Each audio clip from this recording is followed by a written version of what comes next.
morning. Good morning, Dr. Teacher.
Dan nanti ya.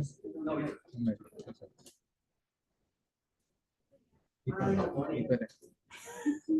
Ada dia. Ini memang selalu kontaknya.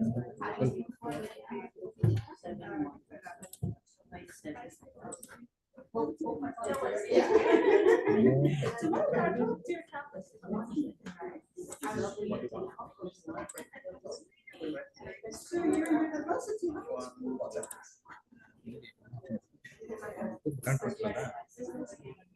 Baik mata.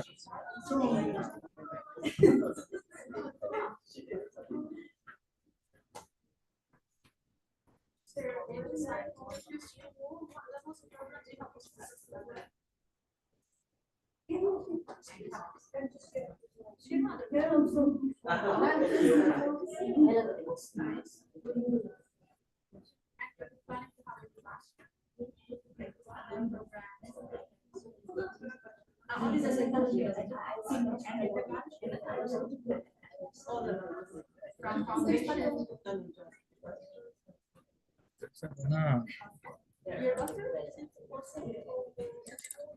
sudah betul ya terus.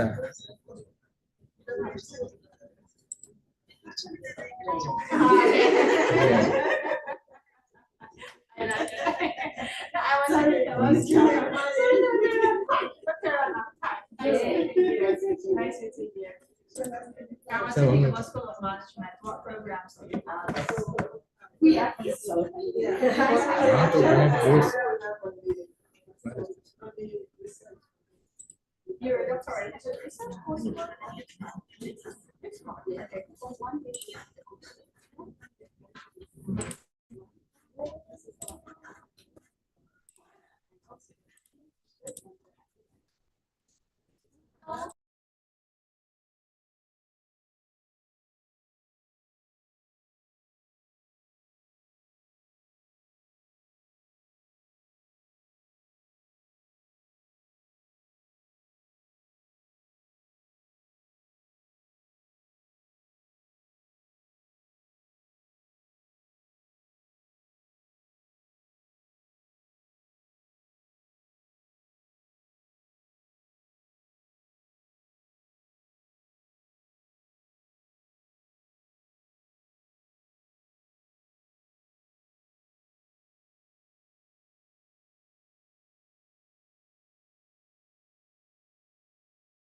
Oh, so I have to do it again. Start it again from the beginning.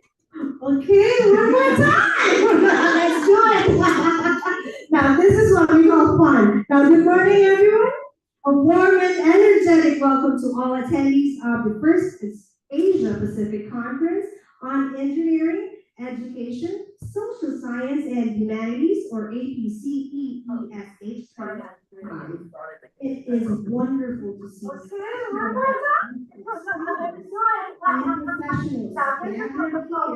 Good morning, everyone. A warm and energetic welcome to all attendees of the first Asia Pacific Conference on Engineering, Education, Social Science, and Humanities, or APCEESH. It's been a wonderful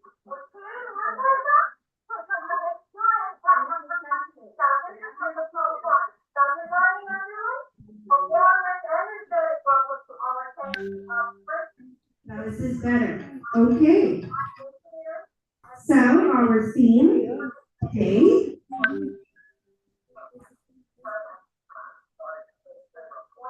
What's the theme for today? Now our theme today is redefining future through education, technology, and social progress for global sustainability. Before we begin our official proceedings, I invite you all to please stand for the national anthem.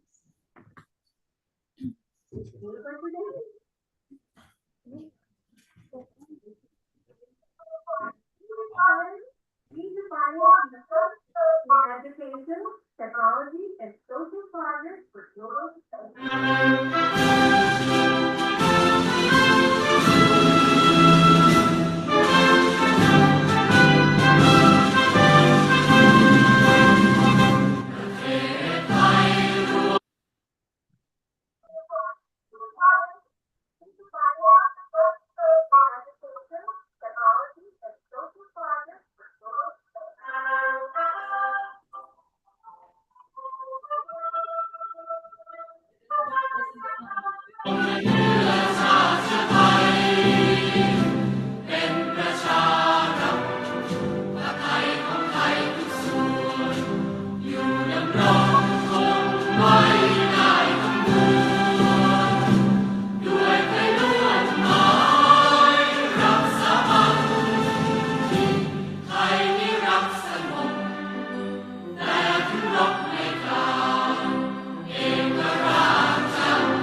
Please remain standing for the national anthem.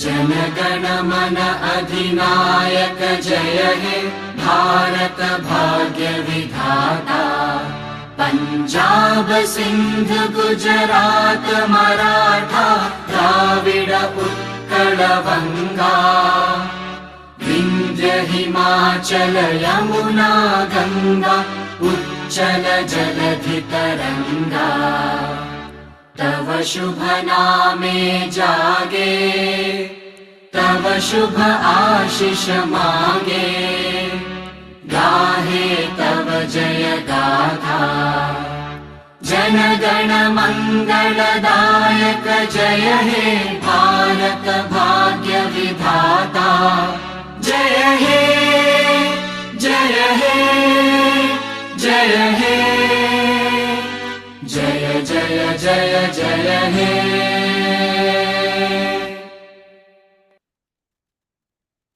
Please take your seats. Once again, a very good morning. Please relax and get ready for an insightful day. This conference is organized by Conform Educational Research and Development Association, or SERADA, in association with our wonderful hosts, Shinawat University, Thailand, and our partners at KLS Vishwanath Deshpande Institute of Technology, KLF VVIP India. This conference offers researchers, delegates, and scholars an incredible chance to interact, share experiences, and exchange cutting-edge research findings in engineering, education, social science, and humanities. Allow me to introduce our lead organizer, Sarada. The Conf World Educational Research and Development Association, or SERADA, is an internationally recognized, globally operating multidisciplinary professional research and development association. SERADA aims to integrate researchers and academicians working in the micro-disciplines of science and technology, fostering collaboration and innovation across a broad spectrum of fields.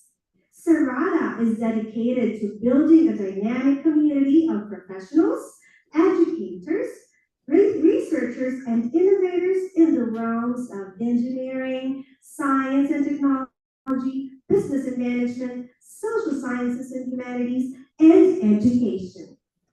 Our forums and affiliates include distinguished professionals and organizations, all working together with a common goal to be champions of science in safeguarding the earth. SERADA provides a top-tier platform for scientists, researchers, academics, and business leaders by hosting conferences and publishing groundbreaking research.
Now, I would now like to highlight the incredible institutions hosting and partnering with us for this event.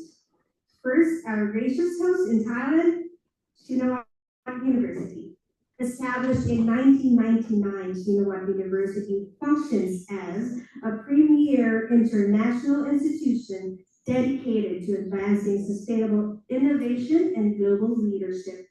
The university's founding principle integrates advanced technology with ethical stewardship, cultivating a rigorous academic environment, and provides graduates for strategic roles in the evolving global economy. SIU operates two campuses, the main campus in Pathumthani Province, which serves as an award-winning model of energy-efficient architecture, and the city campus in Bangkok that provides accessible facilities for postgraduate and doctoral programs. SIU's performance is consistently validated against international standards, reflecting a commitment to operational and academic excellence. It holds the maximum QS 5-star rating for excellence, is ranked in the top 250 in Asia by the QS World Rankings, and its art and design discipline is positioned number 151 to 200 worldwide. Furthermore, the university is recognized for its environmental governance, achieving the 713 world rank and 40 Thailand rank in the UI Green Metric World University Rankings 2025. Shinhua University serves as a critical academic hub where rigorous inquiry meets practical professional application, thereby fulfilling its mission to empower the next generation of societal innovators. Now we are also joined by our esteemed partners from India, KLSBDIT, or Karnataka Law Society. Karnataka Law Society established a number of institutions in the city of Belagavi, which have identity as educational institutions, started Vishwanath Deshpande Institute of Technology at Halial in 2004 to 2005 by the initiation and support of the Sri R.V. Deshpande, former Minister, Government of Karnataka in India. Within a short span of years, VDIT has developed excellent infrastructural facilities and an academic climate to train the students to meet the challenges posed by rapid changing techno-economic scenario. The institution has an excellent, well-qualified, and experienced faculty. The institute is located on a 26 acres campus, cradled by a picturesque landscape. So let's now reflect on why we are gathered here today. The purpose of the first APCEESH-2025 is to create a dynamic international platform for researchers, academicians, industry professionals, and policymakers to exchange knowledge, present cutting-edge research, and discuss emerging trends across multiple disciplines. The conference seeks to encourage interdisciplinary dialogue, foster global research collaborations, and promote innovative, sustainable, and socially responsible solutions to contemporary challenges. By bringing together diverse perspectives, APCEESH-2025 aims to strengthen academic excellence, enhance practical applications of research, and contribute meaningfully to societal development. Now, to officially kick off our proceedings, it is my honor to introduce the driving force behind this event. Please welcome Dr. Gita Lakshmi Rajarathinam, MD and founder of Sarada, to deliver her welcome speech. Dr. Gita Lakshmi, I'm so sorry. Gita Lakshmi Rajarathinam, okay, that's a tongue twister, is an entrepreneur and the founder and managing director of the Conformed Educational Research and Development Association. She earned her doctorate in biotechnology from the School of Bioengineering at SRM University, Katankulatur campus, Chennai in 2013. Driven by a passion for societal and academic advancement, Dr. Gita Lakshmi actively engages in various social academic initiatives aimed at community welfare. With over 15 years as a researcher and consultant, she has served as a reviewer for esteemed journals such as Elsevier and Springer. Her scholarly contributions include numerous impactful publications in Scopus and an SCIE journals, reflecting an H index of 9 and cumulative impact factor of 30. Dr. Geeta Lakshmi's research interests lie in biochemistry, microbiology, biotechnology, and R&D, particularly within the agro and pharmaceutical industries. Her dedication to innovation and growth in these fields underscores her commitment to advancing specific scientific progress and fostering development across interdisciplinary domains. Ladies and gentlemen, please welcome Dr. Geeta Lakshmi Rajaratnam.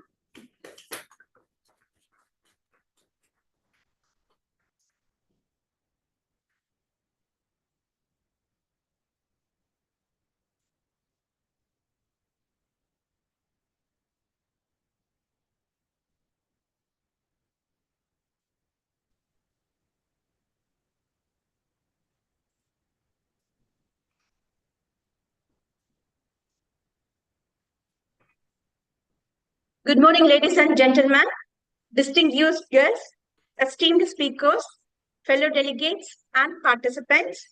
On behalf of Concord Educational Research and Development Association and Sinamatra University, Thailand, and KLS Vishwanath Deshpande Institute of Technology, KLS VDIT, India, it is my great pleasure to welcome you all to the first Asia Pacific Conference on Engineering, Education, Social Science, and Humanities. APCEESH-2025, under the theme of redefining futures through education, technology, and social progress for global sustainability, which is taking place on 15th and 16th December 2025. We are delighted to host this APCEESH conference on this 15th and 16th December 2025 at the beautiful Novotel Bangkok Platinum Pratana venue that symbolizes connectivity, exchange, and innovation, much like the purpose of our meeting today. APCEESH 2025 brings together a diverse community of researchers, educators, industry professionals, policymakers, and students from across the Asia-Pacific region and beyond. Over the next 2 days, we will embark on meaningful discussion, share transformative ideas, and explore cutting-edge advancements that shape the future of our global society. In a rapidly changing world, the convergence of engineering, education, social sciences, and humanities has never been more crucial. The challenges we face, climate change, technological disruption, social inequality, and sustainability require interdisciplinary thinking and collective action. This conference serves as a platform for collaboration, innovation, and knowledge exchange that can inspire real-world impact. I extend my heartfelt appreciation to all speakers, presenters, reviewers, organizers, and volunteers whose dedicated efforts have made this event possible.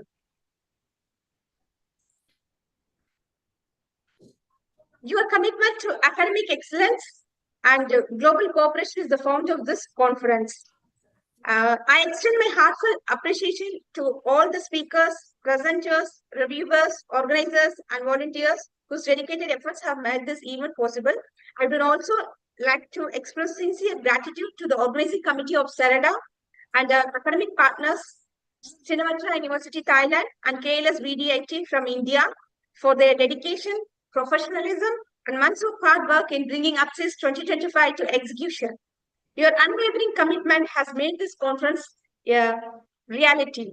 To all the participants joining us from various countries, thank you for being here and contributing your expertise and ideas. We hope APCEESH 2025 becomes a memorable experience filled with intellectual growth, meaningful collections, and new opportunities for future collaboration. Once again, I welcome you all to APCEESH 2025. Let us learn, inspire, and work together to redefine futures for a more sustainable and prosperous world. Thank you, and I wish you all a successful and enriching conference.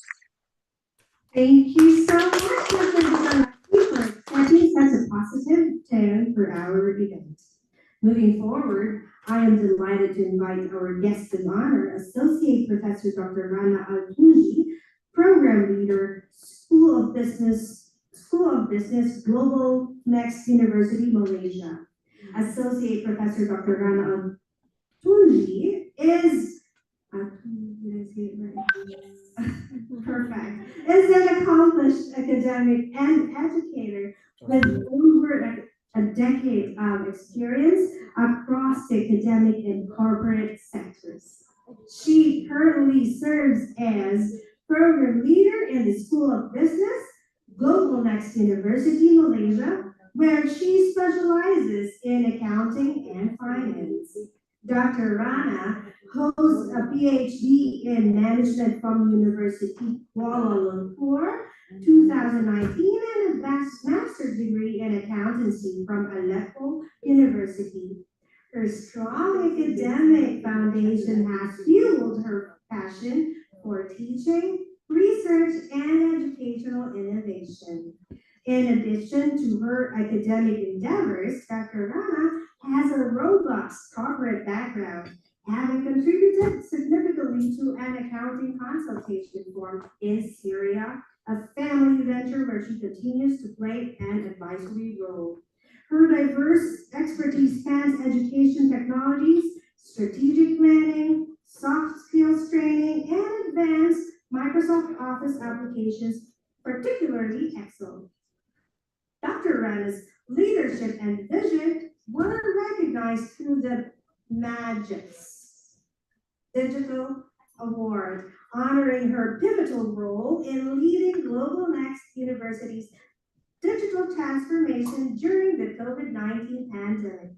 Driven by a forward-thinking outlook, Dr. Rana aspires to become a leading voice in education technology, combining her expertise as an educator, coach, and content creator. She is currently developing a podcast focused on education from an educator's perspective and aims to expand her professional coaching services to a global audience beyond the Middle East. Guided by values of dedication, adaptability, and a student-centered philosophy, Dr. Rana continues to inspire learners and peers alike. Outside academia, she is deeply interested in data analytics, emerging technologies, and loves to travel. Pursuits that broaden her perspective and foster global collaboration. Ladies and gentlemen, please welcome Associate Professor Dr. Rana Altunji.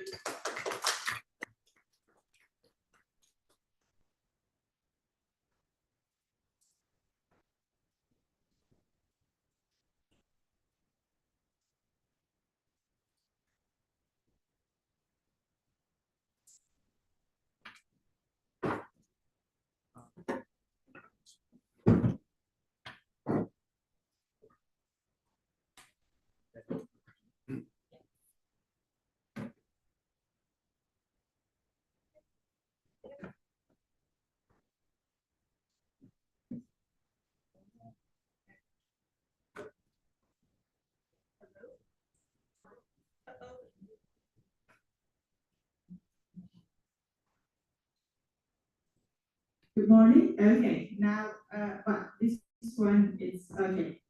So, first of all, good morning, everyone. Good morning. Distinguished guests, respected keynote speakers, fellow academics, researchers, industry partners, and dear participants, good morning. It is truly an honor and a privilege to stand before you today as guest of honor at the first Asia Pacific Conference on Engineering, Education, Social Science, and Humanities. I extend my sincere appreciation to the organizing committee, partner institutions, and conference secretary for the kind invitation and for hosting such a timely and impactful academic gathering here in Bangkok, Thailand. This conference brings together diverse disciplines under one unified purpose: to redefine our future through education, technology, and social progress for global sustainability. That vision is not only ambitious, it's necessary. We are living in an era of profound transformation. Across the Asia-Pacific region and beyond, we are witnessing rapid technological advancements, shifting economic structures, rising social and environmental challenges, and increasing expectations placed on education and research. Engineering alone can't solve societal problems, and education alone can't bridge inequality. Social sciences alone cannot drive innovation, so the future demands integration. That's why a conference as APCEESH is so important, because it recognizes that sustainable progress happens at the intersection of disciplines, not in isolation. Education remains the most powerful driver of long-term transformation, but education today must go beyond content delivery. It must build critical thinking, not memorization. Foster ethical leadership, not only technical competences. And promote lifelong learning, not one-time qualifications. In a world shaped by AI, automation, and digital economies, education must prepare learners not just for jobs, but for uncertainty, responsibility, and adaptability. Universities and research centers carry a responsibility not only to produce graduates, but to shape citizens, leaders, and change makers. Technology is reshaping every dimension of a human life. From how we learn to how we work, govern, and interact. However, technology without purpose can deepen inequality instead of reducing it. The key question is not how advanced is our technology, but rather who does the technology serve? Sustainable technology must be inclusive, ethical, human-centered, and aligned with societal needs. Engineering innovation, when guided by ethics and social awareness, becomes a powerful force for sustainability. In conversations about innovation and progress, social sciences and the humanities are sometimes undervalued, yet they are essential. They help us understand human behavior, cultural context, social justice, governance, ethics, and values. Without these perspectives, innovation risks becoming disconnected from society. True sustainability is not reminding us how fast we can move, but how responsibly we move together. Conferences as this conference are not merely platforms for publications. They are platforms for impact. Research must move beyond theory and metrics to inform policy, influence practices, improve lives, and address real societal challenges. I encourage all researchers here to ask, how does my research contribute to sustainability? How does it address inequality, resilience, or inclusion? How does it help shape a better future for all of us? The Asia-Pacific region holds immense potential. A young population, rapid digital adoption, strong academic ecosystems, growing research capacity. But sustainability is not a regional challenge, it's global. Collaboration across borders, institutions, and disciplines is no longer optional, it's essential. This conference is a powerful example of how academic collaboration can transcend geography and discipline. As we begin this conference, I invite all participants to engage openly, collaborate meaningfully, challenge assumptions, and think beyond disciplinary boundaries. Let's remember the future is not something we wait for. It's something we design through our decisions, our research, and our values. I once shared a thought that I strongly believe in. A university is not just an institution. It's a belief in people, in knowledge, and in the future we are shaping together. May APCESS 2025 reflect that belief. Once again, I extend my sincere congratulations to the organizers, partners, and contributors for making this conference possible. I wish all participants a productive, inspiring, and impactful conference. Thank you, and I officially wish this conference every success. Thank you.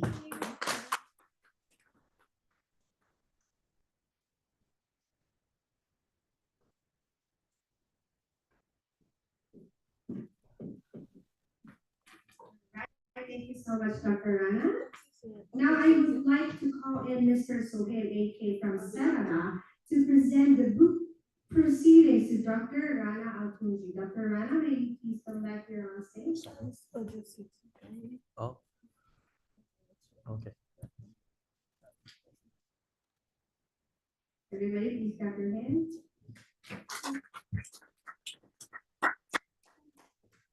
Please. Oh. I'm sorry, we don't have. Photographer. Yeah. Phone cameras are better than photographer. 1, 2, one more. 1, 2. Thank you so much. Thank you. Thank you so much. Mr. Sohail, please come back here again the proceedings. Okay, the next book will be presented to Dr. Pratiksha Bandari of Srinath University.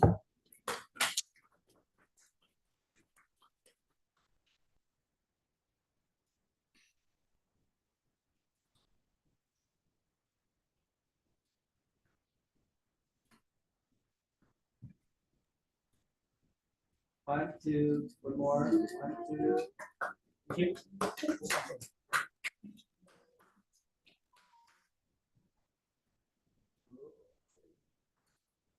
And another one will be presented online to Dr. Guru Rahati. Hello, Doc. Okay, so yeah, that's you will have your book proceedings. Please give them a hand. Thank you so much. Once again, thank you so much, Dr. Rana, for those inspiring words. Now, let's please welcome Dr. Guru Rahati, Associate Professor Dean of Department of Mechanical Engineering, KLS DDIT, India. Dr. Guru Rahati is a mechanical engineering academician with over a decade of experience in teaching, research, and academic leadership. He holds a PhD from Visvesvaraya Technology University, Belagavi, 2022. And currently serves as Associate Professor and Dean of Academics at KLS Vishnawatral Deshpande Institute of Technology, Haliyao, having earlier held the position of Dean R&D. His career reflects steady progression from lecturer to senior leadership roles, coupled with active involvement in institutional development.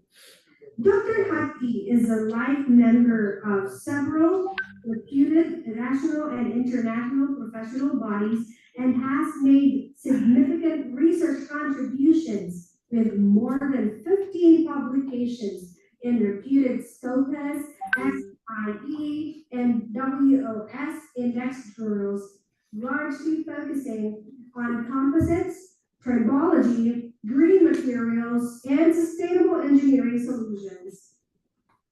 He has authored books and book chapters, published multiple Indian patents in areas such as renewable energy systems, manufacturing innovations, and AI-enabled technologies, and contributed extensively to international and national conferences. His academic standing is further strengthened by his role as a journal reviewer and editorial board member, supervision and co-guidance of doctoral research and successful execution of externally funded student research projects. The profile also highlights his strong commitment to teaching, learning, and enhancement through the completion of NITT modules and participation in a vast number of AICTE, ATAL, NITTTR, and international faculty development programs. Recognized through several awards and appreciation certificates, Dr. G. Hattie is a research-oriented academic leader with strong alignment to quality assurance and EP 2020, sustainable and innovation in higher technical education. Ladies and gentlemen, Dr. Guru Hattie.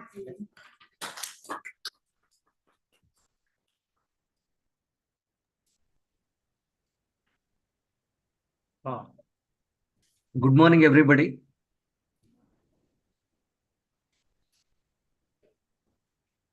Thank you for the warm welcome introduction. Good morning, sir. Respected dignitaries, distinguished guests, organizers, colleagues, and dear participants. It is my great privilege to welcome you all to this conference. At the very outset, let me extend my heartfelt gratitude to the organizing committee for bringing together such a diverse gathering of experts, academicians, industry leaders, and young researchers under one platform. This conference are not just academic event, they are crucible of ideas, innovations, and collaborations. They create opportunities to share knowledge, discuss emerging trends, and envision solutions for a challenging of our times. So our institution, KLS Vishwanath Rao Deshpande Institute of Technology, Halyad, India, takes pride in hosting this conference as it reflects our commitment to promoting research, interdisciplinary dialogues, and global partnerships. We believe that every paper presented, every idea exchanged, and every discussion held here will add to the collective knowledge that drives the progress. I am confident that the deliberations of this conference will lead to fruitful collaborations, inspiring innovation projects, and set a new benchmark in the field. I urge all the participants to engage actively, network widely, and take full advantage on this platform. On the behalf of our institution, I extend my warmest welcome once again and wish this conference a grand success. May the day ahead be intellectually enriched and inspiring for each one of you. Once again, I welcome you all to this conference. A great day, a great week ahead. Thank you one and all. Thank you, sir. Thank you. Okay, now I would like to invite our conference chair, Dr. Pratiksha Banda, Director of International Affairs and lecturer in Faculty of Management, Srinath University, Thailand. Dr. Pratiksha serves as the Director of the Office of International Affairs and is a lecturer in the Faculty of Management at Srinath University, a dynamic leader in higher education, internationalization, Dr. Pratiksha spearheads the university's global engagement strategies, fostering cross-border collaborations and student mobility. Her leadership was recently highlighted when she served as a judge for the prestigious U.S. Reimagine Education Awards 2025, evaluating global innovations in teaching and learning. Additionally, she actively drives the university's sustainability agenda, recently hosting the World Environment Day 2025 Forum on ending plastic pollution. Academically, Dr. Pratiksha is recognized scholar in entrepreneurship and organizational management with a specialized focus on women's entrepreneurship, entrepreneurial marketing, and corporate social responsibility, or CSR. Her research output 2024-2025 addresses critical post-pandemic challenges, including hybrid teaching models and workforce performance. She has played a pivotal role in expanding the university's network through strategic MOUs with leading institutions worldwide. Ladies and gentlemen, Dr. Pratiksha.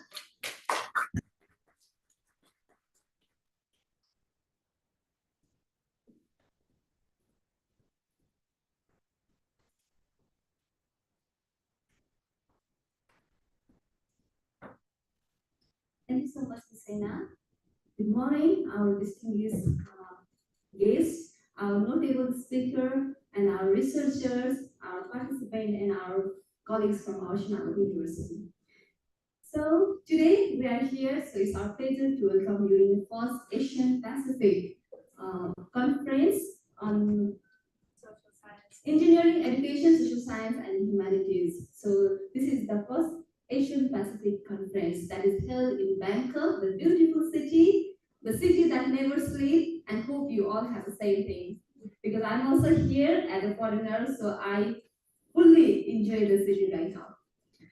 So today, we have, this is a hybrid conference, so how we look here, so it's small number, but the thing is we have the rest of the team are in our online. So welcome everyone who are in online also. So this is not only conference about the keynote speaker and the paper presentation and everything. So this is also the part where we can build our networking. Because the academic field, the networking, it matters a lot. So since I come here, entered in the room, so I get the chance to meet so many of the new people, new academicians. So this is also the another side of the conference. Whenever we join the conference, we will receive this type of opportunities. And being a conference chair also, I am also the representative from the Shinawat University. And you can see here, the Shinawat University is also the part of organizer. We are the academic partners. So this is the first time we are working with the SOREDA, so this is a very good opportunity for us, and I believe that we have a better collaboration in futures. And also, tomorrow we have this program of 2 days, and tomorrow is 25, it will be the online. So tomorrow, please attend our university, visit our university, not only for the workshop, please see the Thailand University, how it works. And we are the one of the internationalized university in Thailand. You can see we are 6 people doing today, and 6 people are from 6 national. I'm so sorry for Filipinos, there are 2. But anyway, so we are very internationalized university. So before you know already about the Shinawat University mentioned something before, some description, but tomorrow you will see the real. And also, please allow me to welcome and give a best luck to all the presenters that will be in day 1 and day 2. And the festive season is coming near, so Merry Christmas and Happy New Year 2026. Thank you so much.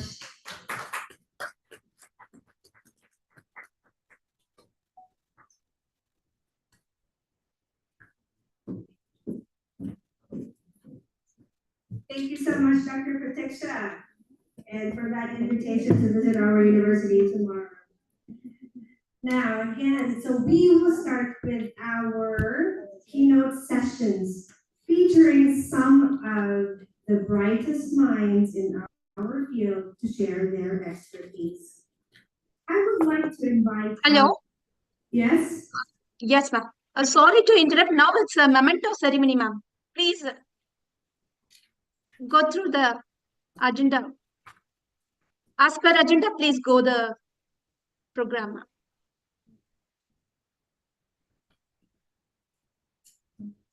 Yeah. Now you can invite the keynote speakers, session speakers, and you can distribute the memento. Then you can continue further. Hang on.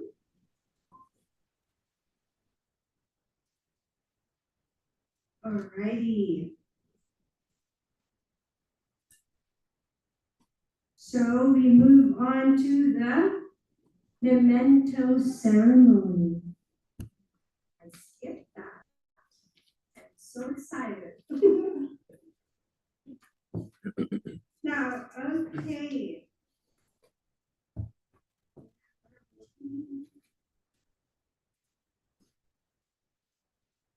So the memento ceremony, I would like to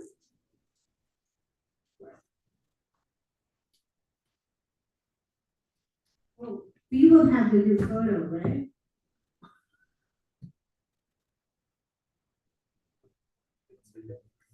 I will call the keynote speaker. What did you just call? I just called Dr. So let's move on to the keynote, to the memento ceremony. Let me call in our keynote speakers. Yeah, handing out of the memento. Mr. Sohail will assist me, correct?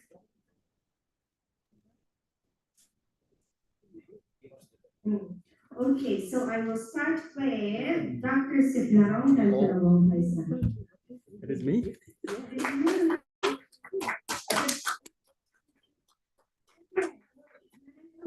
Memento ceremony. This is to prepare you to speak best. Give you time.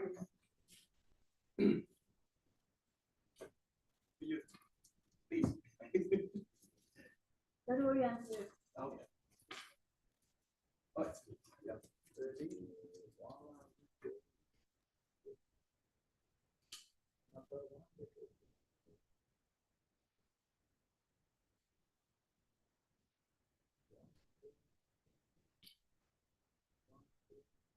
Thank you. Thank you so much. Thank you so much. Next up, we will have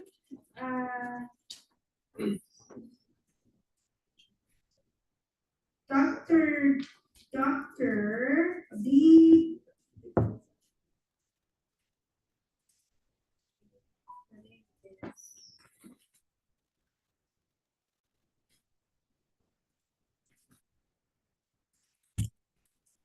Dr. Arun Hakan Diki. Is he here? I'm not sure he's here. Let's move on to the next. Mr. Sonia, can you? I can take you.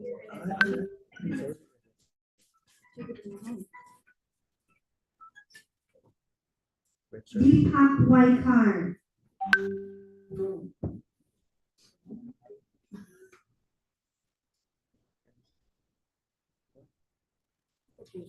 Not here? So I think we just call who's here. Yeah, everyone? Who's here? I don't know them. Just read the name. If they are here, they'll come. If not, I continue. continue. Sorry? Yeah, the attendance. Yeah. What's the name? I carry this. Yeah, this is better. Okay, next up. Okay, we will have Supapan, and Associate Professor Dr. Supapan Tempul.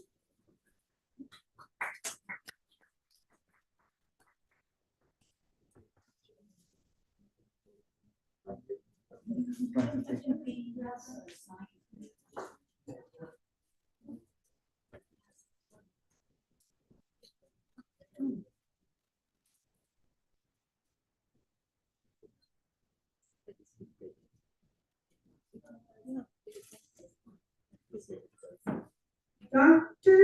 A.K. Mabulhay.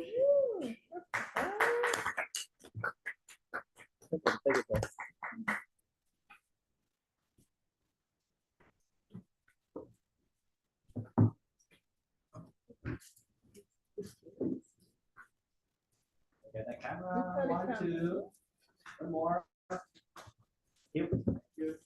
I would like to call in Dr. Rana. Dr. Rana Altunji.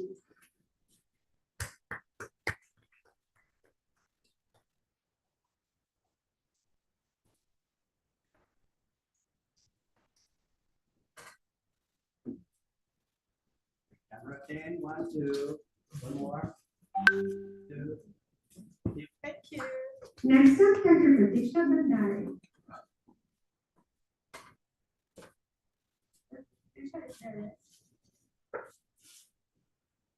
Again.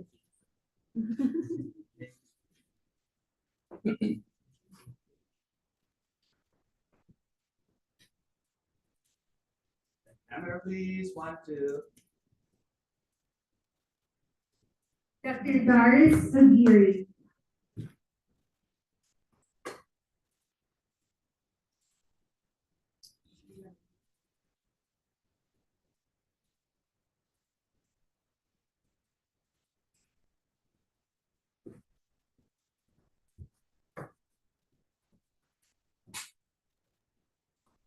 Please. 1, 2. One more. Dr. Rumi Dar. No. Okay, are we done? There's one more? Yeah, ma'am, next you can go with the keynote sessions. We don't proceed with the Is group there a photo. break? Yeah, is there a break? And then proceed. We can go to the group photo and then break, correct? Correct? Group photo. Photo. Yes. May I call in everybody to please come up on stage for a group photo. Yes, everybody. Please. First you stand here. Just asking someone to take. Come on, everybody, please. Let's have the energy because it's like this is a very intimate event. Let's go.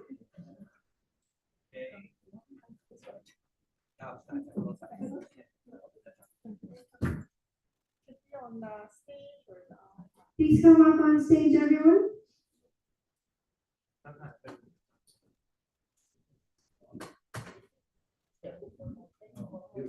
Okay, come on.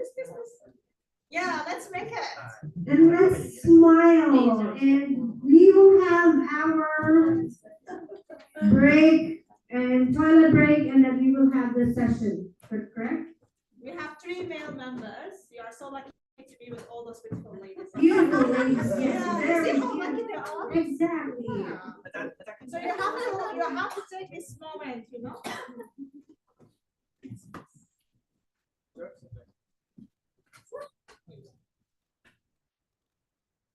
I'm sure you can stand behind me. I know it. Your beauty will hide everything, so no one can spy there. 1, 2, 3.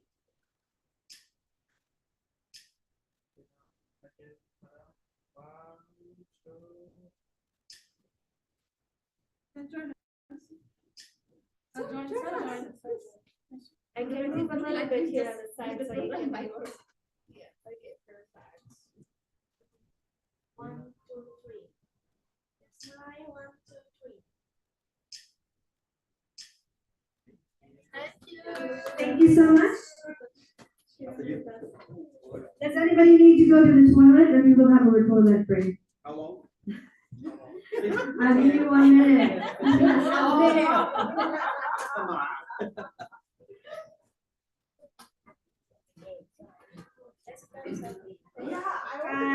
Please come back after 10 minutes.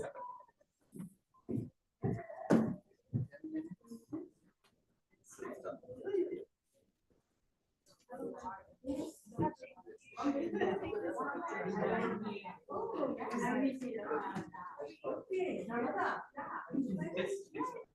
side, this side. No, no, no, just leave that, just leave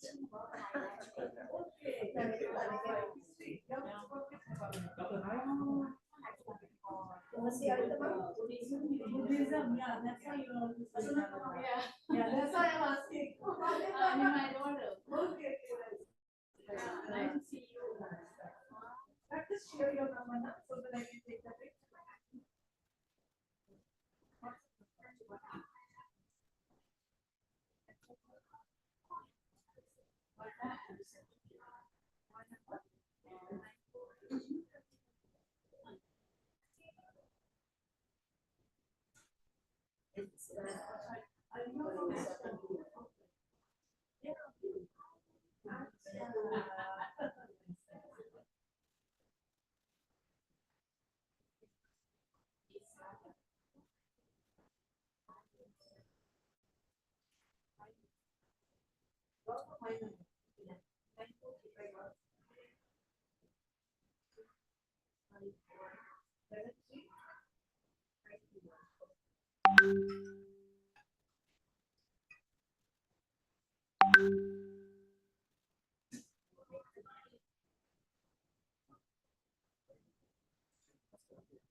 From India, I did.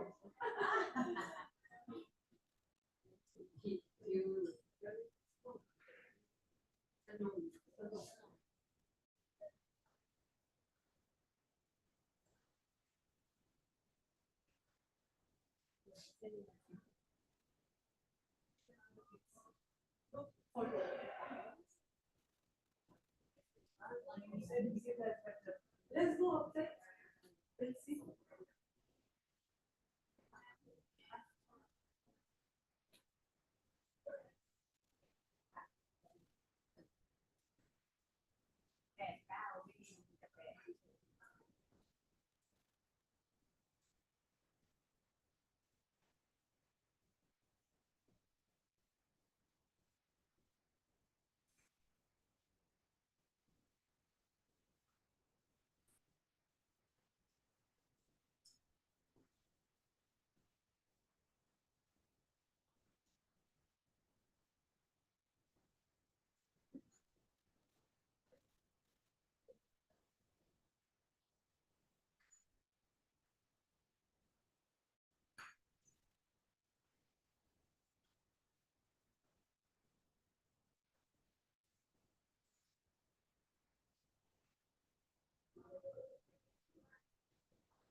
Yeah.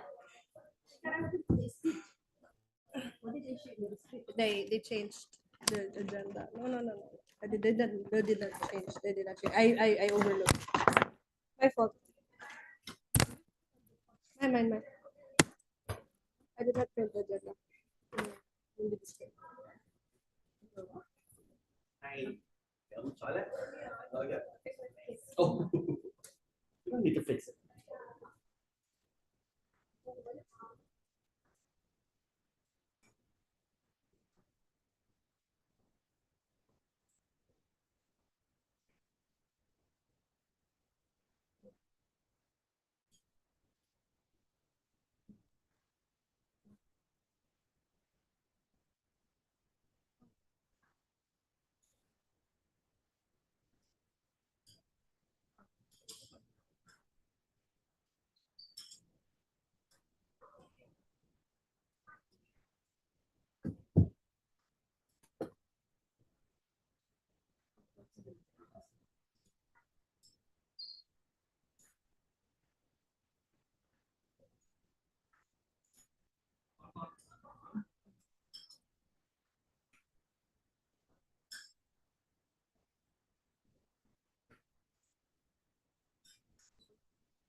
Yeah.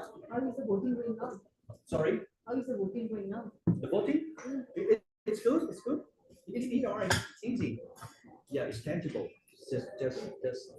Just meet them and convince them to vote. I think most of them they are willing to vote already because after we criteria them, we categorize them. And yeah, we just select only the one who really possibly vote for us. Yeah, I do agree that for the paper it's very very complicated. Very. Another thing is what happened yesterday. If we write like if you have natural science, then later it doesn't come that complexity. Yeah, that's right. Number one. Number two. Super complicated. Number two, the people are confused because they have voted and they have to try answer. Yeah, right. That's right. But Excel no issue. Excel already started already. The issue is very critical.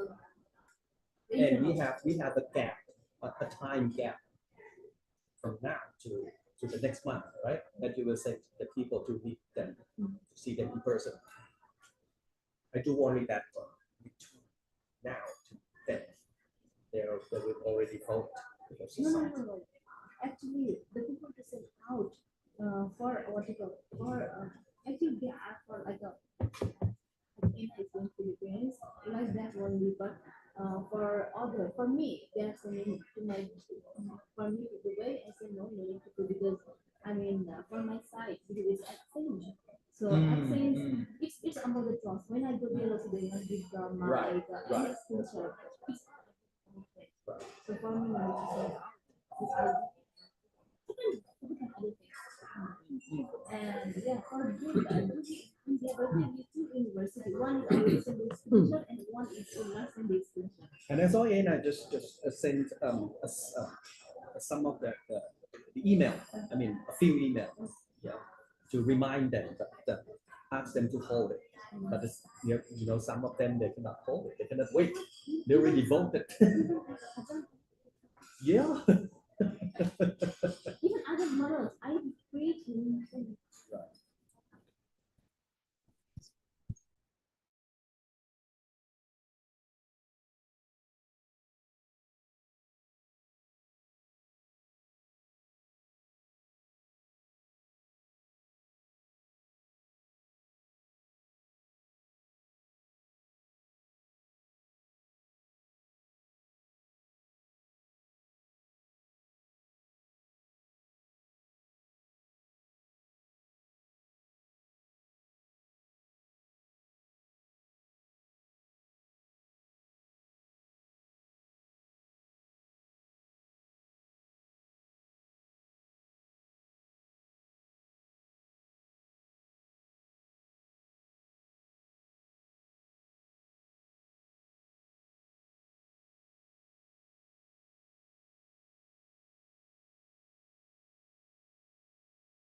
Welcome back, everybody.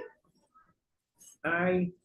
Hello. Did you all enjoy the refreshments outside? Hope you did.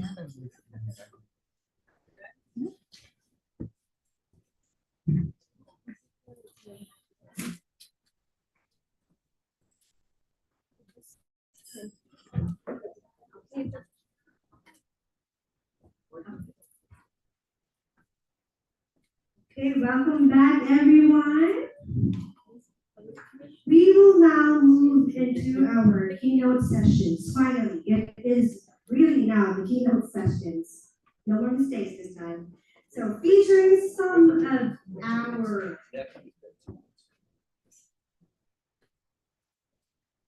brightest minds in our fields to share their expertise.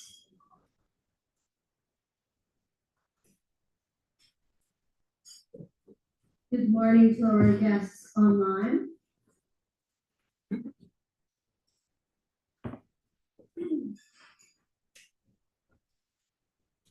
Okay, so I would like to invite our first keynote speaker, Dr. Signarom Gantanamokai-san, Deputy Director of the Institute of Multidisciplinary Postdoctoral Research and Franchise Program, Shinawatra University, Thailand.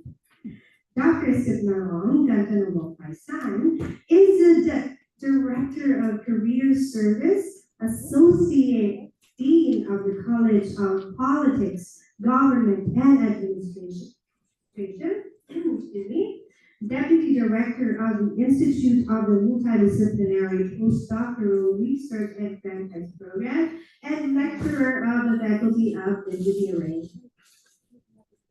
He has dual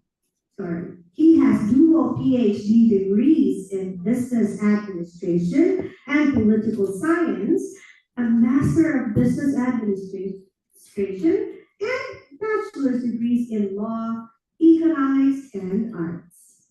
With expertise in business administration, political science, and engineering management, his research focuses on sustainability, digital transformation, CSR, and structural equation modeling, or SEM. Dr. Signarom Gantanamokai-san published 7 Scopus Index papers in 2024 and 29 papers in 2025, 4 in TCI Tier 1 and 2 in TCI Tier 2, securing a 700,000 Thailand baht research grant. As a keynote speaker, moderator, and conference chair at the various international forums, Dr. Signarom leads innovative projects such as the Strategic Toward Digital University, Sustainability and Green University, and has initiated the development of waste management processes. His teaching expertise spans advanced statistics, business research design, and sustainable development, and he has made a significant contribution to the academia and research.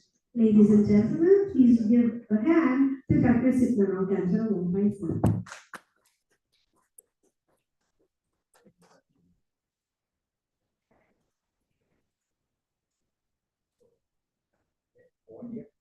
I think that will be better. Yeah. Okay. Do you have the microphone? Yes, please wait for my PPT.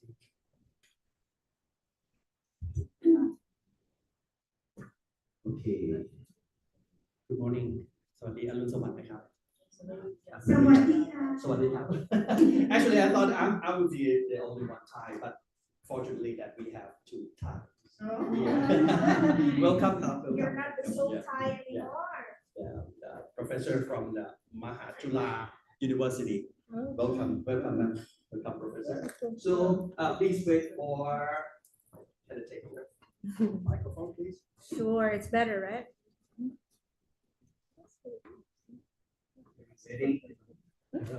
One day there. Just welcome. So does anybody involved in the engineering area? Engineering. From engineering? I think you Anybody have to make your engineering? voice But, louder. I'm very glad that we have Dr. Guru Raj. I think Guru Raj. He's in engineering. Could you please wait for a while? No problem. As a theme of this conference about the engineering area, I think I think my image is coming. Okay, absolutely. Please full screen, please.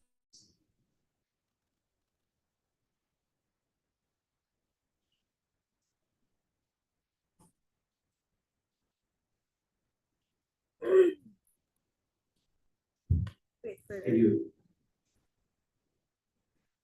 open as a full screen, please? Or no?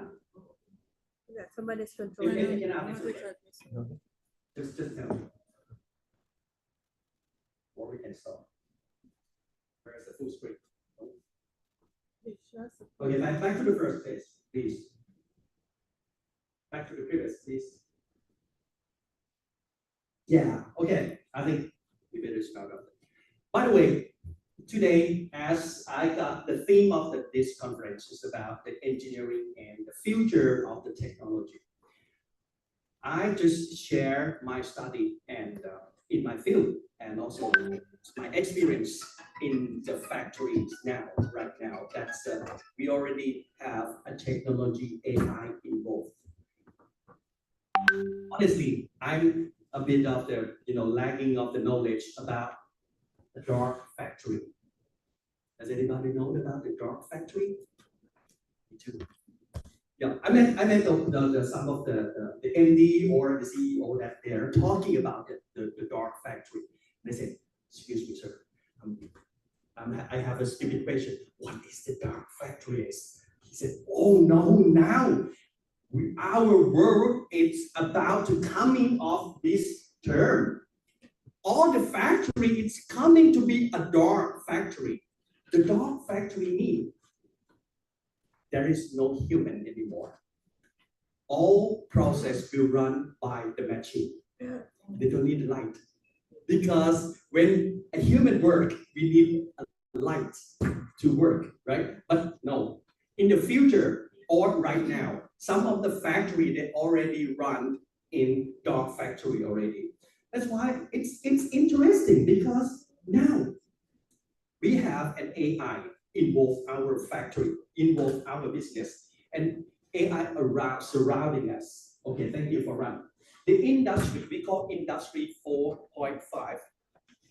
Okay. Yeah, okay. We have an industry 4 and industry 5.0. It's a transition. It's a transition from connected system. What is a connected system? The connected system is just a data of visibility. We transition to autonomous systems, like the machine will do it by itself, like self-correction. So the definition of the dark factory, it's a production facility operating with zero human intervention on the factory floor, often without lighting or climate control. Someone called lights out. Actually, in terms of the lights out, it's a start from the 70s, from the Ford, GM, General Motors. They try to establish the system that they don't need a human to involve. But by the way, on that purpose, they focus on the climate change. They try to reduce the energy power. But now, the dark factory, it's run by AI. I have my experience that one of the case study in this presentation is the company name SMC Thailand. Now the SMC Thailand, the CEO sat and talked to me like, currently, I don't need to think anymore. During the day, I communicate, I talk with the AI and ask them, because they have a global network. And then the AI will calculate, the AI will think for them. They have a global factory, and all single of the global they can produce as the same products. The AI will calculate, the AI will consider which the country will use less less cost. And then the product, the order will goes to that country. For example, they will calculate like inflation, the cost of the labor, and then they realize when they will produce the product. For example, if correctly the inflation, the exchange rate from Vietnam is the lowest, and then the order goes to Vietnam, it's not goes to Thailand, but they produce in Vietnam and export to global, to all the places of the world. Have an order. The AI will think for them. Wow. Yeah, we don't have to think anymore. We just manage. We just manage like a human sense. So about the benchmarking, I think you skipped the previous slide, but that's okay. About the benchmarking performance, you can see the traditional factory about the variances, the cost of the variances. In the traditional factory, which is the human involved, you can see the cost variances is very high, like 12%.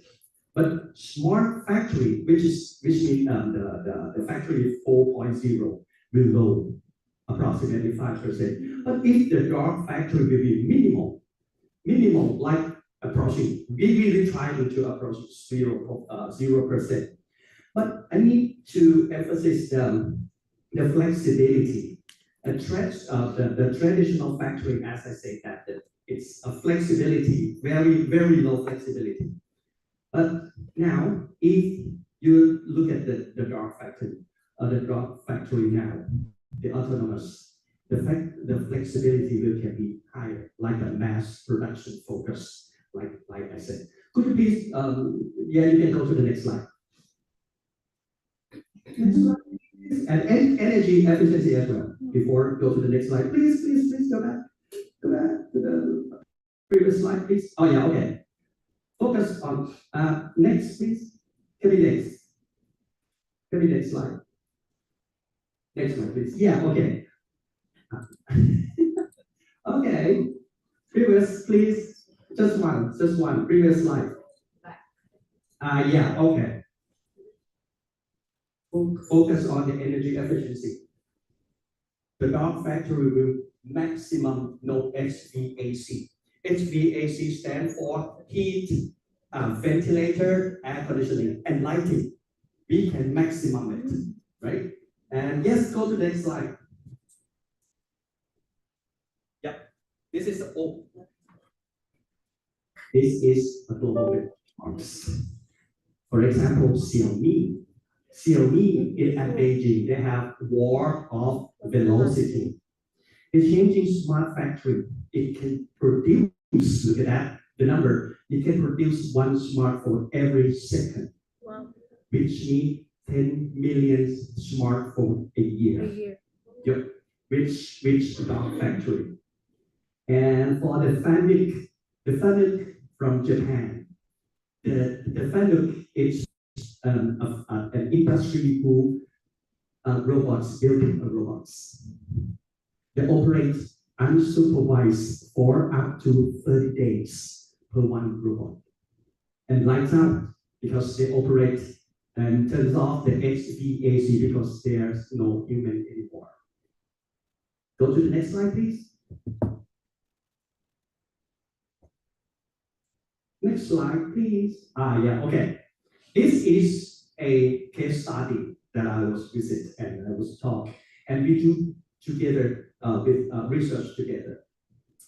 The SMC, there are production of the power horse. The strategy hub, we have a what we call industrial park.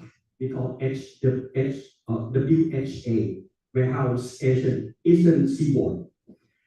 They have a global standard manufacturing as cylinder and a valve, a machine SMC Japan quality. They're controlled by the Japan quality, the supply chain residents.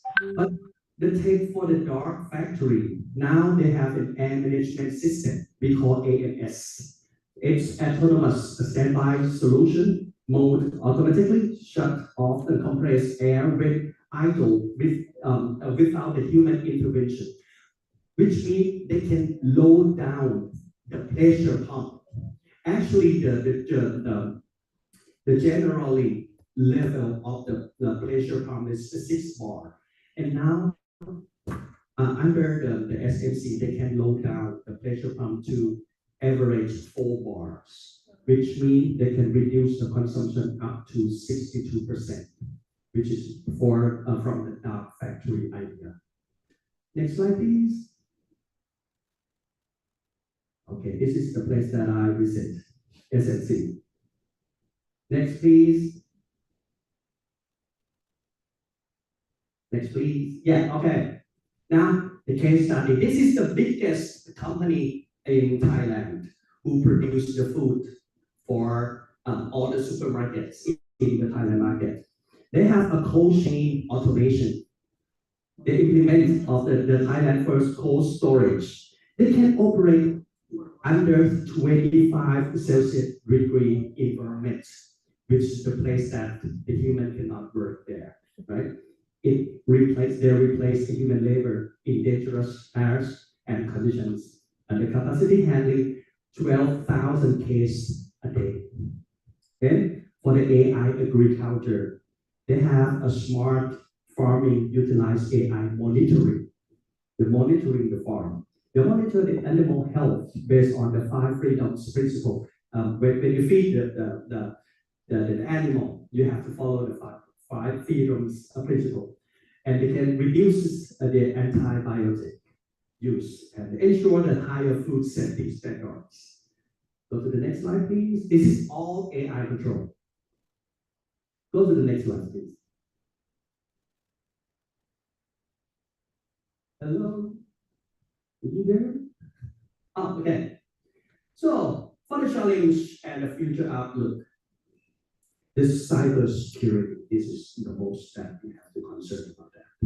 Because if you have no social security, cybersecurity enough, that will be risk because all the data, all the information could be leaked.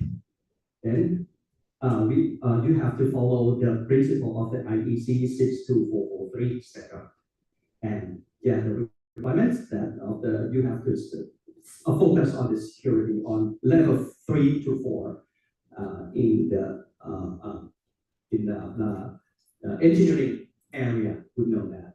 About the workforce reskilling, you have to shift from the manual labor, from the iron collar workers. And the data scientists, robot coordinators, and the system integrator. This is a very specific and involved to us. How can we produce our student to answer this question? This is our question, our big question that we have to address it. And about the sustainable autonomy, we have to focus on the net zero manufacturing because in Europe is already established they've already imposed the policy of the reduce, right? What do they call it? Like I forgot the terms of that. The green, forget it, sorry. About the energy efficient design, green fuel the 6 waste reduction. Yes, a pneumatic, green pneumatic. So please go to the next slide. Okay, in conclusion, the dark factory is no longer science fiction, but this is the benchmark for future competitiveness. All the factory need to concern about that, have to consider that the dark factory will be replaced the human, will be replaced our traditional process. And then, are we ready for that? The Thailand readiness. We have the strong infrastructure like EEC. EEC stands for East. Oh my God. What is that? East Economic Eastern Corridor. Yeah. And we have 5 teams. We are the country that we have 5 teams that cover almost all the area in Thailand. That's I'm very proud. And the industry leaders like the SFC, CG, WD, position Thailand well for this transition. And the key takeaway, success lies in the integration of hardware. Hardware means robotic. Software means AI, digital twins, and the sustainability. I do agree with the doctor that say engineering alone cannot be educating the people. Social science alone cannot be educating the people. We have to integrate together. I'm from engineering, I'm from social science. We have to integrate together, combine our knowledge for the future. Because the future that we are facing is not about the human, 100% human anymore. We are about to live in the age of technology. Are we ready? Are we ready to produce our students? Are we ready to educate them to the real world or not? Thank you so much.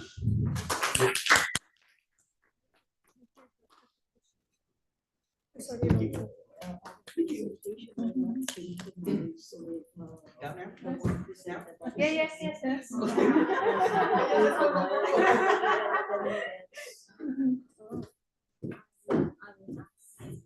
The Dark Factory. Now I am scared. We should all be scared. No, we should not be scared because we will prepare ourselves for that time to come, right? That's why we have our own researchers so that, we will find out how to prepare ourselves.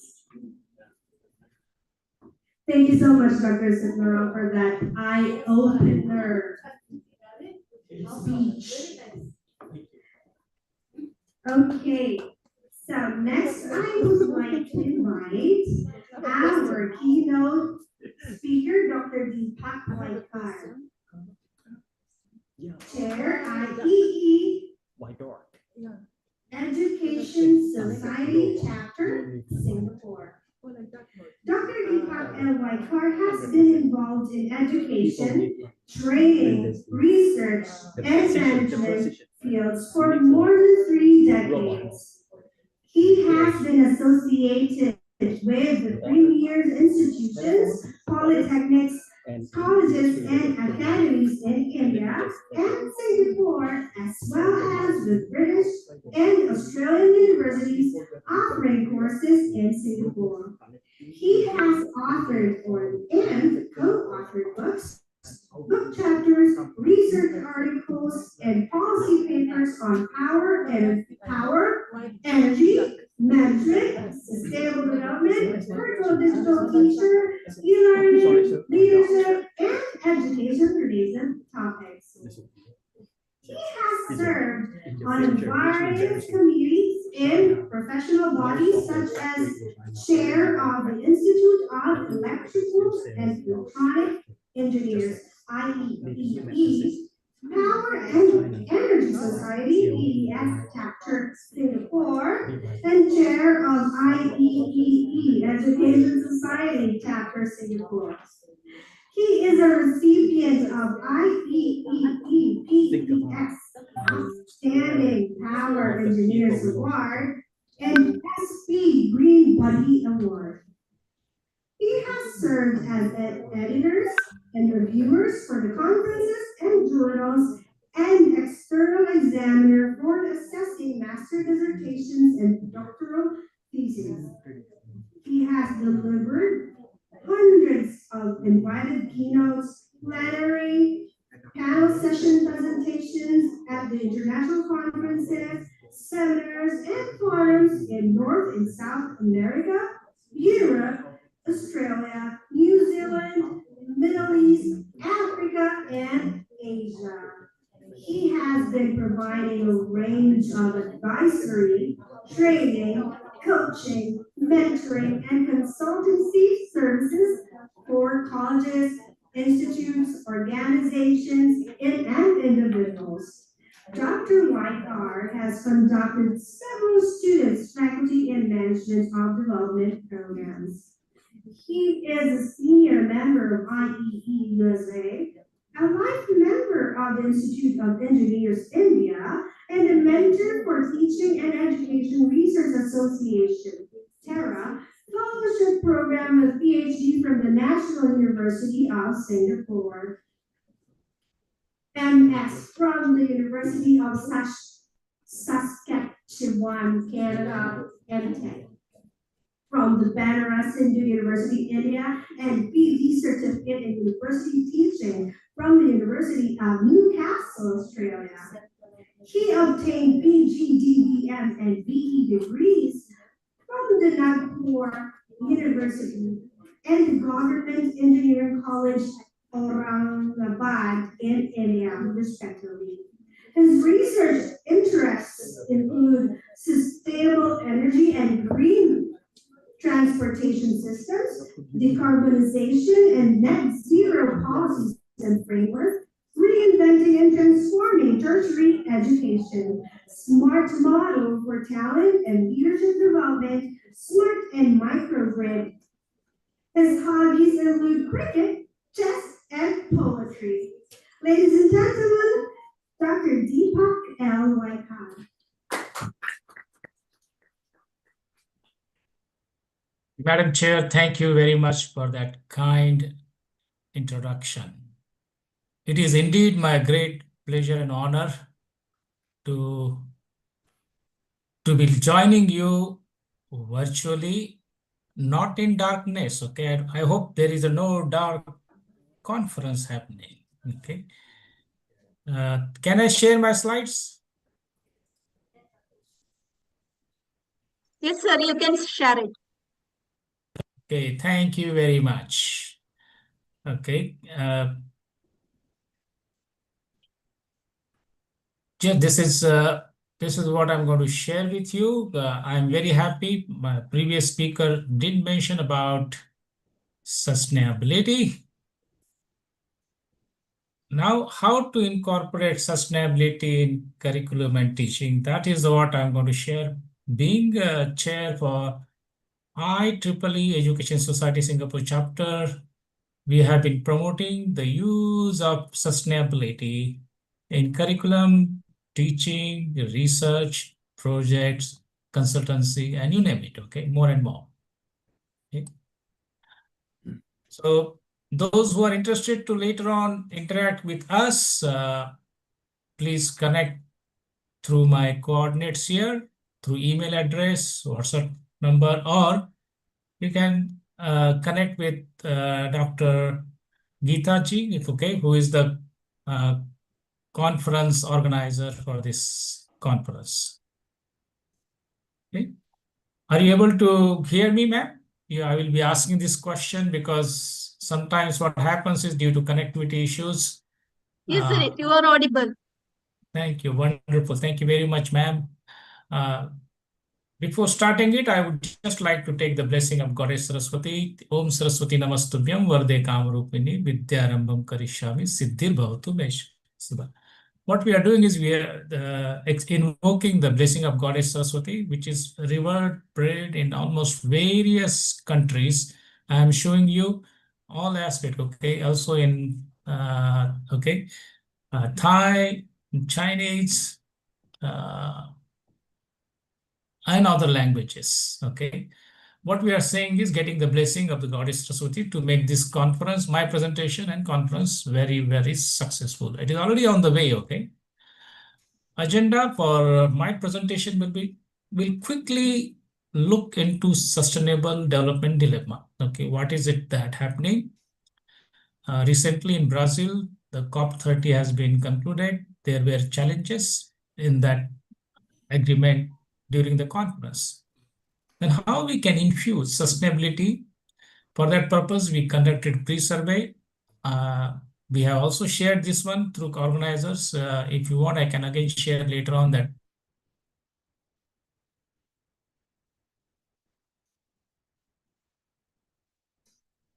Is adopted, taken and included into the curriculum, teaching, and more in this. So, are you able to hear me? Okay. Action research during and after what we did, summary and conclusion. Okay. Because what happened is I just got the message. My network is okay. Okay. Are you able to hear me? If you're not, please let me know. I will readjust the network.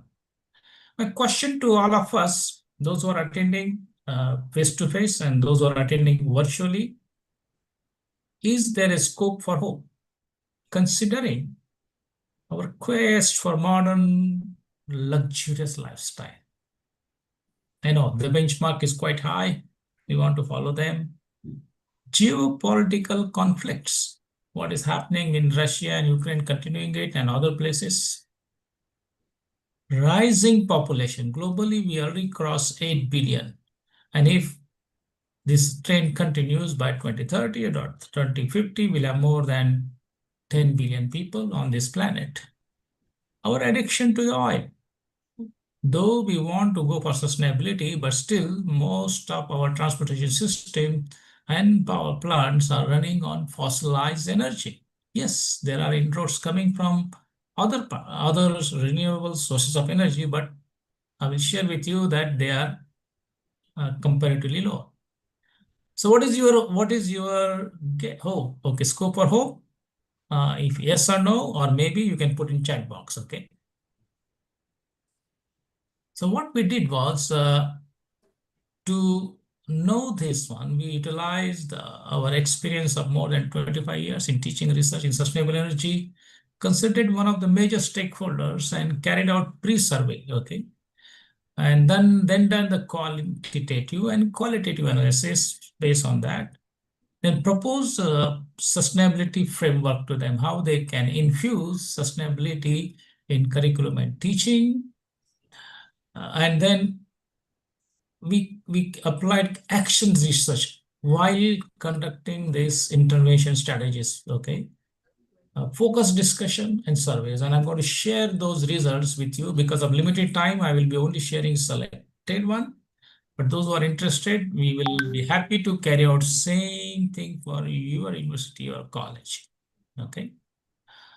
So one of the colleges we were invited, engineering colleges, university, they invited us. They wanted to incorporate sustainability in teaching and curriculum.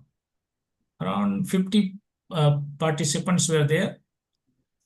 Experience range maximum 30%, 6 to 10 years of experience, followed by 6 to 20 years of experience, 24%, and 11 to 15%, 18%. So it is a well diversified experience. Faculty members were there. We asked them a reason for interest in this kind of intervention strategies, and almost 52% mentioned that they want to learn or refresh the knowledge. That is a good one. Followed by the next highest, advised by management, and it is good. Management also is supportive, then faculty becomes more and more confident, and 8% advised by colleagues. So this is what the composition mix of the faculty members were there. So once we know this one, then what we did, conducted a face-to-face session in the month of July at one of the universities in India. Sessions conducted, briefed them, refreshed them, knowledge about sustainable development goals. What are they? 17 of them, most of you may be knowing it. Then how to incorporate in curriculum and teaching those goals. What could be strategies? And then during that time, then once we shared with them, and then we again carried out the action research program. Yes, I will share also there were challenges and opportunities, especially those who came from computer science and AI. Initially, they felt that, oh, this sustainability is somebody else's job, not our. And then when we shared with them, things slightly started changing, and they looked at the opportunities. And then we shared with them summary and conclusion findings of this one. So this was the intervention strategy we designed. This is just for quick review. All of you know there are 17 sustainable development goals, especially if you're talking about conference. Goal number 4 is there, quality education. And then We are in Bangkok, one of the smart cities they want to aspire to. Goal number 11, and the climate action. There was recently flooding happened in Thailand also, and now it is happening in some other parts. Then what we did was we also shared with them a video. So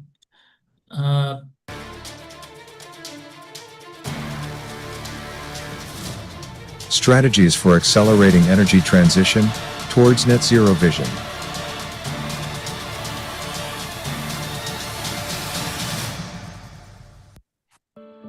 The unprecedented pandemic, climate crisis, and global conflicts have adversely affected energy transition goals set at the Paris and Glasgow Accords.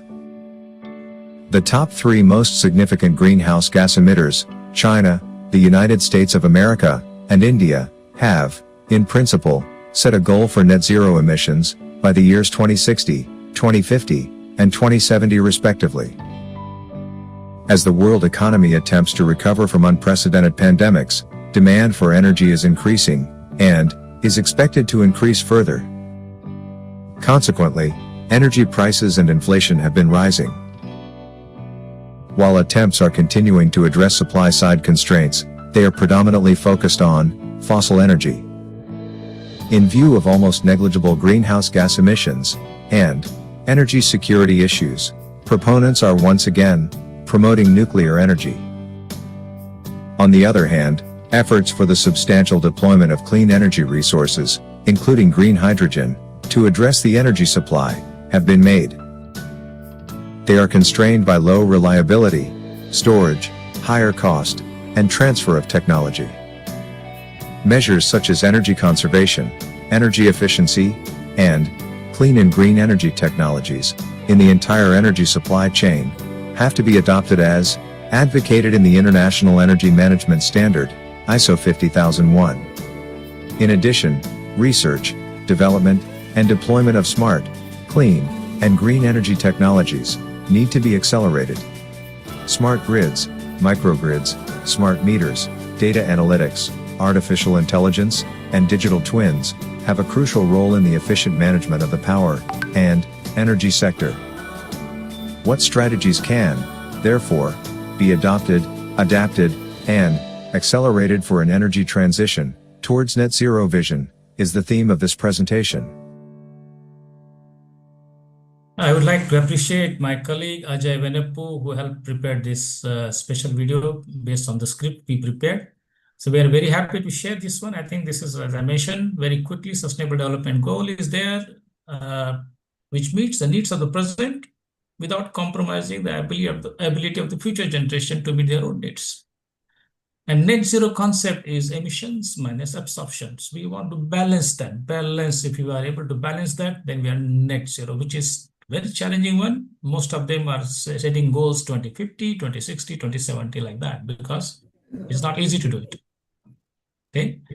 Now, if we follow simple change, we have been asking this to various stakeholders, and internally we discuss. We say, yes, first thing is for the top management and others to know this one, we need to have a mindset change.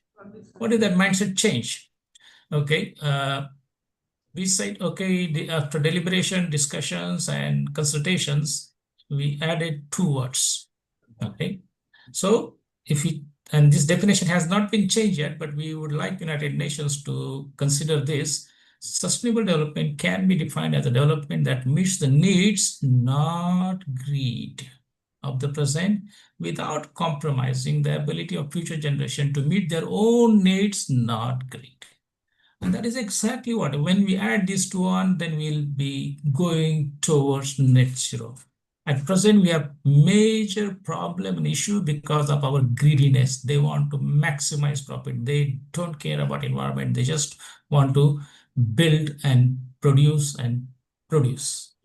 That is not going to reduce our emissions. And therefore, unless we go for reducing our greed, our making our greed zero, net zero, then we may be able to achieve this one. Okay. And in that context, we then, after giving this knowledge, details about this, what could be the net zero, what could be the potential for implementing sustainable development goals. There are 17 of them. Because of time limitation, I will not be able to share you all results. So one of them is quality education, which most of the faculty members felt 35.2% felt high relevance and 27.8% felt very high relevance, means more than 50 to 60%.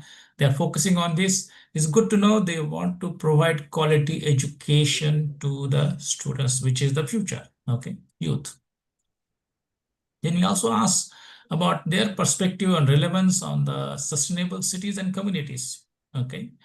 And this has a majority or a medium relevance. I'm showing one high relevance, one medium relevance, okay, which is majority 31.5, followed by the high relevance 20.4, okay.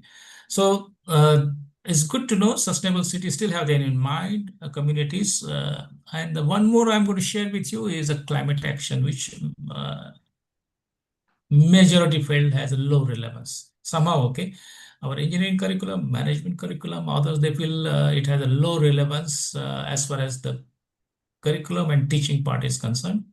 24.1 felt still medium relevance, and third majority negligible relevance. Now you know why there was a major problem at Brazil, okay, Brazil, about the COP30, why they couldn't come to an agreement to shift faster, accelerate. This is what their mindset is. And therefore, this is the mindset we have to do the good intervention strategies to help them to improve it. So because of limited time, I would like to now summarize and conclude. One part, we carried out survey, as I mentioned, action resistance survey, perception before intervention strategies. The one I explained to you is in details. We had interaction, discussions, but before that we carried out survey, and at that time 64% rated 6 or below. It means 6 or below, they say maybe less relevant for their curriculum or teaching. As I mentioned, some of them had some misconceptions. When we explain to them that how the role now, as you can see in the video also, that how the AI, computer science, data, big data, analytics, everything can be used to address climate change. And when we shared with them, their view changed, their mindset changed. This is a bit good to know. Almost there is a 25% drop in rating of 6 or below. Okay, 6 or below. So this is positive change we could see from the intervention strategies. Okay. Second, then we looked at the other side earlier, before the intervention strategy, almost 30% rated 7 and above. Okay, 38% rated 7 and above. Majority earlier part were okay, low rating. Then after intervention strategy, we shared with them, and then we again asked them, okay, their view, frankly, their view says, share your view. What is it? And we found that after they are knowing what it exactly action they can take for various sustainable development goals in their curriculum and teaching, there is increase of 25% rating for 7 and above, from 38% to 63%, okay, rated above. So this is a positive change we have seen it, okay, earlier. So as a result, what happened? We are able to address two things. One, reduce their concerns, whatever the concerns they were having, not sure why they don't want to do it, by giving them appropriate knowledge with the data and facts, not just talking, okay, giving them data and facts, interacting with them, focused discussion. So 25% drop in 6 and below, and 25% rise in 7 and above. This is clear cut. We could see that, we can see the change. We are able to bring in that kind of, okay, that kind of change in their mindset, so that now whichever faculty they are from, okay, they are diversified faculty, engineering, management, even arts and commerce, science, they found now, including AI and computer science, that yes, there is a scope for them to infuse sustainability in curriculum and teaching. Okay, this is one of the findings we are sharing with you. And then we asked them, okay, could this be included into your undergraduate and postgraduate programs? 56% say agree, 18% strongly agree, 18% we are neutral. I understand that. Therefore, that is why this kind of programs are needed to be conducted. Okay. So what is it we are proposing? We are proposing to synergizing sustainability and decarbonization net zero into curriculum, research, and more. We can assist. Okay, we have got expertise, and we have done it not for one, for few universities so far. I'm sharing the findings of one of the universities. And obviously, to go for that, zero emission vehicles, yes, doable one. We can do that one also as a project, research, waste to energy, clean hydrogen, carbon capture and utilization, and nuclear fusion. These are some of the areas we identified with them, that these are the areas they can carry out the research. This is kind of thing now we can shift the momentum. So we invite each and every faculty member, researcher, institution, college, university to take this opportunity, okay? Take this opportunity to move. So pre-keynote, 45% felt they agree, 22% felt strongly agree. Neutral, 15.8%, and disagree, 12.3%. Okay, now I'm going to give a chance for you, those who are attending physically or those who are attending online, just take a quick survey. It takes only 5 minutes. I'm putting this one. Those who have got their smartphone, you can scan QR code, or those who are on their own laptop, they can also use this link, which I will also put into chat box. I have already requested organizers to share this with the participants. So, okay. And while you are doing this, I would like to share one of the compositions on the net zero pollution, net zero waste, net zero energy at its base. Make them part of everyday routine. Keep our surroundings clean and green. I am very happy to share my thoughts and views with the experts, delegates, and participants of this first Asia Pacific Conference on engineering, education, social science, and humanity. I address most of the issues in this one in a short period. I will be very happy to work with you if you want to infuse these features into your curriculum, in your student projects, research, community service, your consultancy, and beyond. Okay, not to worry. Okay, this will be properly bright. It will be bright type. Okay, will not put you in a dark. We will not put you in dark. You will learn everything. It is all transparent, straightforward, and you can apply it. Okay, those who want to join LinkedIn, let me know. Please send me a message. I will join your network because I'm already hitting the minimum number 29,000 plus. So if you just join, you will be following. But if you send me email request, I will join your network so that we can communicate. Thank you very much. I'm very happy to share with you how we can incorporate sustainability in curriculum and teaching. Should you have any questions, I'll be very happy. And this is my email address. Welcome to the world of sustainability. Back to you, madam. Sorry. The stairs. That was not me. Thank you so much, Dr. Waikar. Continuing our journey of multidisciplinary learning, I would like to invite our keynote speaker, Dr. Supapan Tempul, distinguished board member of the CN Center, Mahachulalongkorn Ratchaputyana University, Thailand. Associate Dr. Supapan Tempul is a distinguished academician and multidisciplinary scholar with extensive expertise spanning Buddhist studies, education, law, fine arts, and political science. Renowned for her dedication to advancing knowledge and fostering holistic learning, Dr. Supapan has built an exceptional academic and professional profile through diverse educational pursuits and scholarly contributions. Dr. Supapan holds a PhD in Buddhist studies, complemented by an additional PhD in Buddhism, reflecting a deep scholarly commitment to religious Buddhist philosophy, ethics, and Buddhist education.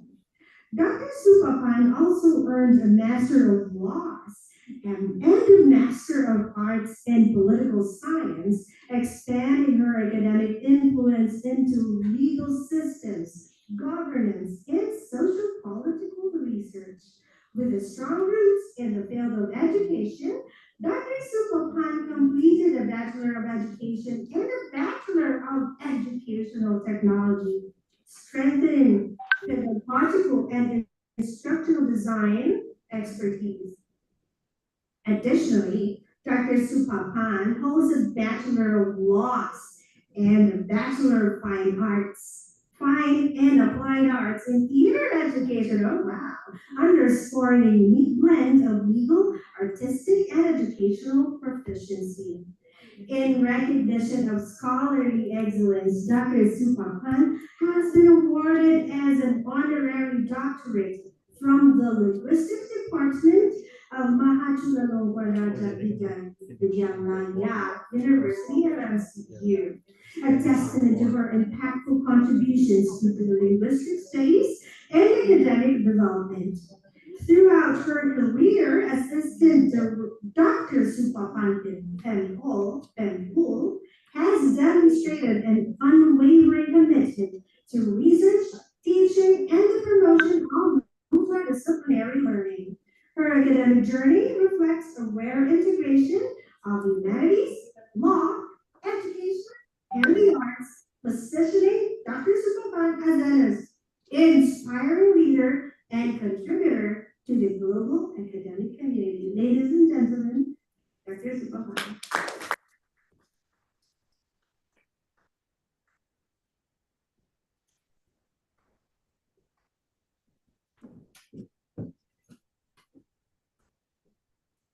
Good morning everyone. สวัสดีค่ะ And Mingabao, no Mingabao. Namaste. Namaste. Okay, my name is Assistant Dr. Supapan from Buddhist University of the World in Thailand. Buddhism University, the first in the world. Yes, you know. I teach English program and Buddhist study. I teach Buddhist study, philosophy, law, every subject. And now I own lady. And now I teaching save the supporter, no have salary. I teaching no have salary 15 years ago.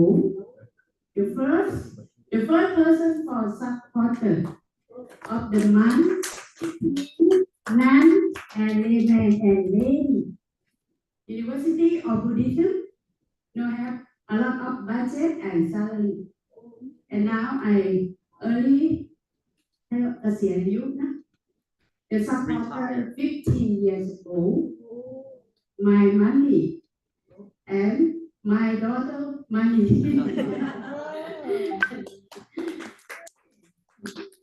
Okay, I'm glad to happy to see on person and on professor. And today I want to talk about the word fact many including academic social division replace technology. This person and emotional speech and daily life. And I teaching of the Buddhism. I like to talking Buddhism only the first about the Buddhism.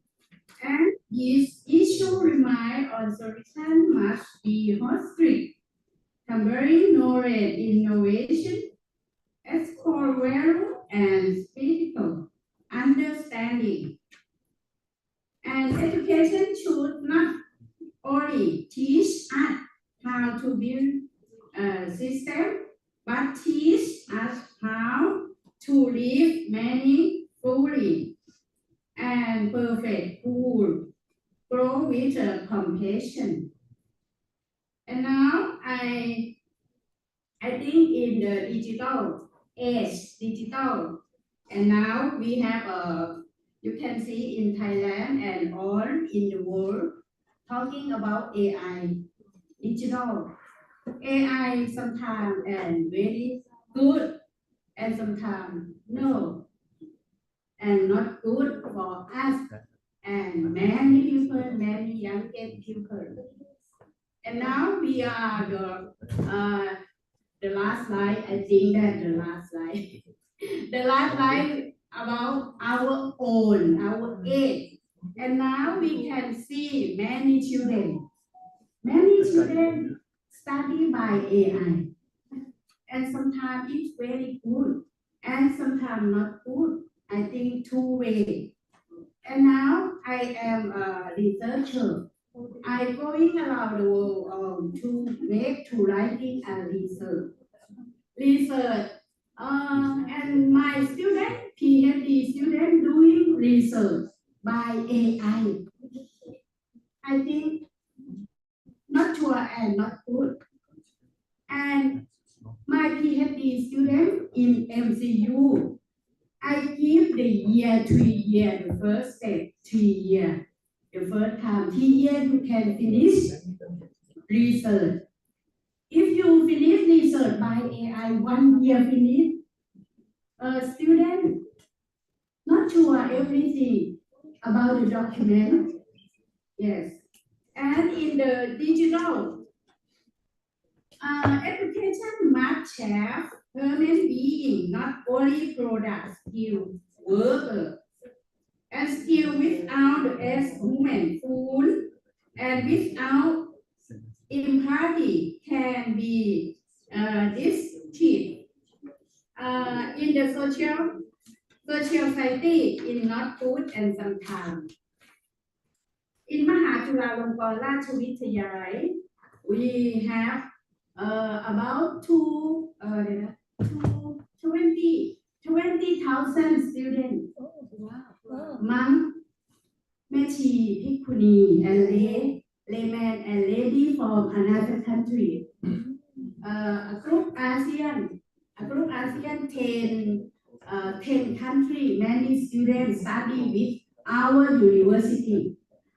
We teaching about the Buddhism and philosophy, social science, education, and we are the first step, the first fact, Buddhism.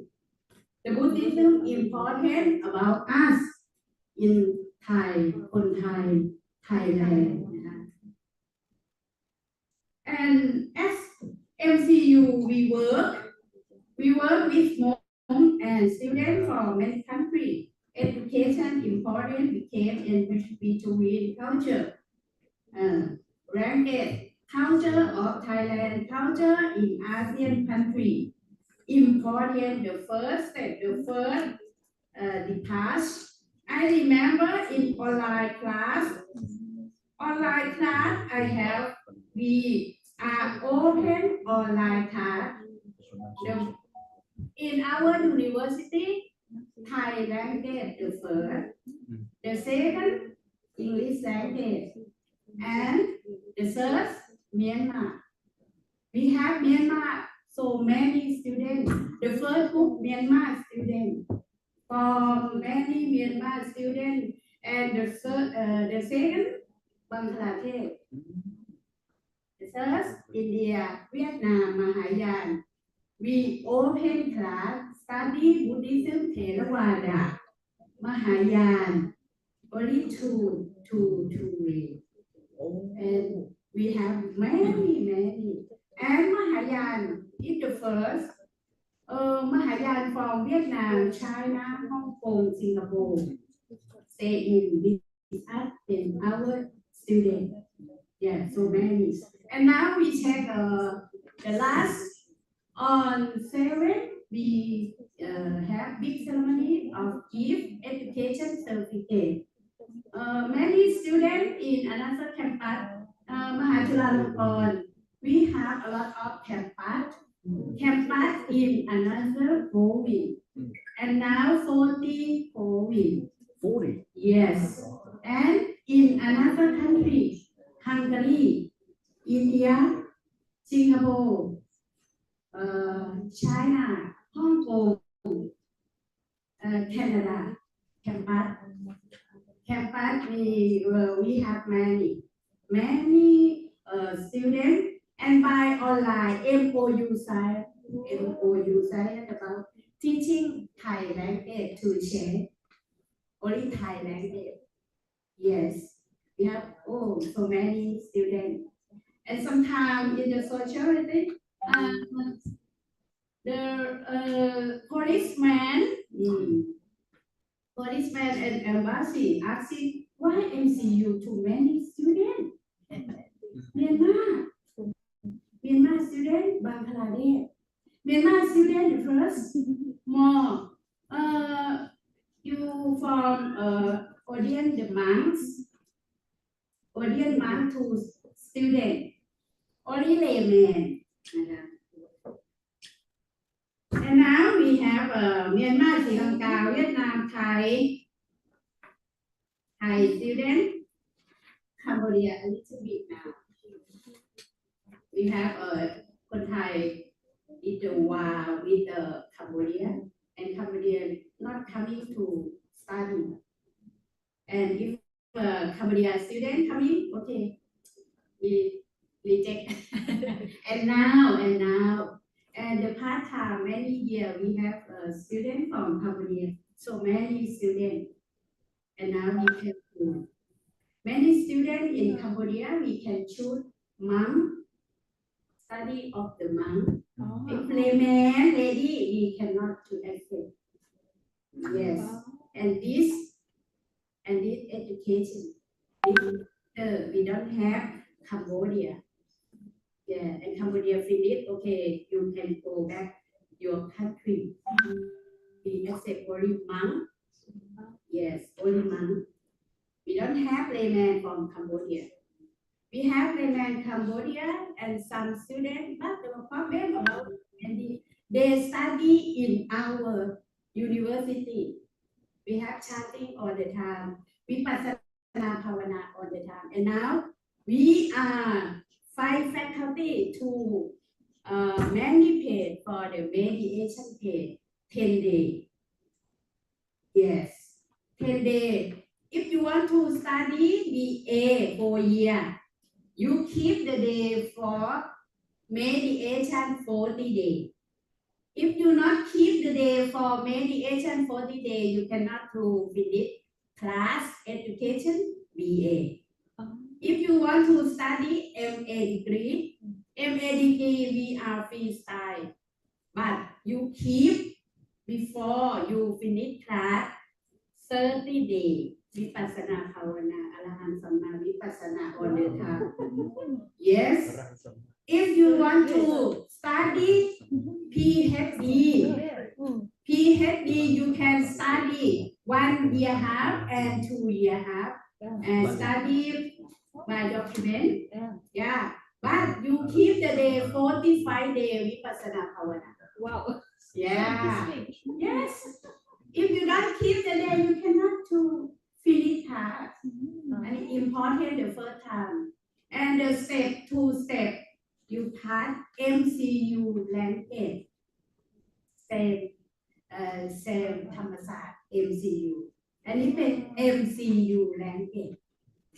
Yeah, you're welcome. I can, Chinawat, we can change นะคะ we can แลกเปลี่ยนกันได้นะคะโอเคเพราะว่าจะได้เอานิสิตไปด้วยเยอะเลยมันมีเยอะมากนะคะค่ะโอเคat the first day there are disagreements, but there be conviction. And many education is not about agreement นะคะการศึกษาไม่ใช่ข้อโต้แย้งการศึกษานะอันนี้ขอสลับเป็นภาษาไทยเนื่องจากเราเป็นภาษาไทยด้วยนะคะ it's what about hearing and respect many people respect I respect you you respect me in Thailand this is a Thai culture in Thai culture in คนไทย important about the culture language in Thailand beautiful culture นะคะ welcome and and now we have a big culture all the time big days big culture days Thai days Thai dance everything Thai food you can stay with us Thai Thai พัทยา Thai Phuket welcome and I welcome you and this on friend to visit my university MCU yes if you go to visit MCU you can see only monk walking in the morning food in Thabat everything okay in the future leader needs more than technical in the future นะคะ leader needs more than technical computer and everything I think not only AI we can we can study AI in MCU and everything teaching AI yeah when we want to researcher another I the researcher keep in I have one big book research at Japan study Buddhism in Japan some monk and I bring and invite many country monks together. How about your feeling in Japan Buddhism? You can study Buddhism, Mahayana, Theravada. How many Mahayana? How many Theravada? Why in Japan we don't have Buddhism a lot? The temple. Why Shinto, Shin? Why do not have a Buddhism temple? Yes, technology, technology can make us fast. Really, okay, I believe technology can make us too fast everything. Example, we hungry now. Hello, Grab. Hello, Grab food.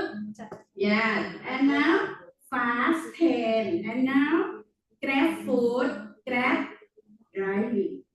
Everything, okay, technology is a good. I think when I teaching my student, okay, you can divide half. Good 50% and not good 50%. And now you can see and you watch the TV, you can see Thailand. We have the big war with the Cambodia. And then high technology bomb. And high technology. If high technology you are doing good job, okay, everything okay. We are globalization. But if you good, if you doing very bad about bomb, it is not good. I think that technology is very good. Yes. I teaching my student. Okay, you can divide 50-50 now. Yeah, sure. Because and all country not same. All country thinking not same. Okay, in Thailand we have open mind everything, but we don't know another country. Another country we don't know about. in mind นะคะ Okay next if you need time please tell me Take your time, please. Control the time. and we live in an task by article or introduce big data robot big data robot we have robot is okay because the part time we can 3 minutes. Yes. 3 minutes No, this 3. No. 3 minutes นะ 3 minutes นะคะ it's okay okay I think everything technology coming in our lives I think good 50% and in my mind I thinking with myself and another we don't know about they are thinking what about the thinking and I am thinking about technology something and very good and something not good and our life is okay นะคะ it's okay if AI I thinking about AI is good AI technology robot about a doctor in the hospital is very Medical robot. yes อันนี้ is okay because เคยผ่านมาแล้ว robot is okay นะคะ robot can help us okay next and before we stop thinking and we invite you and every young to visit and to study and teaching in our university because and now I teaching mom แม่ชีภิกขุณี have สติปัญญา knowledge you know สติปัญญา Knowledge and wisdom. we teaching my student our student in ASEAN no need everything not fighting no need ปล่อยวางปล่อยวางนะคะปล่อยวาง and the next time and the next time in your life if you walking say the Buddha way your life is so beautiful I am 62 years old I don't have It doesn't look like yes 62 years old my daughter PhD she is 31 years and is 62 but every day I walking I supporting and my money my food my shopping everything yes I don't I not rich but I can support I think I can choose this slide for the next slide thank you very much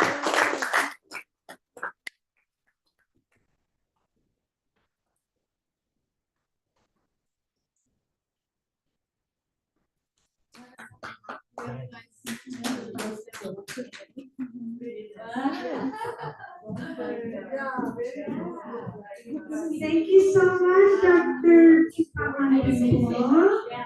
For our final keynote before we have our lunch, we please welcome Dr.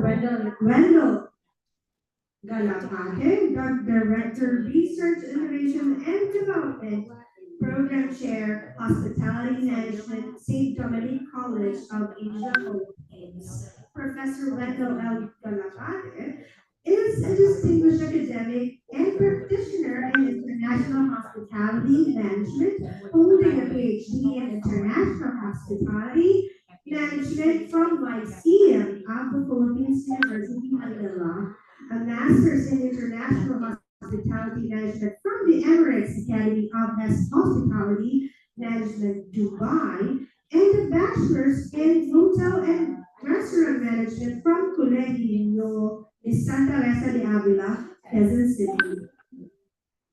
She currently serves as Philippines Section President of Amicale, okay, International Chef de Reception, okay, and is an active member of UFTP, COHREP, HFEI, and ETCOR. Professor Galapate has held leadership roles in academia and industry, including research and extension officer and BSHM program chair at St. Dominic College of Asia, and recipient of the Excellency Award for Outstanding Research. A passionate researcher and speaker, Professor Galapate actively contributes to the international collaborations, SBCA research initiatives, and hospitality innovations, bridging academic excellence and real-world practice. Dr. Wendell Galapate, the virtual stage is yours. Please give her a hand.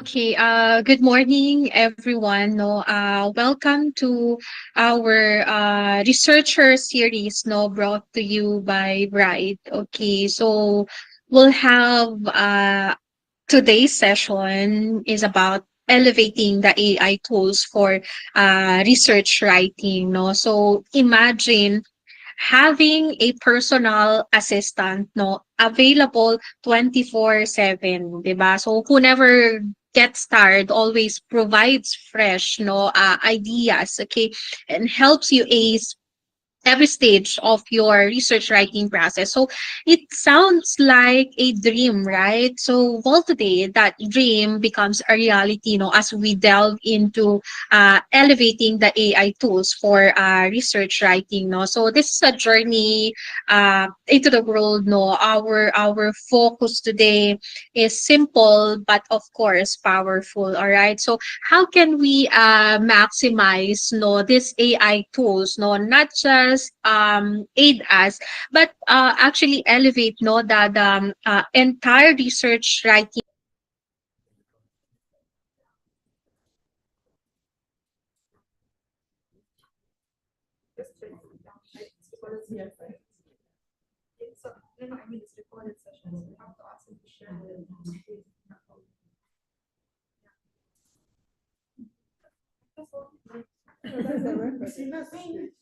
Oh, I thought she was sharing. I think it's recorded session. She recorded the session. She's not doing that.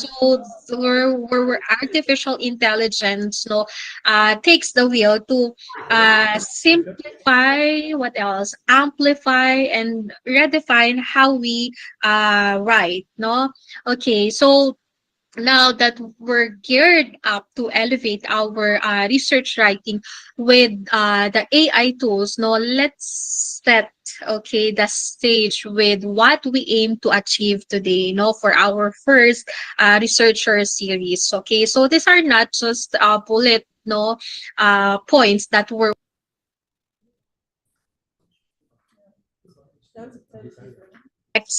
text wizard, no? So, Claude, as your Genius collaborator, no? And Dal, as your digital Picasso. All right. So together they are redefining creativity and, of course, productivity, no, in such a ways that we've never imagined before, no, in just a nutshell. All right. This Gen AI is here to stay, no, making our lives easier, no, more creative and infinitely, no, more fun. Okay. It's not just a technology, no. It's a partner in everything from work to play, no. The possibilities are endless, no. And the best part, we're only scratching the surface, no. So we'll more delve in. No, so on this slide, we'll categorize four standout tools into two broad areas. There is a chatbots, all right, and academic search tools. Okay, so chatbots simplifying a conversations first app. Okay, phone, this is chatbot, is like your reliable digital assistant. Okay, so simply straightforward, and designed to help you with a quick queries and casual interaction. So it's what you call this, it's a perfect for when you need to spark of intelligence in your packet. And then there's Copilot, the Bing chat. Now this one takes it a step further, okay, by integrating internet search capabilities. So imagine having a chatbot, not just conveying, but also pulling in a real-time web-based knowledge. So it's like what you call this, combining the best of both worlds, instant answers with the richness of the internet. So academic search tools, it is what fueling knowledge with precision. So site assistant, if you're an academic or a researcher, this is good for you, student. This tool is your best friend. So this will be your new best friend. It doesn't just answer your question. It backs them up with solid references. Okay, so complete with citations. It's the tool you turn to when you want your arguments to be bulletproof. This is what I usually utilize. This is my best friend. See Site AI. And then next is we do have the consensus. Here's where things get really really smart. This tool synthesizes research findings, okay, into concise summaries. Want to know if, let's say, if a caffeine improves exercise performance. Okay, so consensus not only gives you the answer but also rates that the consensus within the scientific community. All right, so if you're go to for making data driven decisions, why it matters. So each of uh, these tools caters to specific needs, whether it's casual inquiries, in-depth academic research, or even combining search and conversational power. They're like superheroes, productive, each with a unique superpower. Ayan. Okay, so let's take a moment to explore the fascinating world of Gen AI, or the generative AI. It's one of the most transformative technologies that we have today, and you know what, tools like the Chat GPT, the Cloud, and the DAL are at the forefront of this revolution. But here's something critical to understand. All right, in the world of Gen AI, the context is king. All right. Why the context matters? When we say context, we're talking about how much information or data the AI can handle at a time. All right. So this is measured in tokens. So essentially there's a limit on how much we can feed or prompt the AI in one go. All right, so think of it as the memory capacity of this tools. So breaking down into numbers, as what you can see here, Chat GPT or GPT-4 has 128 tokens. So this is really impressive, right? 96,000 words, which is roughly the length of a novel. Okay. While the Gemini 1.5 Pro, it has a 2 million tokens. Now, this is the next level capability, with the capacity for about 1 million words, no? It's like processing an entire library in a single context window. Wow, no? That's really fascinating. Why this is exciting, no? The bigger the context window, the more nuanced and cohesive the responses become. All right, so it enables the long form problem, no, solving, deeper research, and also creative projects. All right, that were once unimaginable, no, but no, of course, with great power comes with great responsibility. All right, using these tools effectively is the key, no. With this in mind, no, let's reflect, no, how can we leverage these capabilities, no, to enhance our projects workflows, no, or even in simple learning journeys, no. I'd love to hear your thoughts about this, no. um Now, let's have know how it was started, no? A historic date, no? November 30, 2022, no? This is the day when OpenAI, no, uh, unleashed something remarkable. All right. So ChatGPT paused for effect AI conversational AI model design, no, not just to answer questions, but of course to engage, entertain, and assist in ways that the world had only dreamed of, right? So take a step closer to this timeline, no. uh this is a special and remarkable journey, no, a big launch, no, for the open AI. Now just a few months later, no, in sometime in February 2023, no, the Microsoft uh decided na, hey, we want in on the fund, so they introduced this Bing chat, no. Yes, Bing chat, the search engine you probably forgot about, no, suddenly become a cool, no. I don't know if you use this, no.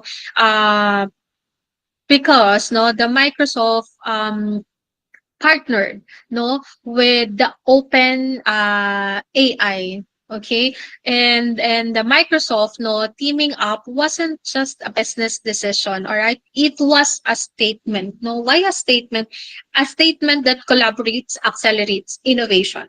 Okay, so think about it. No, um, one company brings the technology, another brings the platform, no, and what together they create something neither could have achieved alone, no, not just in AI but in a life, no. So as we look back on this timeline, no, what do we see here? Okay, we see the evolution, no, of AI from a tool to a partner. Okay, from Chat GPT to Bing Chat, no, these models are no longer just answering questions. All right, so students, they are just shaping how we interact with technology. Okay, and the best part, okay, this is just the beginning. Okay, who knows what's the next milestone? All right, let's see. Then came March 23. OpenAI said, hold my data, no?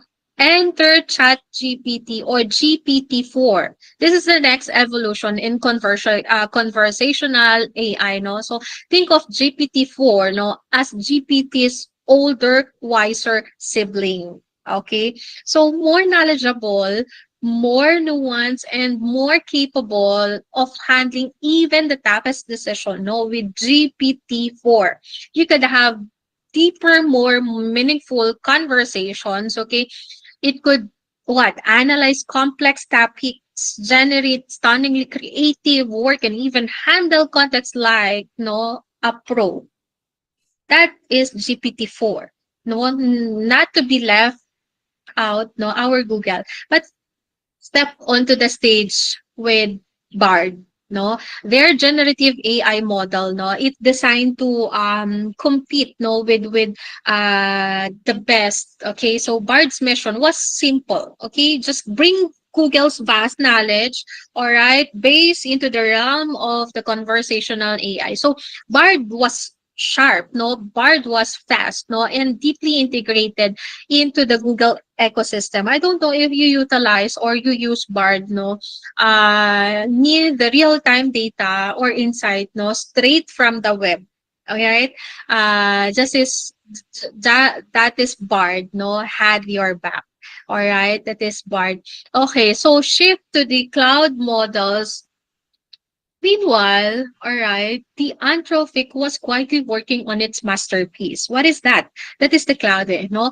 Launched in 2023, year 2023. Claude focused on being ethical, safe, and incredibly reliable, no? So it was like the AI model you'd trust to babysit your kids, no? And then came the Claude 2, all right, with a game-changing feature with what 100,000 context, no, or tokens, no. So imagine having an AI, no, that remembers your entire essay draft, no, or your detailed meeting, no, your detailed meeting notes, okay, without breaking a sweat, no, that is clouded too. So raise the bar, no, it has raised the bar for handling large scales conversations, all right. So during the from May to July 2023, no, GPT-4, no, powered with the Bing chat, no, finally by mid of 2023 here, no, the Microsoft's Bing, all right, got a major upgrade, no, which is the GPT-4 power. Okay, so this wasn't just a chatbot anymore. Okay, so it became a swift army knife, no, for AI tasks, no. So search, summarize, plan, create, no. Bing chat with GPT-4. Could you do it all? So honestly, at this point, no, it felt like Bing Chat might start making breakfast for us too. Tama. Okay. And then by November to December 2023, Cloud 2.1, all right, and Gemini by the end of the year, no, the advancement kept coming. All right. This is the Cloud 2.1 introduced a groundbreaking what 200,000 context window. Imagine making it ideal for handling massive data sets, no, and then long documents, all right. And then there was this Gemini, okay, by Google multimodal AI. Okay, so this is capable of understanding the text, no, the images, and even complex scenarios, no. So this wasn't just AI, all right. So it was a visionary leap into the future. Okay, so imagine that. And then finally, they introduced, no, this GPT-4V, so which added the ability to process and interpret, no, images that needs an AI to analyze, no, a chart, read a diagram, or help a visual data, no. So that is GPT-4V, no, was here to help. Okay. And then by January to March 2024, no, we have, no, a pace of innovation accelerated. Yes, this is the Cloud 3, no, took the models to new heights with multi-modal capabilities, no. While this Microsoft's Copilot, no, became the ultimate productivity assistant, no, in the Microsoft 365, no. So this Copilot wasn't just AI, all right. So it was your personal office buddy. This is also my personal office buddy, no, in my everyday workplace, no. So imagine, no, never having to draft an email or organize a spreadsheet again, no, sounds like a dream, right? So that is my working body, okay. By April to June 2024, in that mid of month, the Open AI, introduced that the GPT-4, okay, another leap forward in multimodal AI, so meanwhile, it unveiled the Cloud 3.5, which introduced, all right, specialized features, no, like this sonnet artifacts, all right, for creative tasks, no, and enhance our computer use capabilities, no. You know what, AI was no longer just helping us, no, it was practically writing our poetry, no, and fixing our computers, no. That's the role of AI for our current era, no. And then here we are, late 2024. We do have the Gemini 1.5 Pro, no, up the with the context windows of up to 2 million tokens, no. This is a monumental achievement, no, for the Gen AI family, no. At the same time, the Open AI, no, the launch of Copilot agent, no, a feature designed to integrate this AI assistance, no, into various domains, no. Okay, so from what? From personal projects to enterprise solutions, these co-pilot agents were just a glimpse, no, into the AI driven future, no. Okay, so good reasoning, we do have the best writer, we do have the multimodal outputs, no, artifacts, no, enhanced AI assistance, no. So when it comes to good reasoning, models like ChatGPT and GPT, excel, all right, at logical reasoning on conversational flow.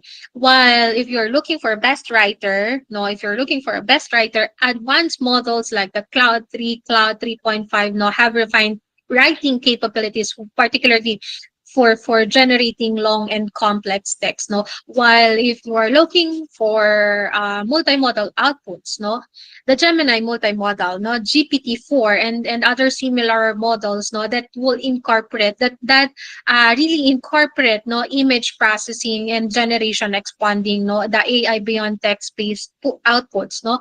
And if you're looking for extensive input handling, no, models like Cloud 2 or Cloud 2.1, even the Cloud 3, no, it can handle 100 to 200,000 tokens, no, or context windows. So this is really a perfect large scale data or documents, no. And then if you're looking for a long input, no, the Gemini 1.5 Pro models manage 1 million to 2 million tokens context, no. So it allows for extensive analysis, no, or massive data sets for prolonged conversations. Okay, this streamlined, no, breakdown highlights how input and output capabilities, no,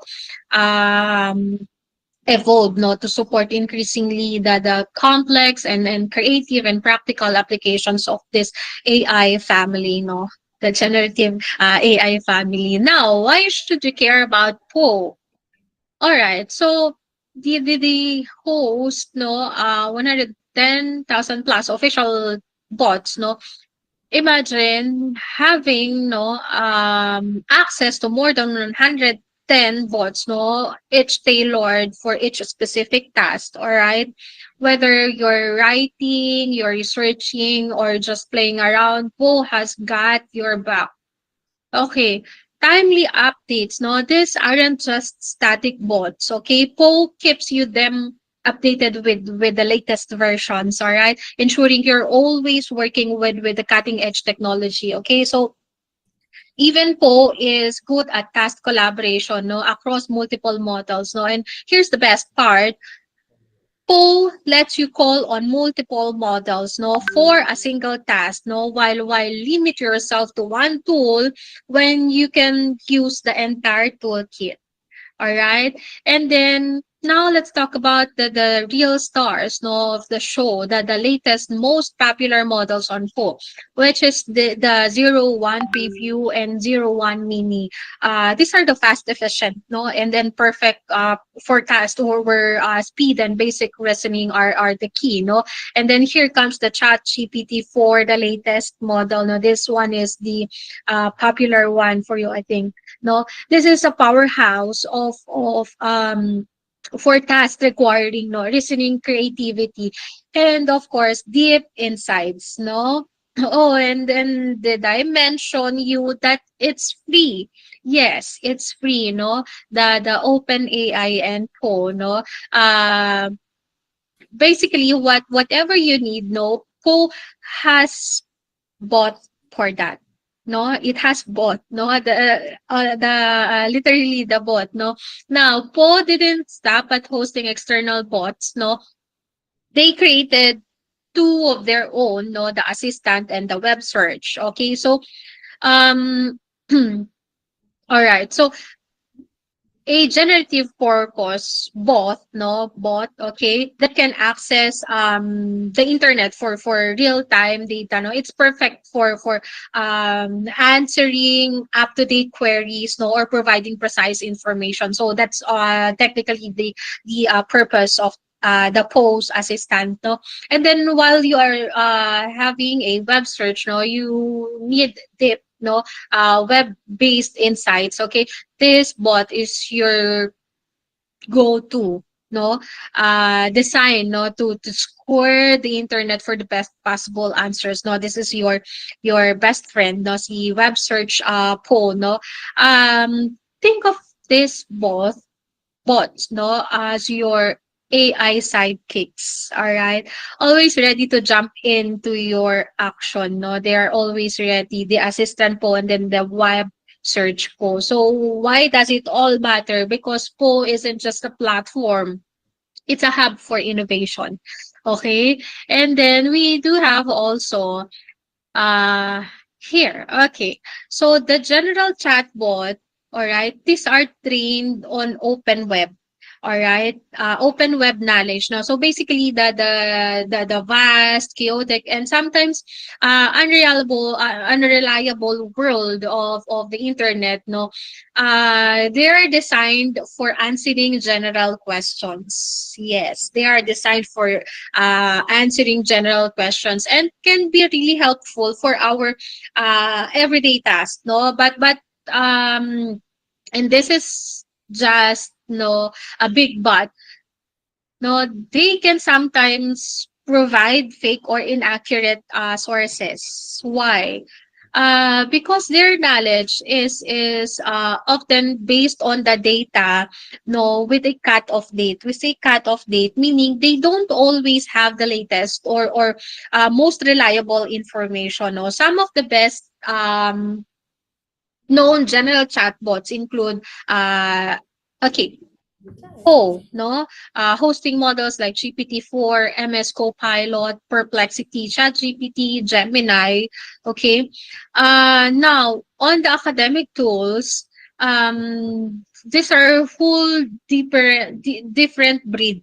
All right, what I mean is academic tools, no, trained on academic sources. Think of them as the AI equivalent of a diligent research assistant. All right. So or as the slide cleverly no puts it, no, they can replace your research assistant, no, or the big win here, no, the academic tools is here, all right, to provide real sources. Okay.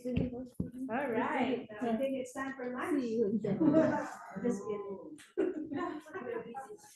Relax. I'm just kidding. So before we head out to our lunch, let me just hand out Some certificates. Okay, so let me read the citation. Certificate of Honor. First Asia Pacific Conference of Engineering, Education, Social Science and Humanities, APCEESH, Bangkok, Thailand.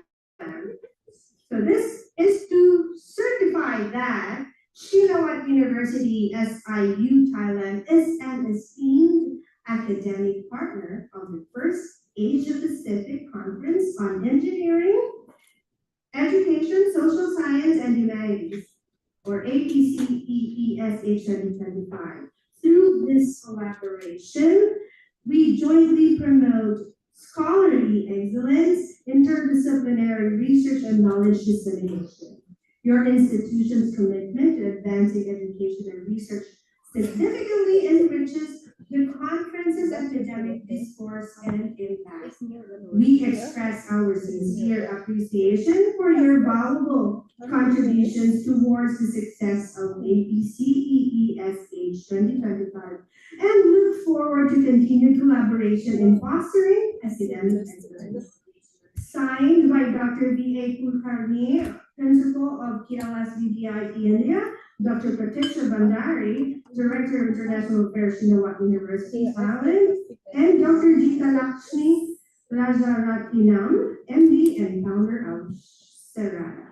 May I call in the representative of Shinawat University, Dr. Pratisha.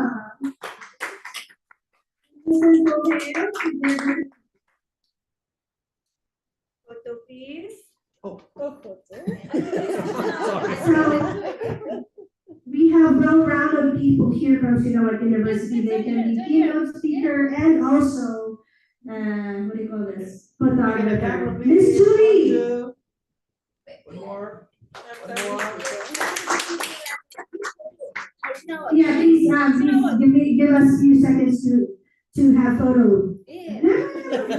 Can we ask someone to please take a photo, please? Thank you so much, Dr.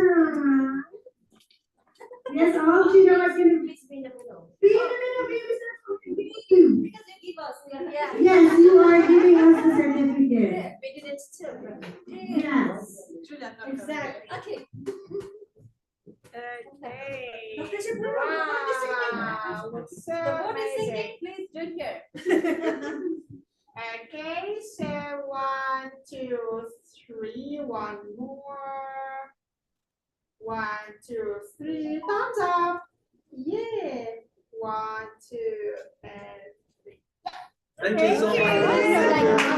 Now the certificate of appreciation. Serata expresses its gratitude to Dr. Pratisha Bandari, Shinawat University, Thailand, for being the conference chair at the first Asia Pacific Conference on Engineering, Education, Social Science, and Humanities, organized by Shinawat University, Thailand, KLS Vishwanath Deshpande Institute of Technology, India, and Conference Educational Research and Development Association was held on 15th and 16th December 2025 at Novo Hotel, Bangkok, Pratunam, Thailand. Signed by the same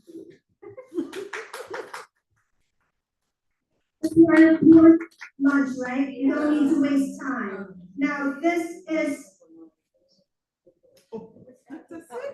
Sorry. so this is Why you have so many certificates? And my 1, signature. 2. So it actually has the same citation, but this one is for being the guest of honor. May I call in Associate Professor Dr. Rana Altulji, Global Next University, Malaysia.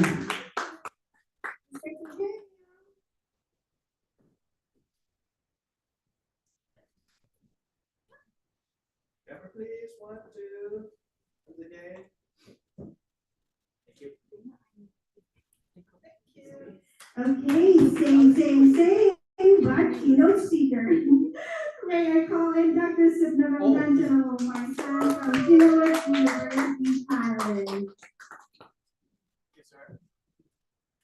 That's factory. Closer, please. Video, 1, 2, 3.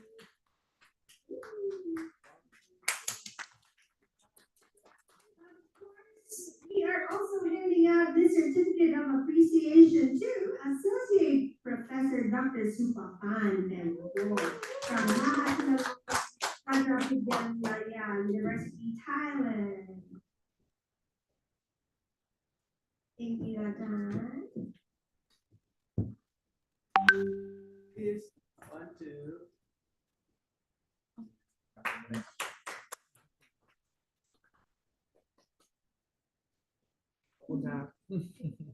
Also with the same citation, but for being the session chair, may I present the certificate to Dr. Doris O'Geary. also Amsterdam University.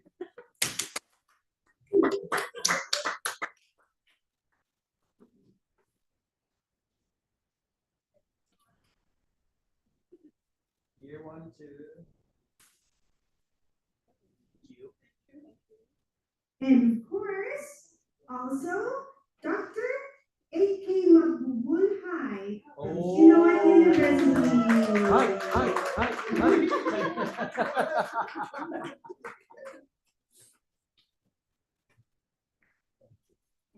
Camera, please.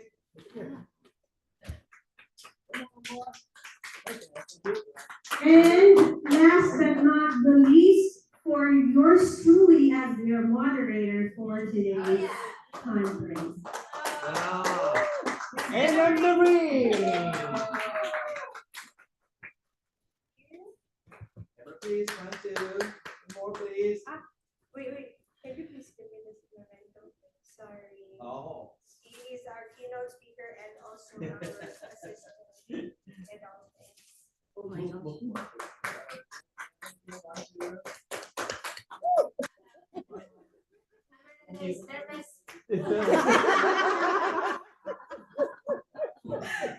Thank you so much, everybody. That ends the memento ceremony. We will what?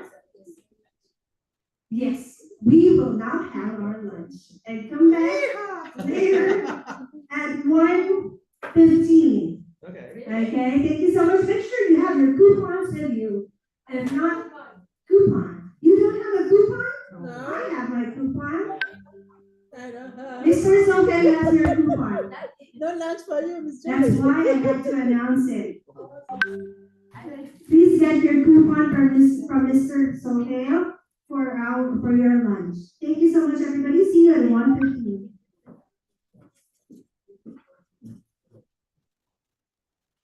Sir? It's at the square.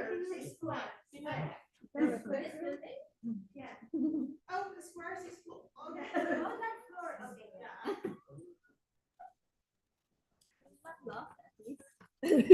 Oh, she will not get lost.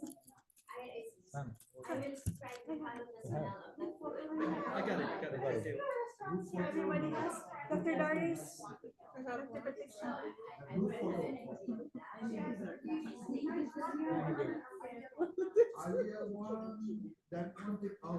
Sorry?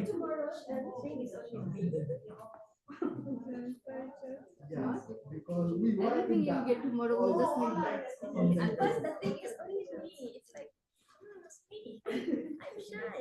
Let's go in. Yeah. Okay, dear professor, I warm welcome and อ๋ออาจารย์ไม่อยู่ช่วงบ่ายแล้วครับ ต้องกลับไปที่สถานปฏิบัติธรรม โอ้ครับผมครับ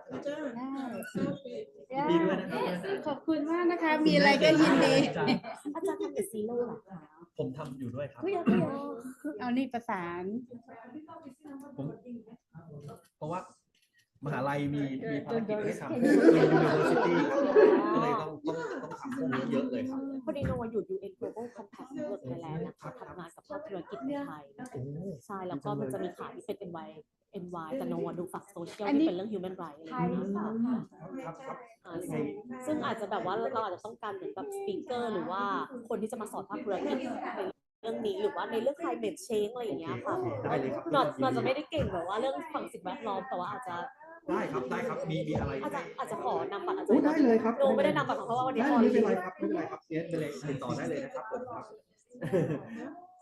เก่งมากเลยเก่งทั้งแม่ทั้งลูกเลยอ่ะอาจารย์นั่นแหละ Sister?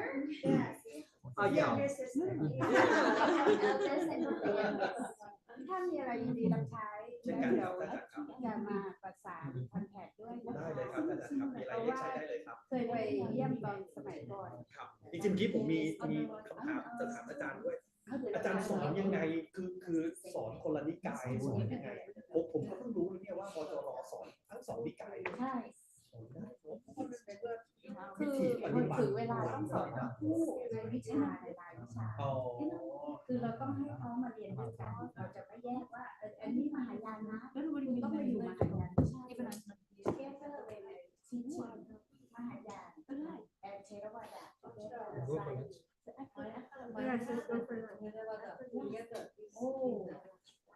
เดี๋ยวมีอะไรเราคุยกันยินดีเลยเดี๋ยวนะคะเวลคัมยินดี น่าจะเก่งมากเลย อันนี้มันยังน้อย เพราะว่าเวลาเราสอนเยอะถ้าใช้กันสอนเพราะว่ามันจะต้องสอนมาช่วยระบบที่เรียนความเป็น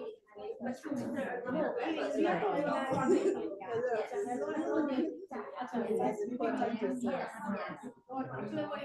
เป็นนักเรียนเป็นนักเรียน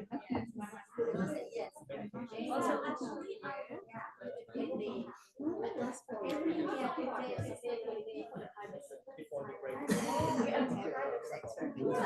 can collaborate. So you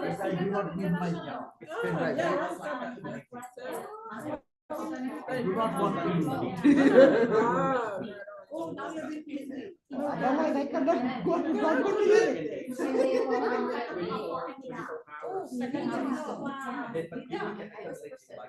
Like one day, one night.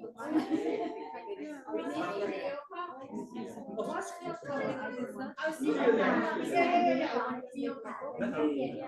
I was specially asked to reply on the line. I will do my grandmother. Even though you not likeคน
Online in the afternoon part, we not start yet. Could you please hold?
Hello, Mike.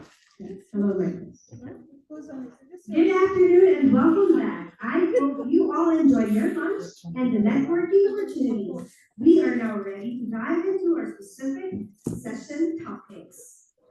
I would like to invite our first session speaker, Dr. A.K. Mabubulhay, lecturer of Shinawat University.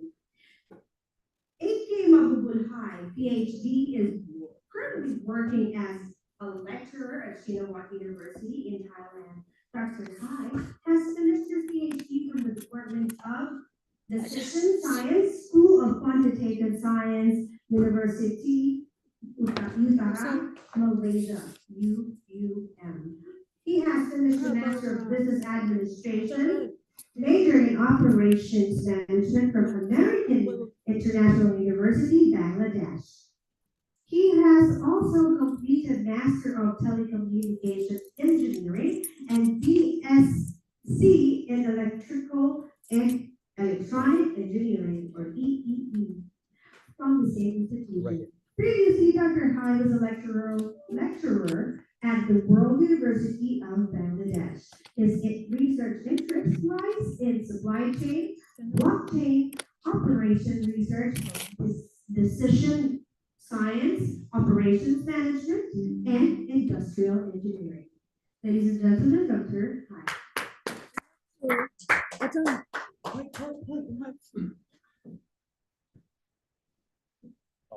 Can we?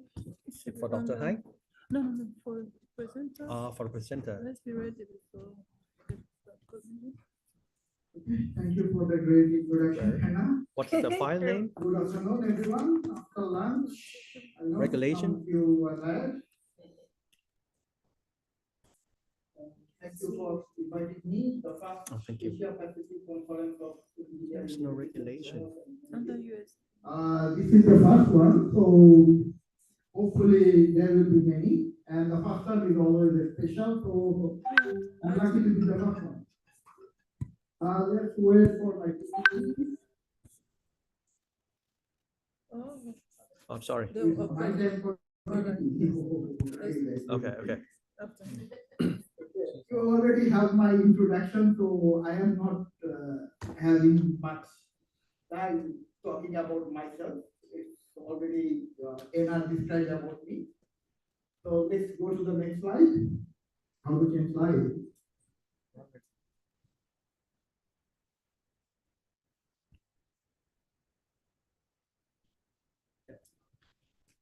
Yeah, today I'm going to talk little bit interesting. People who are from this part, some of them already know. The title is Supply Chain Model for Service Industry. Interesting part, some of might get confused, some of might like it. So let's try for the next slide. And I will try to finish as soon as possible because lots of slides. Please go to the next slide. Okay. So supply chain management. I am not taking that much lecture. So directly all the organizations that are related to make a product or service. It's a particular for one product or one service, not for an organization. So there will be multiple organizations for supply chain management. It's what do you say, hot topic all over the world, how to manage supply chain very efficiently. So mostly today I will focus on service industry. Please go on next slide. What is in the slide? Next slide. Yes.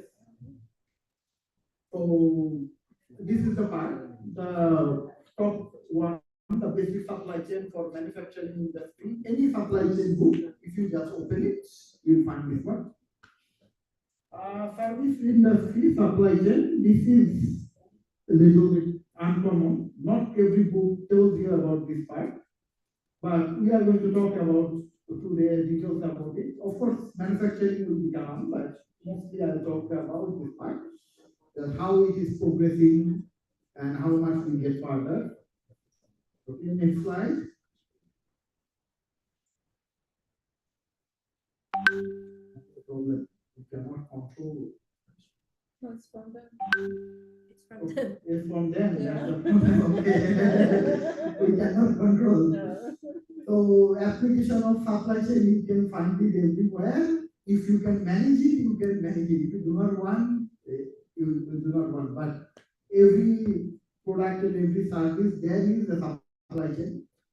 If you can calculate it, you can find it easier.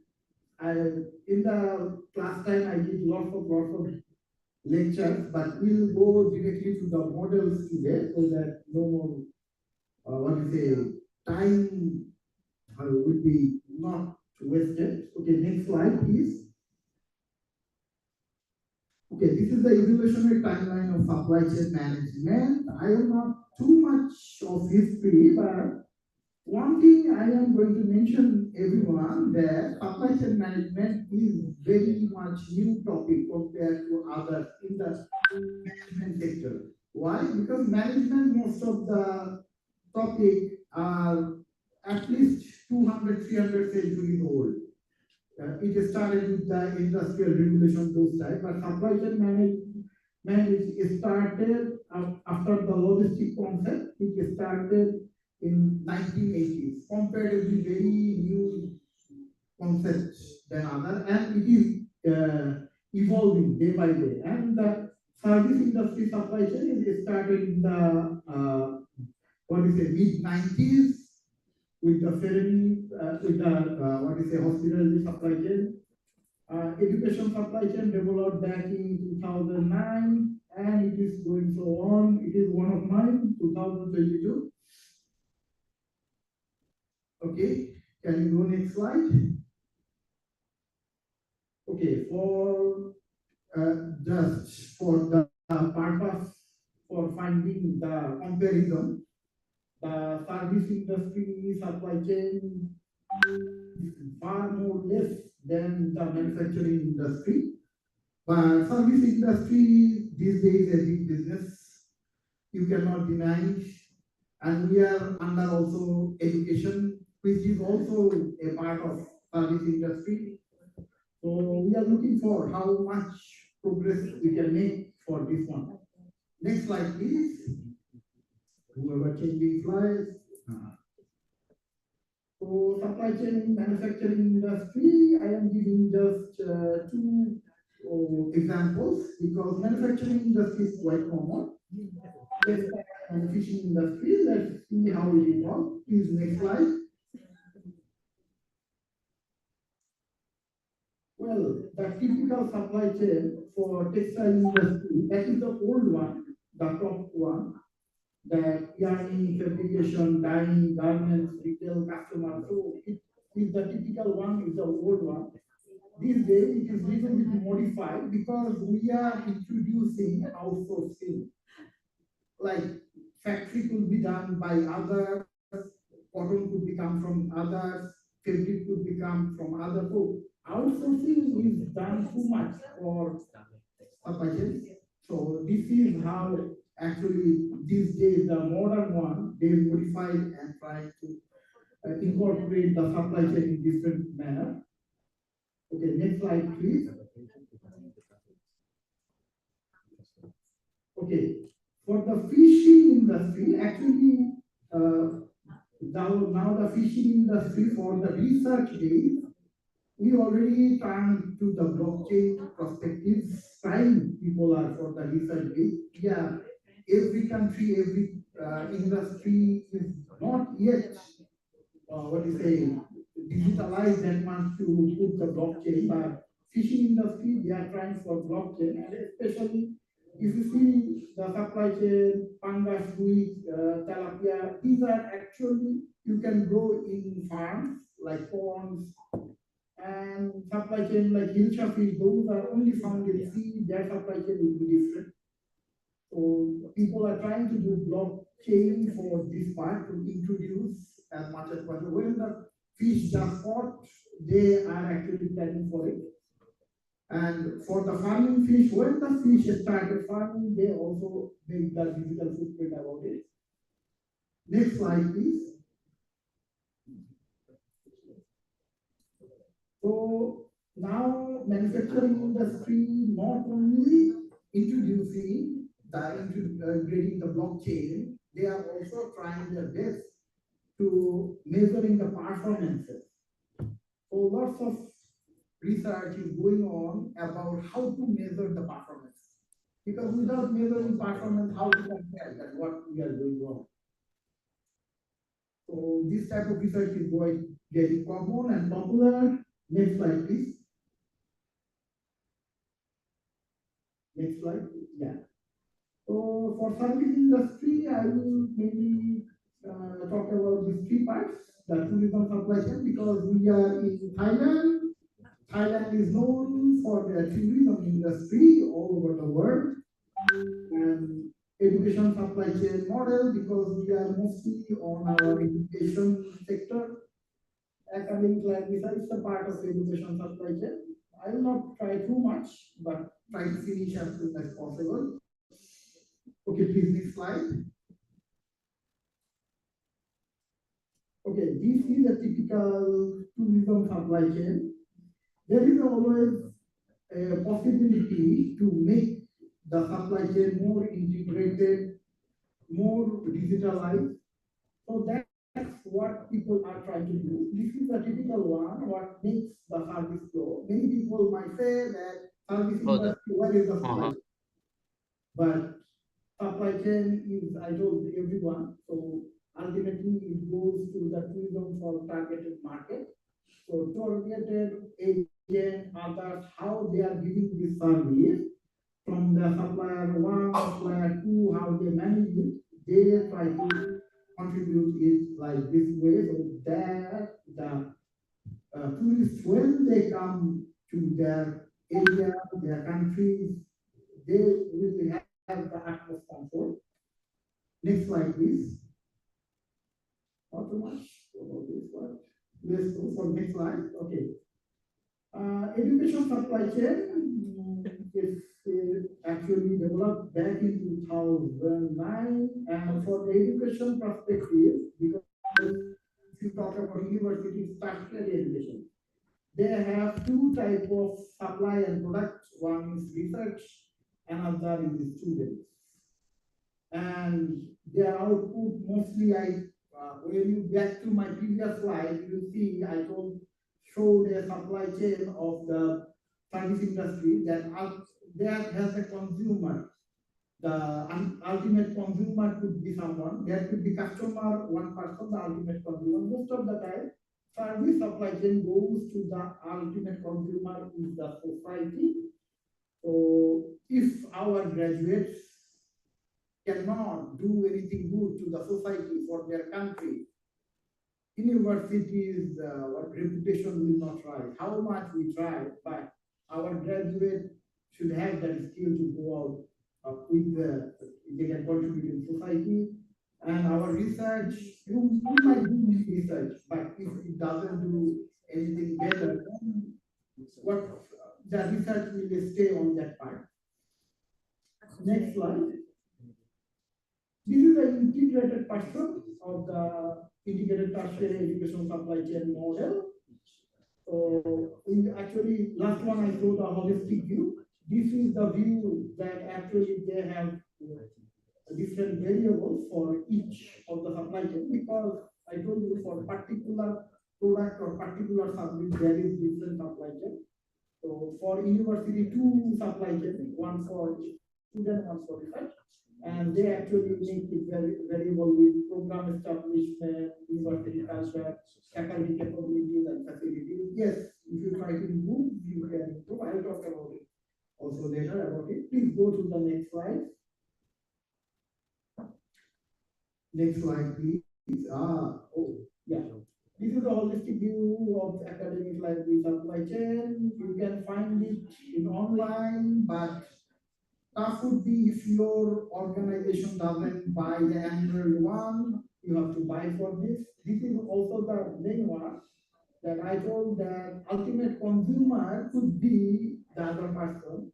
For the library users are the customer, but the sponsor academic institution like Shinawatra University library users, if it doesn't help the library users to help the Shinawatra University, ultimately they will not give that much funding to the academic library of Shinawatra University. So this is how this type of supply chain works for service industry. Okay, next slide. If you need this paper, you can also talk to me if you do not want to buy from Emerald, because Emerald, I know some of the institution doesn't buy their subscription, maybe like you don't. But if your institution buys it, then it's okay. Otherwise, you can also contact me for taking the full paper. Both of them are Emerald and Scopus in their journal. So, describing it will take if 1 hour, so I'm not doing for description. So let's go to the next slide. Okay. COVID-19 and supply chain. Already COVID-19 gone, but it gives us a question that how our supply chain is fragile. When there is something, this type of pandemic, what happens to our supply chain? Our resources doesn't move yet. So how we were going to maintain our supply chain in those conditions? So lots of already research is done, but still it's not enough. It could be improved. Next one is, next slide please. So for this type of purposes, it's not only COVID-19. I'm not talked about too much about the war situation and others in the slide, because it could create some questions or some issues. So it creates supply chain disruption. Already there is chip shortages, other resources are there. So this is another truth for supply chain that we are facing still now. Next slide. So supply chain disruption, there is lots of research is going on that how to make micro supply chain, service diversification, supply chain strategy. Micro supply chain is something you manufacture something where you sell that part. If you can do that, you can have a flow of it. So micro supply chain theory is also getting much more popular. It's not about only cutting the cost. It's about fulfilling the demand. It's also there for getting the supply chain to work properly. Next slide, please. So some issues about the hospital, like how in the pandemic situation, in the war situation, how to manage them, or what to say about their resources, like we found out about the PPE, mask, hand sanitizer, how they are doing, because doctors are not particularly well to go everywhere. And telemedicine is something that is still many people think it is a joke, but we have to take it. Okay, next slide, please. Academia, now academia, we are in different situation. Now intake is less, and now online, after pandemic, actually online became much more acceptable. Before it was not acceptable. So how to develop this supply chain is also becoming quite challenging. Okay, next one please. And sustainability in supply chain. It is about adding the most sustainability with the supply chain. Now these days all the research is more trained towards this. And I can say, because I am showing you some of the latest research, some of the research like sustainable academic university supply chain research is going on. I'm not sure how many now published is going to be, but if you want to face those supply chains, it will be much more helpful. Okay, next slide. I think it is the finished one. I have to finish this one. Thank you. If you have any questions, please let me know. I know I have gone through very fast. We eager to see the presenter. I am. Thank you. Thank you, everyone. Give you a personal questions, not on the stage. Yes. Yeah. Off record. Alrighty, thank you so much, Dr. Pai. Now, next I would like to invite our next session speaker, Dr. Anu Sayal, Senior Lecturer, School of Accounting and Finance, Faculty of Business and Law, Taylor's University, Malaysia. Dr. Anu Sayal is currently serving as Senior Lecturer in Mathematics, Statistics at Taylor's University, Malaysia, which is ranked among the top 40 universities in Asia and 253 globally. She is also an accredited trainer by HRD Malaysia with over 18 years of teaching and research experience. Dr. Sayal holds a bachelor's degree in non-medical and a master's degree in mathematics from Guru Nanak Dev University, Amritsar. She earned her PhD in mathematics from Uttarakhand Technical University, Dehradun. Dr. Sayal has received several prestigious awards, including the Young Scientist Award in Mathematics, Statistics, and Computer Science from the Uttarakhand Council for Science and Technology, Dehradun, in February 2020.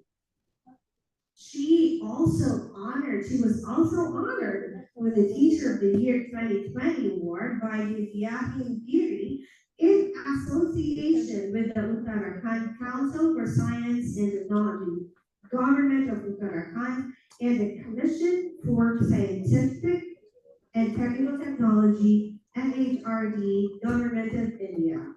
In 2021, she received the Guru Varya Samman Award from Harvest Educational Transformational Solutions, or HETS, and Best Woman Scientist Award from the Novel Research Academy.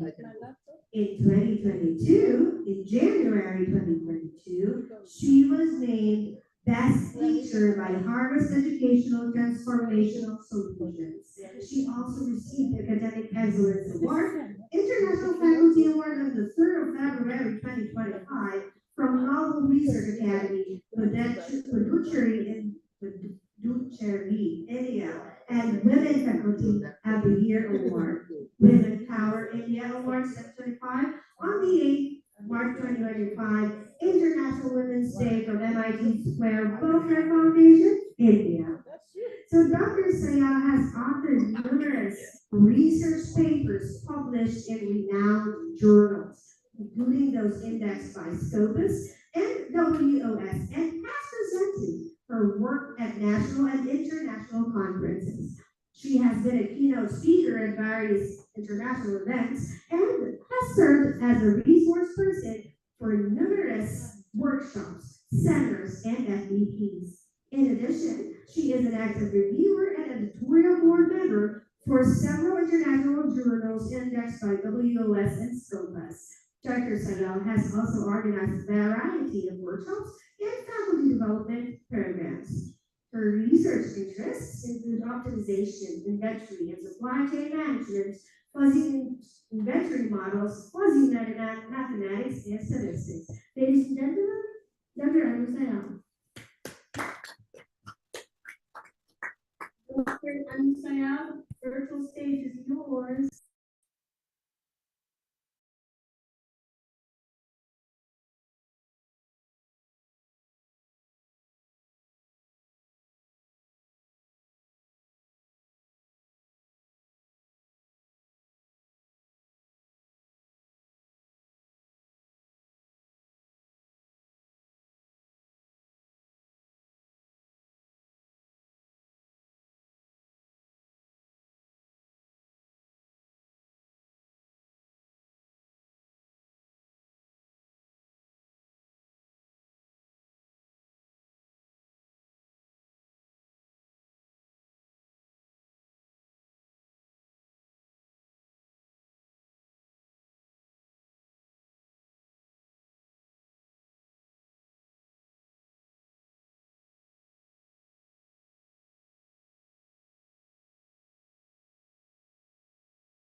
Okay.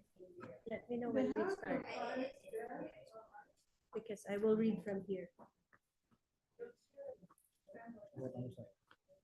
I don't need to go up.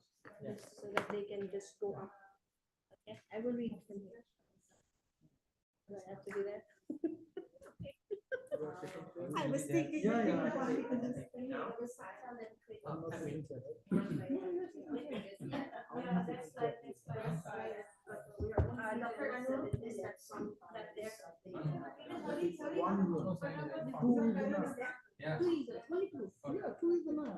You need. Ladies and gentlemen, Dr. Anna Where are you Sayed. going? No, I mean you. Yes. Is she available? Maybe her connection is bad. Ma'am, let us know if you can proceed with the technical session.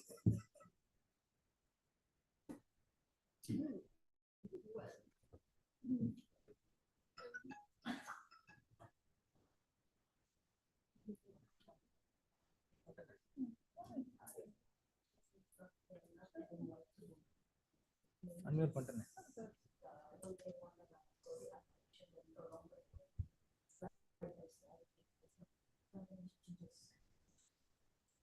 Can we proceed? Ma'am, Dr. Anusoy, you can share your screen. Okay. A very good afternoon to all. Anna Sayed is here. Good afternoon. Okay, I would like to thank the organizers for giving me this wonderful opportunity today. So let me share my screen first.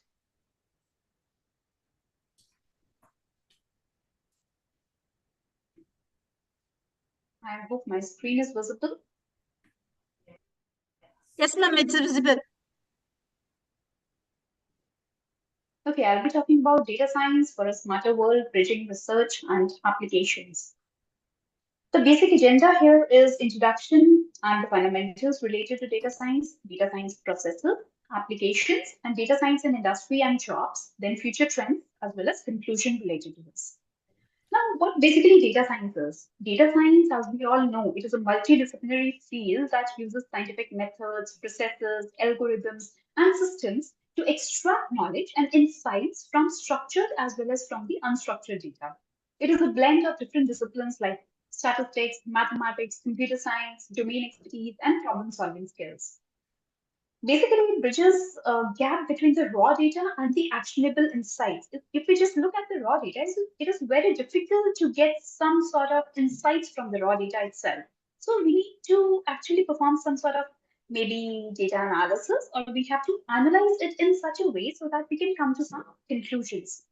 Now, data science basically deals with the key objectives like optimization, that is to improve the processes, efficiency, and decision making based on the data driven insights, and discovery of some sort of hidden patterns if they are there in the data, or any kind of trends which are there, or even correlations within the data which may be present. Now, this is used to predict or build the models, which is based on the forecast of future outcomes or behaviors, which would be related to the data that we have already collected. The core values here are it drives innovation and solves complex problems. That is, we can actually build some sort of innovative analysis related to the data across various industries which may be there. It transforms the raw data into valuable assets for any kind of business and organization. It enables data-driven decision making for competitive advantage. As we know that we are living in a competitive world, so we need to come up with something innovative and something which is novel. So this is all possible with the help of data science. There are various career opportunities associated with data science. That is, the US Bureau of Labor Statistics has already given the statement that there would be a rise of data science needs, and this will create roughly 11.5 million job openings by the year 2026. Now, by 2026, data scientists and analysts, they will become #1 emerging roles in the world. Now, again, this is given by World Economic Forum. Data science and AI, they are amongst the hottest fields of 21st century. This we all already know. Then there would be impact on all segments of daily life by the year 2025 with respect to data science. And applications are there in various fields like transportation, logistics, healthcare, customer services, and many more. Now, the world that we are living in today, it is a data-driven world. Now, data basically is regarded as a new oil. It has impact across various industries, like we have finance, we can detect fraud easily with the help of data science. Then we have healthcare, personalized medicines is actually possible with the help of data science. Then we have manufacturing industry, their supply chain optimization can be done with the help of data science. In marketing, we can have targeted campaigns if we have the customer segmentation data.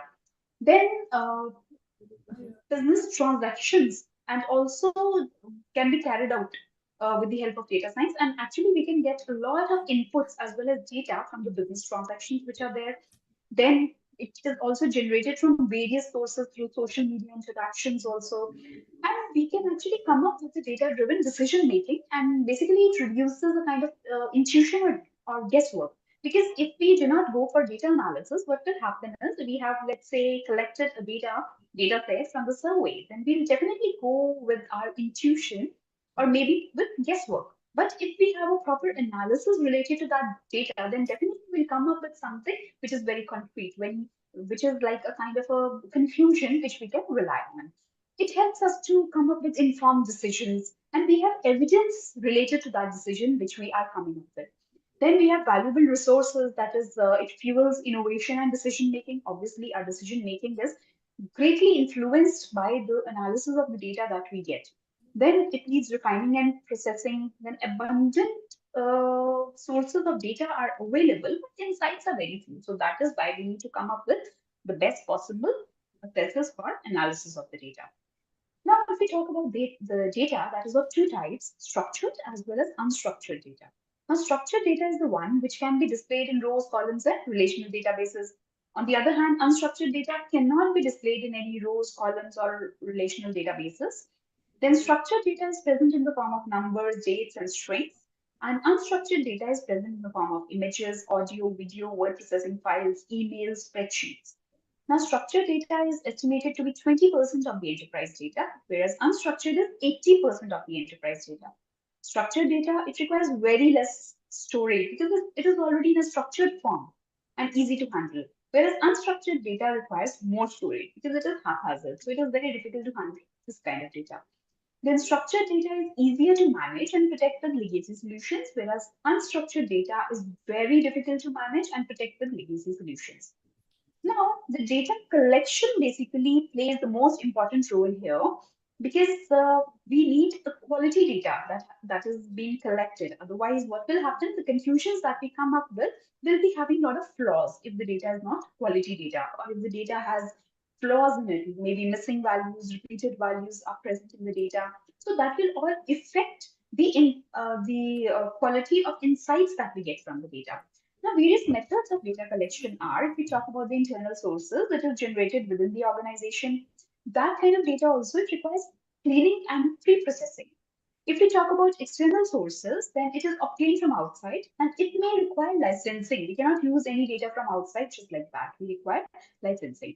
Then data collection methods, they include surveys, questionnaires, databases, census IoT devices, even web scraping can be there. So these are different sources through which data can be collected. Then reliable and relevant data is required for coming up with any kind of conclusions or interpretation related to the data. And this is very essential for accurate analysis. And this is basically the crucial first step that we need to come up with. Now we have different types of data, already discussed about it, that is structured data and unstructured. Structured one is highly organized. And it is like the examples are sales figures, customer demographics, all these are structured data because they are present in a form of like a proper structure in the form of a contingency table maybe. Then unstructured data, it lacks predefined format. Example is social media post, email, anything that is related to unstructured data. Now we have the key techniques of data analysis. Firstly, we have the descriptive statistics. That is, we have to calculate the measures like mean, median, mode, standard deviation, etc., related to the data set that we have collected. Then we can even convert them into visualized plots like or the graphs like histograms, scatter plots, box plots. It's very easy to come to a conclusion when we look at data in the visualized form. Then we have univariate analysis, that is, we have to examine each variable individually. Then next comes bivariate analysis, where we have to explore relationships between the pairs of variables. Next is multivariate analysis, that is, we have to investigate interaction among multiple variables when multiple variables are present in the data. So these are the techniques of data analysis. Next comes Python, that is basically the data science workhorse because Python is very simple, versatile, and vast libraries are present. So it becomes a preferred choice for data scientists these days. Community power is there, that is huge, user base is there, tons of resources are present, and we have active support forums also related to Python. So it's very easy to come up with conclusions. Then Python handles everything from data cleaning to model deployment. So it becomes very easy. We can go along with survey, any kind of survey, collect the data from there. And then with that data only, the cleaning, pre-processing, everything will be done. And even model deployment will be done with the help of Python. Next, we have R for data science. If we talk about R, that is basically the statistical powerhouse. It is regarded as statistical powerhouse because it has a robust ecosystem. And then data visualization excellence, that is, we can come up with very nice interactive visualizations of the data. Then statistical modeling becomes very easy if we talk about R. And it is designed basically for statistical analysis because it is deeply rooted in academic research and widely used by the statisticians. Then we have open source community related to it. There are so many online tutorials, resources, active community forums, continuous learning and support available for R. So it becomes very easy to work on R also. Then we have the structured query language, SQL for data science. Now, SQL is the standard for interacting with data scientists to extract, filter, and aggregate data for any kind of analysis. Suppose we have conducted a survey, we have collected the data. So SQL provides us with a clean structured data set, which is ready for further analysis with tools like Python or R. So it allows data scientists to focus on insights rather than data wrangling, which is very important. We can focus on the insights like what kind of information do we require from the data. Then talking about data visualization, it translates complex data into intuitive, easy to understand visuals, reveals hidden patterns, trends, outliers that may be missing in the raw data. Then it makes data-driven insights accessible to the wider audience. It is very easy when we have data in the visualized form. Now, the best practices are we have to choose the right chart for the data and also the message, and keep it very simple. We have to avoid any kind of clutter or unnecessary elements which may be there in the data. Then we have to label the access very clearly and provide content for the viewer so that if anybody looks at that visual for the data, it's easy to analyze anything. Now, next comes data science in marketing. If we talk about marketing, customer insights and predictive analysis becomes a very important part. So social media analytics, they help in measuring the campaign impact. Suppose if we have organized any kind of marketing campaign, monitor the social conversation, track the brand sentiment. Also, the recommendation engines here are suggest a tailored product to the customers, improve customer experience. Then we can also come up with predictive analytics using the forecast of any kind of product which is being launched in the market, optimize marketing spends, also personalize marketing messages, then understand behavior and preferences of the customer. So data science plays a very important role here. If we talk about finance, financial data science applications are numerous because fraud detection becomes a very important part. We can identify patterns of fraudulent activity by using data science. Risk assessment and management can be done. We can develop models for credit risk, market risk, and operational risk also. Then if we talk about regulatory compliance, we can use data science to monitor transactions for compliance with anti-money laundering regulations. We can analyze customer data to identify profitable segments and personalize the financial products related to those segments. So it is like it forms a backbone of the finance as well.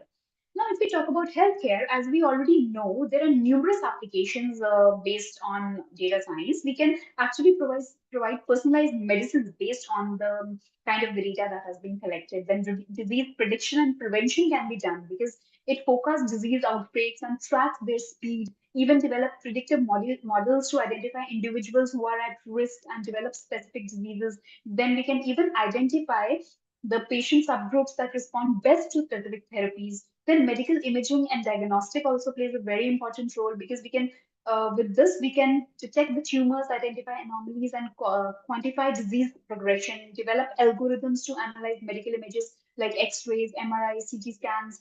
Then drug discovery and development also plays a very important role because it accelerates the drug development processes and reduce the cost as well. So dealing with data and also applying the methods of data science actually is very, very important for us and has made the life very easy. Now, if we talk about e-commerce, again, data-driven strategies are there in e-commerce. It helps in fraud detection, customer segmentation, which customers have to be contacted or have to be targeted for a particular kind of brand or launching a new brand with what kind of specifications should be there, then inventory management. Even we can regulate the prices. We can use optimization techniques here for regulating the prices. Then we can even have tailored marketing campaigns for a particular group of customers. So all this becomes very easy with data science. If we talk about manufacturing, again, there is supply chain optimization. We can identify bottlenecks and insufficiencies in the supply chain. We can streamline logistics. We can improve overall equipment effectiveness. And we can even use sensor data and machine learning to predict equipment failures before they occur so that there is no kind of delay in the production process, and we can optimize the processes parameters to increase efficiency and reduce the energy, and we can analyze production data to identify areas for improvement in manufacturing processes. We can even analyze customer feedback and market trends to inform product design and development processes. So again, data science is applicable everywhere. It has tremendous application. Now, if we talk about future of data science, we have AI and machine learning advancements. So more sophisticated algorithms for complex tasks are there. Increased automation of data analysis and decision-making processes is there. Then greater integration of AI into everyday applications and industries. Then we have the big data and cloud computing, that is continuous growth of data volumes and need for scalable storage and processing is required. Then increasing reliance on cloud platforms for data management and analytics, and development of real-time data processing and streaming analytics capabilities is there. Then data privacy and security also is very, very important as we are dealing with the data. So there are a lot of concerns about data privacy and need for robust security measures because we are dealing with the data. So the data should be secure by all means. Then development of privacy preserving technologies, that is different type of privacy measures have to be there. Stricter regulations and compliance requirements for data handling should be there. So all of this should be incorporated to have a seamless experience with the data science. So finally, we come to the conclusion. Data science basically is transforming industries. From improving healthcare outcomes to enhancing customer experience, data science basically is driving innovation across various sectors. Then organizations that embrace data-driven decisions making are gaining competitive edge.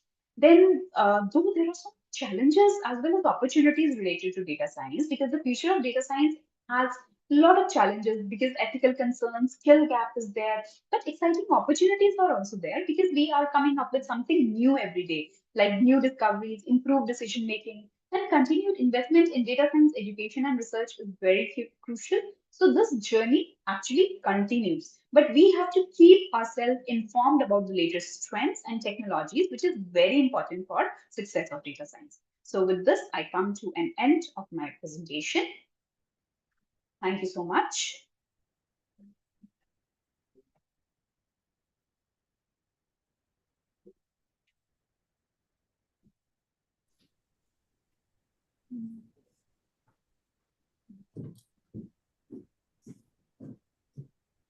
Thank you so much, Dr. Anusaya.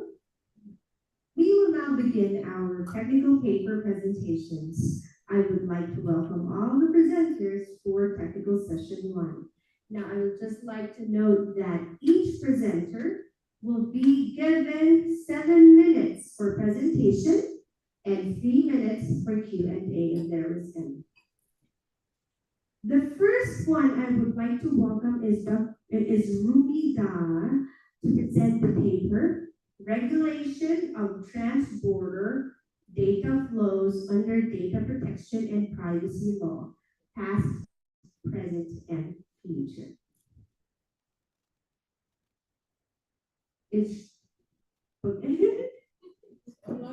Hello, ma'am. Oh, I thought this is not here, right? Oh, here. Second session. Why don't I have it? I have to come. Yes, please. Oh, yes. I'll do the taking photo. This is the session chair. Yeah. Okay. Yes, ma'am. I'll do it. Yes, I'll do it. Yeah. Good afternoon. Good afternoon to everyone. Good afternoon. This is Dr. Rumidhar, and today I present my paper on the topic Regulation of Transborder Data Flows under Data Protection and Privacy Law, Past, Present, and Future, with my co-partner, Ms. Sonia Na. I'm from Department of Law, Nagaland University, a central university in Nagaland, India. So, begin with my presentation. First slide, please.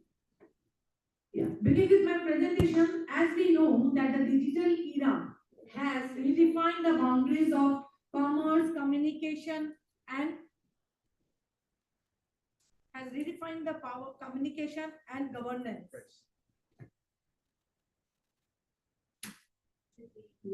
Yeah, it's described as the new oil that fuels innovation, economic growth, and global connectivity. Yet, as data increasingly transcends territorial borders, questions surrounding its regulation, protection, and ethical use have become more urgent than ever. So, the seamless exchange of data across jurisdictions, known as trans-border data flows, and is now fundamental to international trade, digital services, and international cooperation. So, however, the interconnectedness poses a profound challenge. How can a nation balance the imperatives of openness, innovation, and economic integration with the quality, equally pressing need to protect individual privacy and ensure data sovereignty? So, the regulation of cross-border data flows stands at the heart of today's debate on data protection and privacy. As nations navigate these demands of a rapidly digitalizing world, their legal responses reflect deeply rooted cultural values, political priorities, and economic ambitions. So here, actually, the European Union General Data Protection Regulation (GDPR) has emerged as a global benchmark, setting high standards for consent, transparency, and accountability in personal data processing. So, in contrast, actually, countries like the United States favor a more fragmented or sector-specific approach, relying heavily on self-regulation and market-driven principles. So, within this diverse regulatory landscape, India's growing prominence as a digital economy has brought renewed urgency to the question of law, how developing nations can design legal frameworks that foster their innovation and protect individual privacy. As India integrates into the global digital economy, understanding the convergence and divergence between its data protection framework and global norms becomes vital to shaping effective and future-ready mechanisms. So here actually India is currently going through what many call a digital era of data colonialism, which means the free and uncontrolled flow of data from India. So under this creates a risk of data misuse, unauthorized access, and privacy breaches, especially if the recipient country has weak privacy regulations.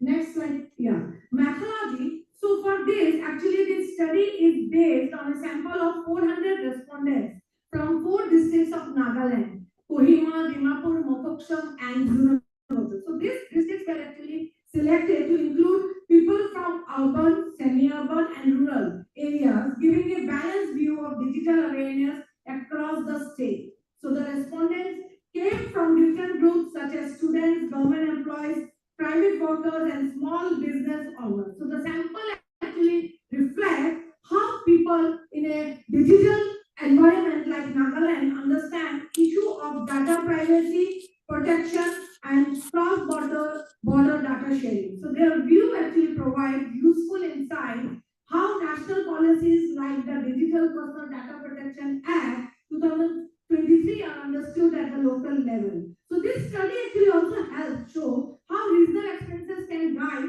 India's future data governance, especially in creating rules that are more inclusive, secure, and suited to different parts of the country as India grows in the global digital space.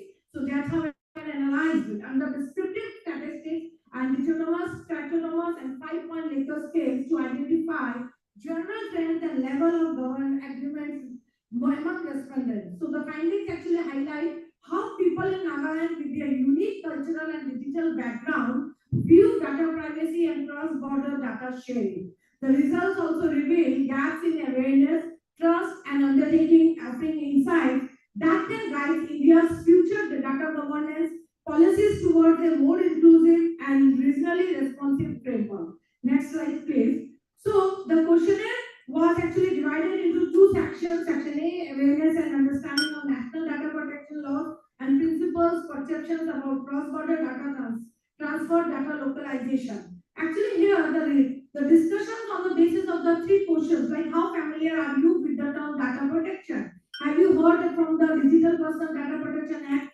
2003? Next slide, please. Then we have to include that in the cross-border data governance and national framework.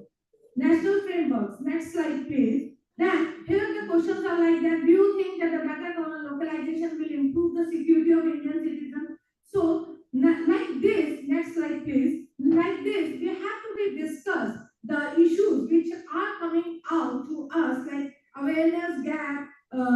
deficit, regional adaptations, institutional needs. So the findings from the study provide valuable insights for shaping the future of data protection and cross-border data governance in India. Next slide, please. So in the discussion, we can say that by combining legal safeguards with ethical digital practices, India can develop a regulatory model that not only protects personal data but also supports innovation, economic growth, and global competitiveness. Next slide, please. So, in conclusion, we can say that the regulation of trans-border data flows has become one of the most critical challenges in the digital era, where data moves faster than legal frameworks can adapt. So, the findings reveal that awareness of data protection concept is growing but remains uneven, and trust in international data handling is still limited. So respondents strongly support the idea of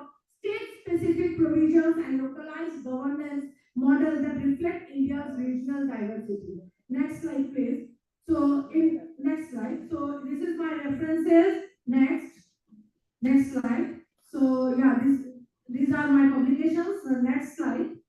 Yeah, next slide. So this is all today's presentation. So as India continues to expand its digital footprint, a people-centered, transparent, and globally aligned approach will be key to building a secure and inclusive digital future. Thank you very much. At last, thank you very much to the organizing team and the Sheerwater University to give me an opportunity to stand before you on this dais. Thank you very much. Thank you so much, Dr. Rumidar. Now the floor is open for the question and answers. Do we have a question? Can you describe your sampling approach? Yeah, sir. Actually, this is a mixed approach method. So we can use like a questionnaire schedule and like as it is from the block background. So I'm just using the questionnaire schedule and the interview schedule. So mixed method we can approach, and we can ask to the respondents to as a questionnaire, Google form questionnaire, as well as the interview schedule to the officer. So it's a random sampling approach? Yeah, random. Like simple sampling. No, but you said that you're using the mixed method approach, right? Yeah. The random sampling for the quantitative. Yeah. How about the qualitative? Qualitative actually, like in my place, so like people are not getting that much of what I can say, the responding. So which means you use the purposive sampling. Yeah. How many key responses? So key informants. Sorry. Actually 400. We took this. No. Key informants for the qualitative. For qualitative, actually, we are taking like the key informants, like the student basis mainly, and the university levels. Okay.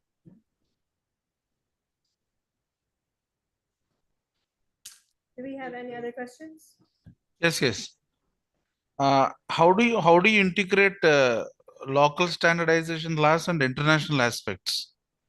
So actually, as Nagaland is a northeastern state, so yes. Yeah. So for this, actually, what our research is going to be like, we know that India is going to be in a digital era, but as it is a northeastern country, and as you know that it is you can say the remote area, but it's a hilly area and the last part of the northeast. So we want to whether the people of the Nagaland, whether they know about the digital era, which was already implemented. So like our Data Protection Act was there. So whether this act is fulfilling the international norms or the international regulations, whether this act has been came under it or not. So that is actually analysis we want to do.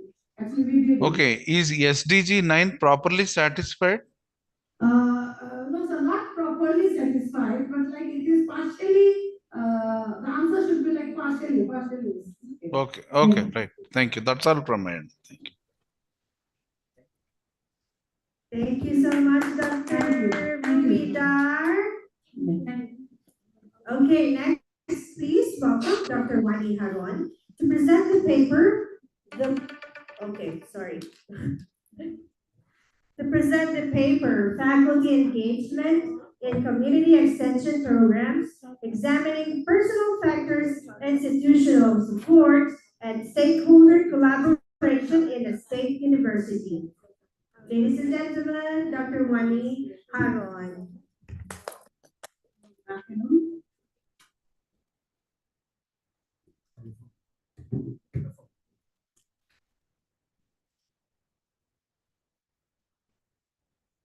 I'm from the Philippines, a faculty member of the university and an extensionist, a project leader of an online teachers training during the pandemic.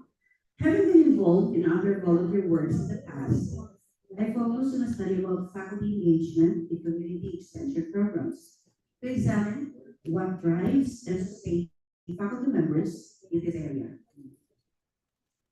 So examining why this study matters globally, can you please show the next slide?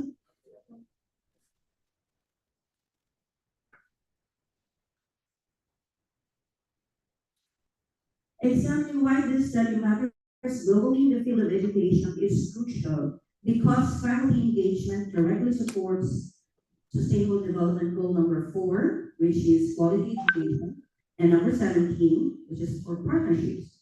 Universities and colleges around the globe are aiming towards the attainment of the Sustainable Development Goals by 2030. To achieve this, the HEIs, or the higher education institutions, following the mandate of UNESCO. And however, based on the literature, it was reported that 68% of the universities in developing countries struggle to translate research and expertise into tangible community impact. In the Philippine context, there is a CHED mandate that state universities must provide community extension as part of the threefold mission of higher education institution. And this is teaching, research, and extension. SUS acts as a primary drivers for local capacity building in the region and its neighboring areas, which means that policies regarding extension services are cascaded from the top tier down to the local agencies. Another policy framework that dictates the activities of the community engagement is a requirement from a budget allocation body, which is the DEM, which requires documented faculty participation in extension programs. Next slide, please.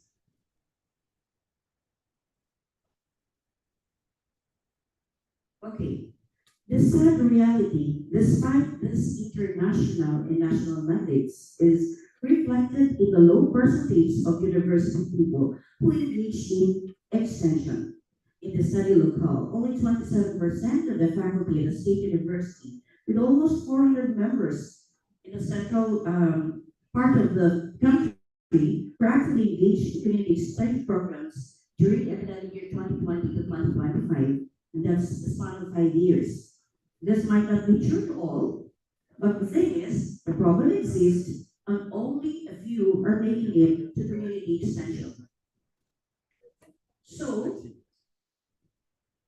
next slide please.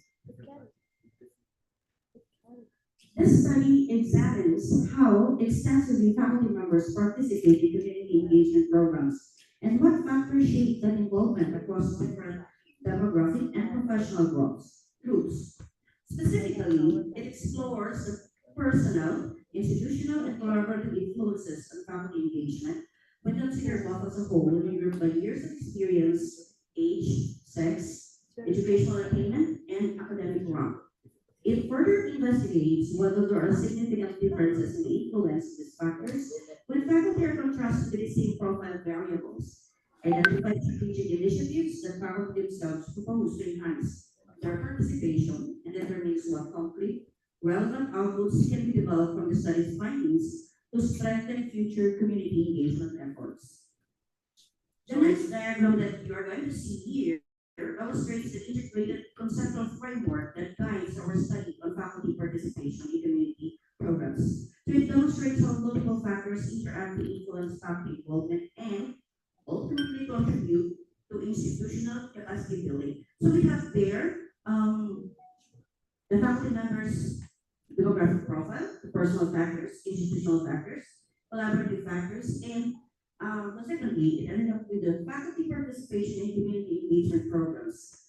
In essence, this framework demonstrates that faculty participation is not isolated or random, but rather systematically influenced by interconnected personal, institutional, and collaborative factors. The bidirectional arrow shows that these factors don't work in isolation. They interact dynamically to shape engagement outcomes. So in this study, I use the mixed method design, and since because this is a thorough convergent design, both quantitative and qualitative data were collected and analyzed to understand faculty participation in community engagement more completely. In the top row, quantitative data were gathered through survey ratings, and this were analyzed numerically. The derived statistical findings were shown. In the bottom row, collected qualitative data using open-ended responses on faculty experiences and suggestions were also analyzed, and they were confirmed, explained, and expanded each other in a complementary way.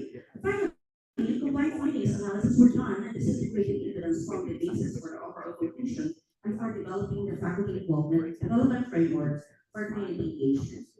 So, ladies and gentlemen, I would like to show you the joint display table of this study, which is showing as a result of quantitative findings, qualitative responses, and converged findings. So I would just want to give emphasis on the converged findings.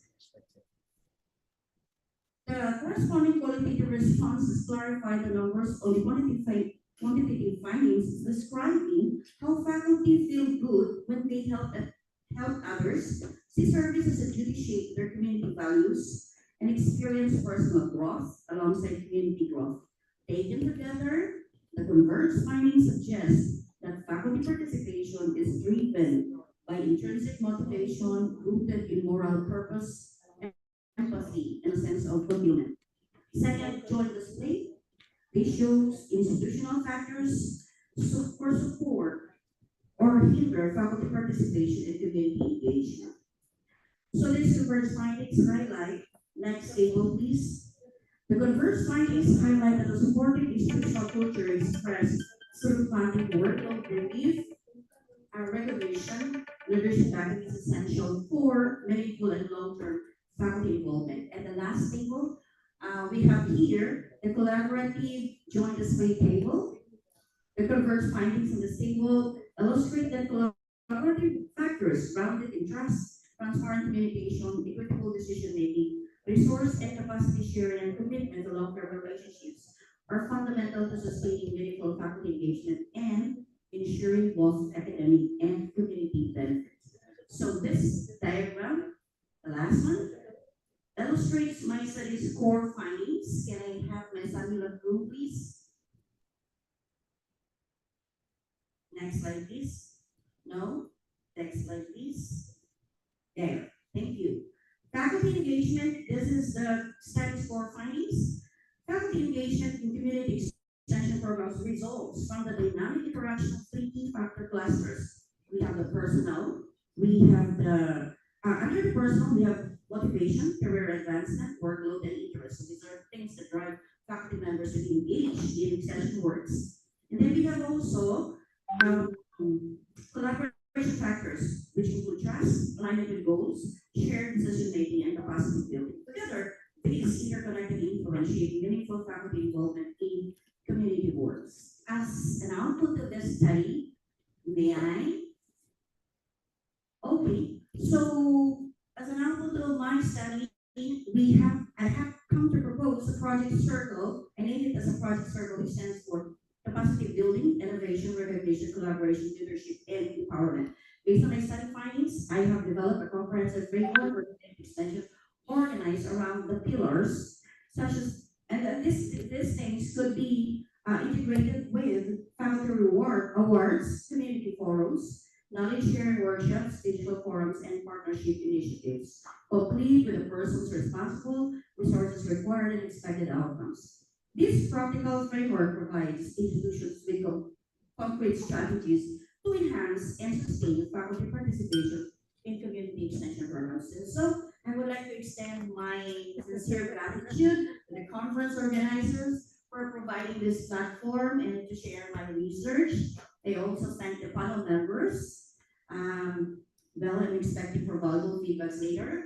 And of course, looking ahead, I remain committed to deepening the partnerships and eager to collaborate further with the organizers and the stakeholders. Together, we can build sustainable initiatives that strengthen institutional commitment to community service and social responsibility. Thank you very much. Thank you so much, much, Dr. Wani Haron. Do we have questions from the session chairs? What is your You turned it on. okay? What is your qualitative method analysis technique? How do you analyze the data? Okay, so the technique that was used is the Fishman freezes technique. From the responses of the respondents, from the open-ended questions that we distributed, we have to thematize it using the Fishman technique. Like thematic analysis. Yes, sir. So a technique is thematic analysis. Yes, sir. So any performance metrics you have considered about the outcome? Yes. The outcome of the study, sir? Yes. I'm about to have a question like that, Dr. Sri Ram. Yeah, what are the performance metrics you have considered? Yours is a nice and excellent community-oriented project, right? I think I'm going to go back to the slide wherein the project circle has been proposed as an output of the study, which will help The you. last slide. Yeah, sir. Like synthesis model that we have, right? Yes, sir. Yes. So that would be including that would include collaboration, innovation, research, engagement, leadership, and excellence. So there will be activities that will be crafted, the persons involved, and resources needed. So they are all integrated in one slide, but of course I have the full matrix for that in the study, in the paper.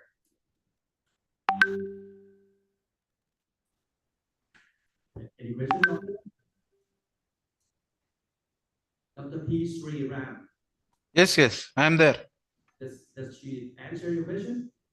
I hope no. Can I have the question again, sir? Can you repeat again your question, please, sir? Yes. What sort of performance metrics you considered for the extension programs? What performance metrics you consider an extension program?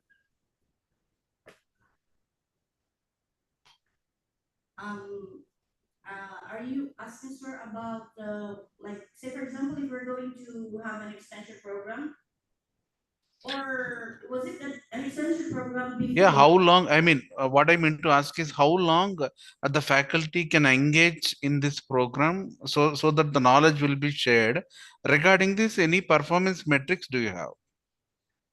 Okay, in our university, usually the length of the program could range from 6 months to a year, or even extend to 2 full years. That Okay. depends on the kind of extension program that we have. And the resources, of course, we have to consider it also, and partnerships.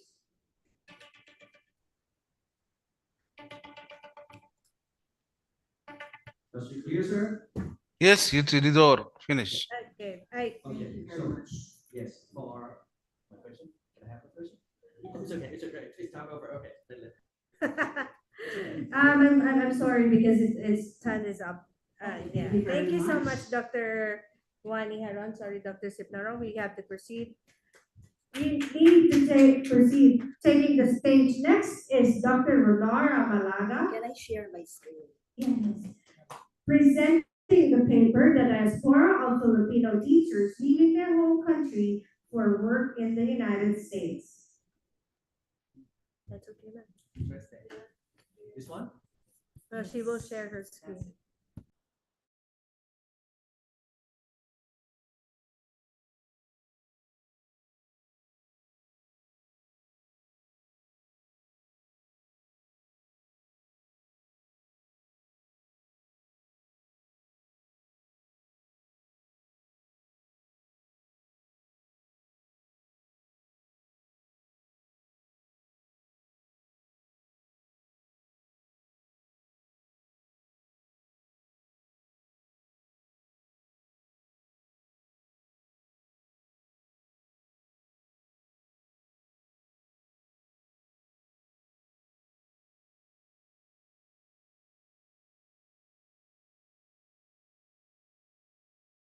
teachers leaving the home country for work in the U.S. The Filipino teachers' migration to the United States reflects a broader global labor trend shaped by some systemic issues in the country and economic incentives. Filipino teachers aspire for higher pay, professional growth, and improved working conditions. Historically, this labor migration trend has influenced significantly the Philippine workforce, with the U.S. schools actively recruiting Filipino teachers to fill the shortages in high-demand areas such as science, math, and special education.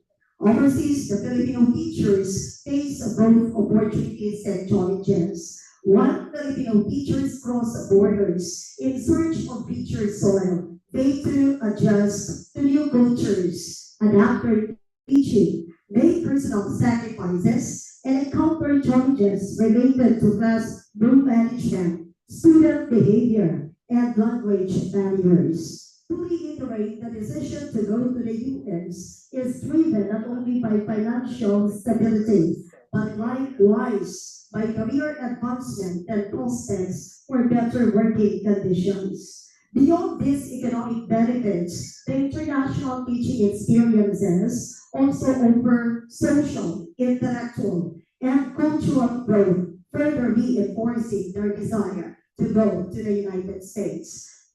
Nevertheless, there is a notable dearth of studies focused on this topic. This is one topic oftentimes not prioritized or ignored by local scholars and researchers. Given this study aimed to describe the demographic and professional profile of teachers teaching in the U.S., explore their motivations and immigration, or rather migration pathways, and examine or identify the major challenges they face while teaching in the U.S. The paper adopted a parallel convergent mixed methods research design utilizing both quantitative and qualitative data. Participants involved 69 former dead-end teachers employed full-time in various U.S. states, with 5 purposely selected for interviews. The data were collected using survey and semi-structured interview questions. The quantitative data were analyzed using frequency count, percentage, mean, and standard deviation, while the explication process followed the Brown and Clark 6-phase thematic analysis. Rewards were ensured by bracketing, member checks, goal strategies of quick distractions, and data saturation, while ethical considerations were primarily upheld by seeking informed consent for ensuring privacy and confidentiality, and observing proper risk management procedure. And the results, the Filipino teachers migrating to the U.S. are mostly mid-career, married women, and with advanced degrees. While most have pedagogical or subject-specific training, some report little training background. So these are variations in their training and professional background may result in disparities and variations in their adaptation to the U.S. schools. The Filipino teachers migrate to the U.S. primarily through intermediary agencies, personal referrals, and direct applications. So intermediary agencies are the most common group, providing structured support for job placement, interview, and the migration process. As John described, he applied through an agency that then facilitated his application to the U.S. Personal referrals emphasize the role of trusted social network in easing the migration process, while direct applications, which are less common, emphasize a greater individual effort and autonomy. So they strategically rely on agencies and social networks to facilitate their migration to the U.S. And this reliance emphasizes the need of providing them a structured guidance and support for regulatory compliance and successful adaptation and integration in U.S. schools. The reasons behind the diaspora, promise of advanced career, and better compensation, or the major reasons I would say is economic. Yeah. Now, they aspire for higher pay, and likewise, they aspire to support their families, have access to improved instructional resources, and work in favorable conditions. So in sum, their migration decision is driven by professional aspirations, economic needs, and family commitments. The Filipino teachers view the provision of structured support and the reduced administrative responsibilities, streamlined processes, and more active student involvement as major advantages of teaching in the U.S. And these conditions allow them to focus on instruction, mobility, and professional growth. Okay, while teaching in the U.S., they encounter a range of challenges such as long commutes, climate differences, homesickness, dealing with student behavior, cultural diversity, language barrier, discrimination, and educational divergence. And these conditions, to some of them, provided ordeal or set an ordeal for them to be completely adopted to U.S. schools. So behind all this reality is the Filipino teachers are forced to migrate to other countries for personal motivations, individual motivations, and overseas opportunities. And understanding this process is essential. Without addressing the long-standing problems on teachers' migration, this will potentially exacerbate workforce shortages and will directly affect the quality of education offered in our country. These systemic conditions make international teaching very attractive. And not until these systemic facts are landed, the nation will continue to rise. Will continue to lose rather its brightest and most qualified Filipino teachers, flowing steadily like a river, searching for better shores. Yes. Mabuhay, maraming salamat po. I want to cry. Mine is to for me to be able to share everything. I am now ready for your questions. Yeah, the floor is now open for questions. Yeah, actually, as providing.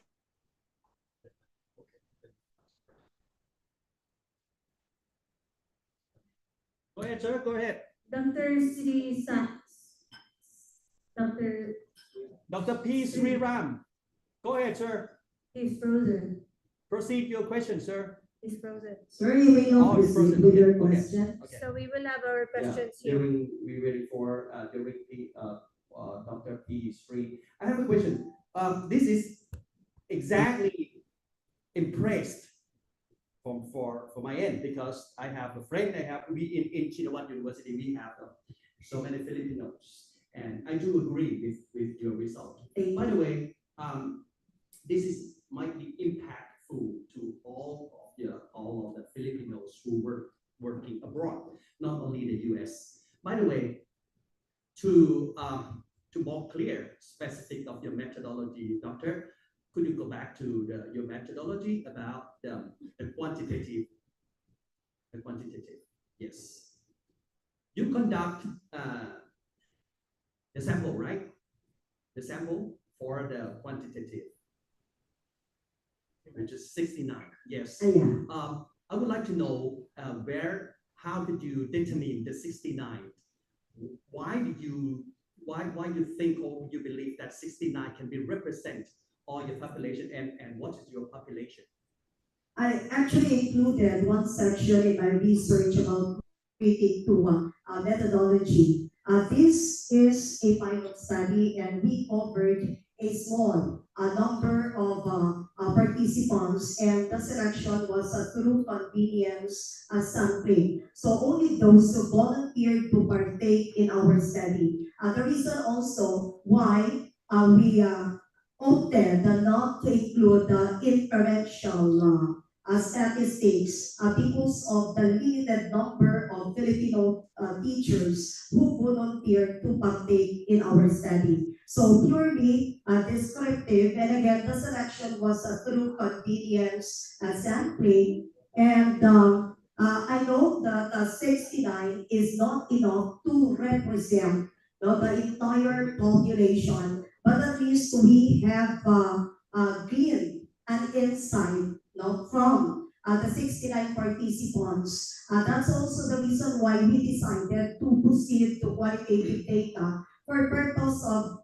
corroboration, a form of intra-triangulation, not only intra but inter-triangulation, utilizing two techniques, survey and interview, and then utilizing. I do understand about yes. you're using two techniques, but I would like to know what's the methodology you utilize to calculate to 69, which means your population is known population or unknown population.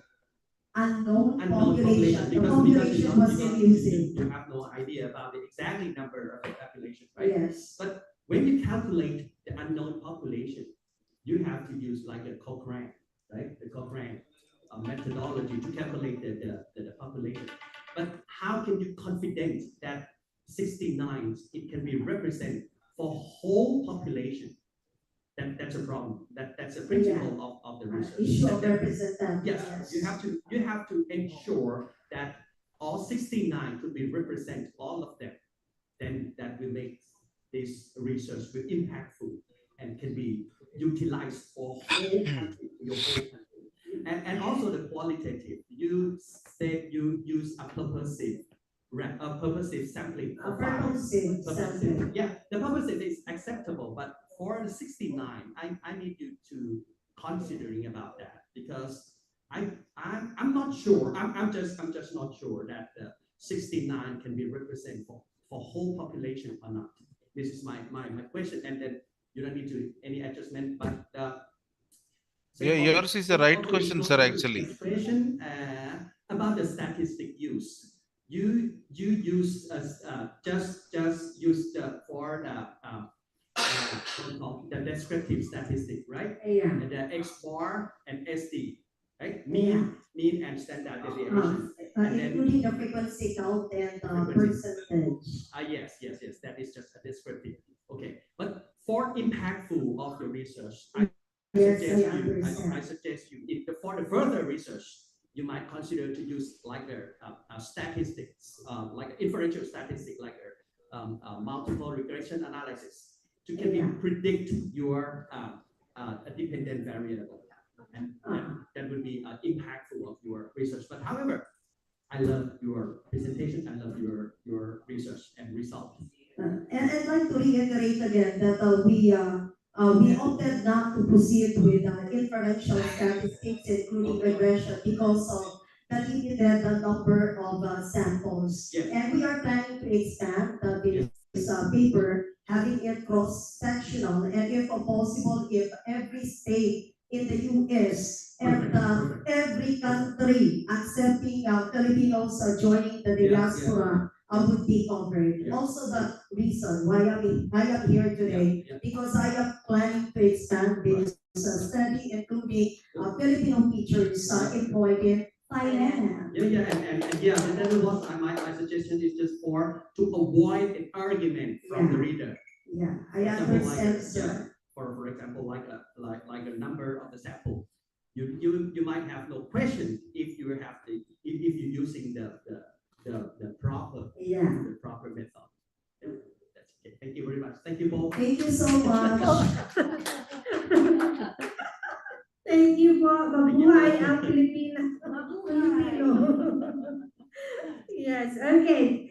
Now let me call in next, please welcome Mr. Girish Shivanayudi to present the paper, Adaptive Knowledge Distillation for Continual Sentiment-Aware Learning and E-Learning Systems based on student behavior. Please welcome Mr. Jirish Shivanaguti. I think I know he is an online attendee. Jirish, are you there?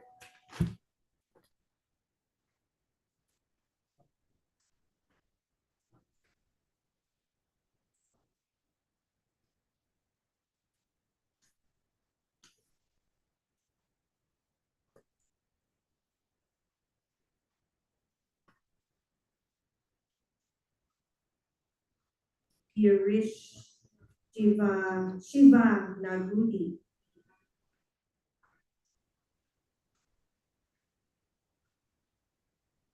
Girish Shivanagudi is available there? Or any of his co-author? Proceed to the next one. Okay, we can proceed with Renuka Janagaon. Okay, now let's move on to the next. I would now like to welcome Mr. Renuka Hanagon to present the paper on a subclass of starlight functions with negative coefficients. Am I audible? Yes, you are. Yeah. Hello, good afternoon. Yes. I So good will afternoon. let you know, please remember that you are only given 7 minutes to present your paper. Yeah. Okay, Yeah. thank you. And 3 minutes for the question and answer. Thank you. Yes, ma'am. Good afternoon, everyone. It's my privilege to present our research at this conference. So our title of our research is on a subclass of a star-like functions with negative coefficients. My name is Renuka Jangon, research scholar at KLS VDIT Halda. This work was carried out with my esteemed supervisors whose names are here, Dr. Satish Hande, Dr. Girish Sherke, and Dr. Santosh Joshi. Actually, our work is deeply rooted in the fundamental area of mathematics called as a geometric functions theory. So let us take a look for the background of the research.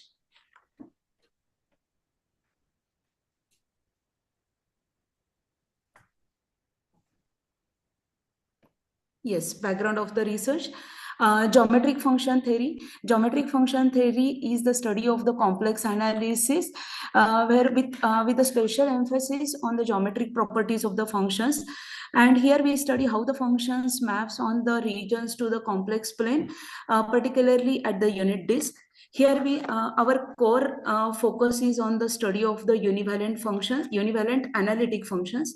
Univalent means here we take the one-to-one functions. That means no two distinct points maps on the same images. And geometrically, we can say that the region doesn't overlap itself or self-intersect, or sometimes it may not be fooled.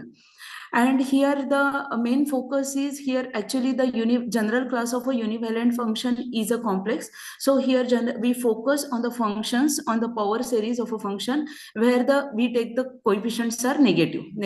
We focus on the negative coefficients. And this approach actually follows a long line research aimed at classifying and simplifying the univalent functions, starting with the fundamental property of a Dirac conjecture theorem. And to understand our contribution, first we take a note of the two essential subclasses. First one is the star-like function and second one is the convex function. Star-like function, it maps the unit disk onto the region that is a star-like with respect to the origin, and convex function, it maps the unit disk onto the convex regions. Actually, our work was motivated by the significant prior research by the H. Silverman, who first characterized the univalent functions with the negative functions, and V.P. Gupta and P.K. Jain, they generalized the work of H. Silverman by introducing the subclasses, by introducing the two-parameter subclasses. Our goal of the paper was to introduce to generalize the existing subclasses by introducing a new parameter gamma and derive the sharp and necessary conditions for the new generalized subclasses. So now we formally define the subclasses. So here we consider the T as a class of a function which is analytic and univalent. And these are the definitions for the class of a star-like functions of order alpha, beta, and gamma.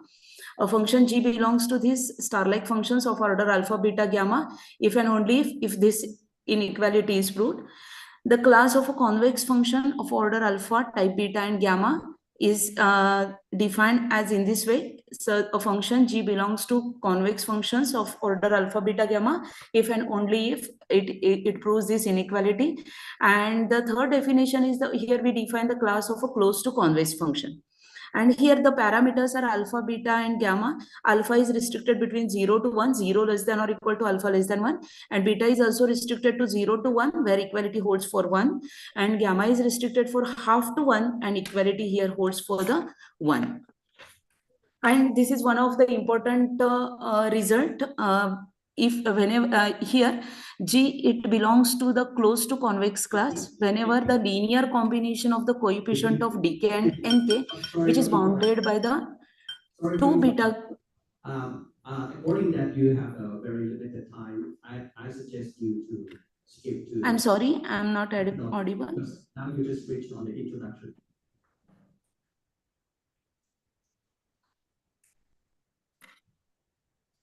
And please speak slowly. Could you please repeat? Am I not? Speak slowly and slower, and I suggest you to skip to the methodology, because now you just reached into the introduction part. Yeah. Yeah, you have 3 minutes left. Yeah, actually, this is a pure analysis subject. So there is a no pure methodology is there. So just I am here defining the theorems and main actual results are here. So this is one of the important result of our paper. Okay, I get it. Yeah. Then here we are defining, here we have defined a new subclass of a closed to convex class, that is a B star of alpha, beta, and gamma. And here also we have defined the necessary and sufficient conditions for this subclass, this result was actually obtained by the H. Silverman, summation of k and k less than or equal to 1. And based on these results, we have defined the results, that is a star-like function is a subset of closed to convex function, and as well as closed to convex function is a subset, convex function is a subset of star-like functions. So based on this, there are the 3 results. And star-like functions, by putting the parameter alpha as a 0, beta 1, gamma 1, which is same as a set of closed to convex function as alpha 0, beta 1, and gamma is also the 1. And next one here is one of the important theorem we have proved, that is a distortion theorem. That means here it covers the, actually it gives, this theorem gives the maximum and minimum size of a image of a functions. That is it describes first number 1 theorem, it defines as a growth theorem, and the second one is the distortion, that is the maximum and minimum value of the stretching of the image or a distortion of a image. This bound defines the maximum and minimum size. And actually these 2 results are the sharp for the function which is defined at the theorem 1. Sharp means here we do not tighter the bonds than this. So this is what the distortion theorem, and this is one of the very important result. And one more theorem we have defined here, that is the results are sharp. By taking r tends to 1, we get this result. And the last theorem we have proved here, that class is whatever the class we have defined here, B star, which is a subclass of a closed to convex, and this class is a convex.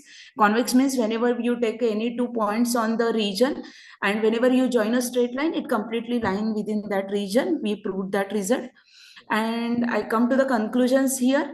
We have extended, actually we set our new parameter new, and if we set this new parameter new equal to 1, it recovers all the results of the VP Gupta and PK Jain.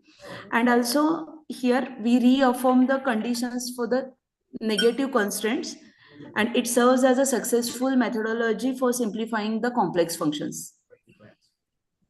And actually this is actually foundation for the future studies into other properties of this generalized class. So these are some of the references. Thank you. Thank you for the organizers for giving me the platform to present our research.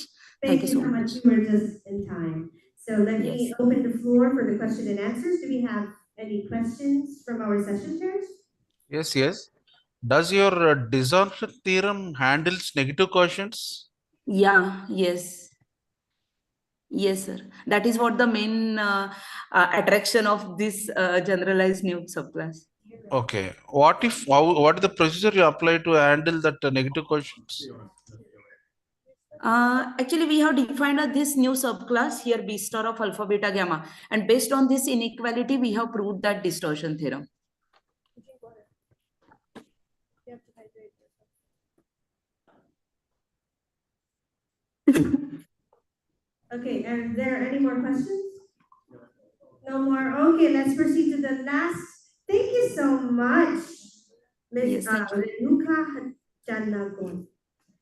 Thank To you. conclude the first session, let's move on. Please welcome Farah Jana Begum Nadaf to present the paper Karnataka Agricultural Produce Region-Specific Speech-Enabled Farmer Clearing System.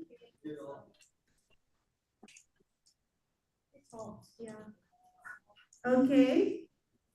Once again, let me call in Farah Jana Begum Nadaf to present the paper of Karnataka Agricultural Produce. Region-specific speech-enabled farmer query system.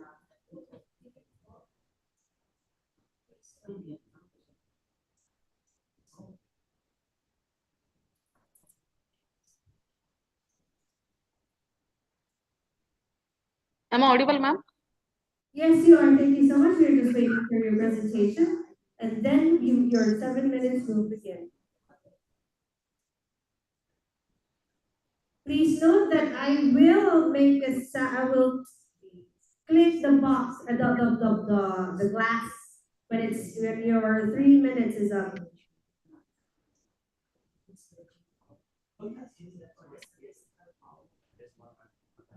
Please remember you only have 7 Am I audible, ma'am? Can I start? Yes, very nice. Thank you so much.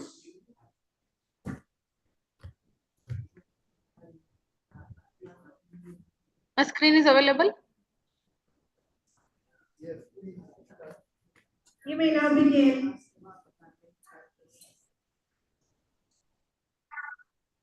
Yeah. Can you see my slides? Yes, we can see your slides.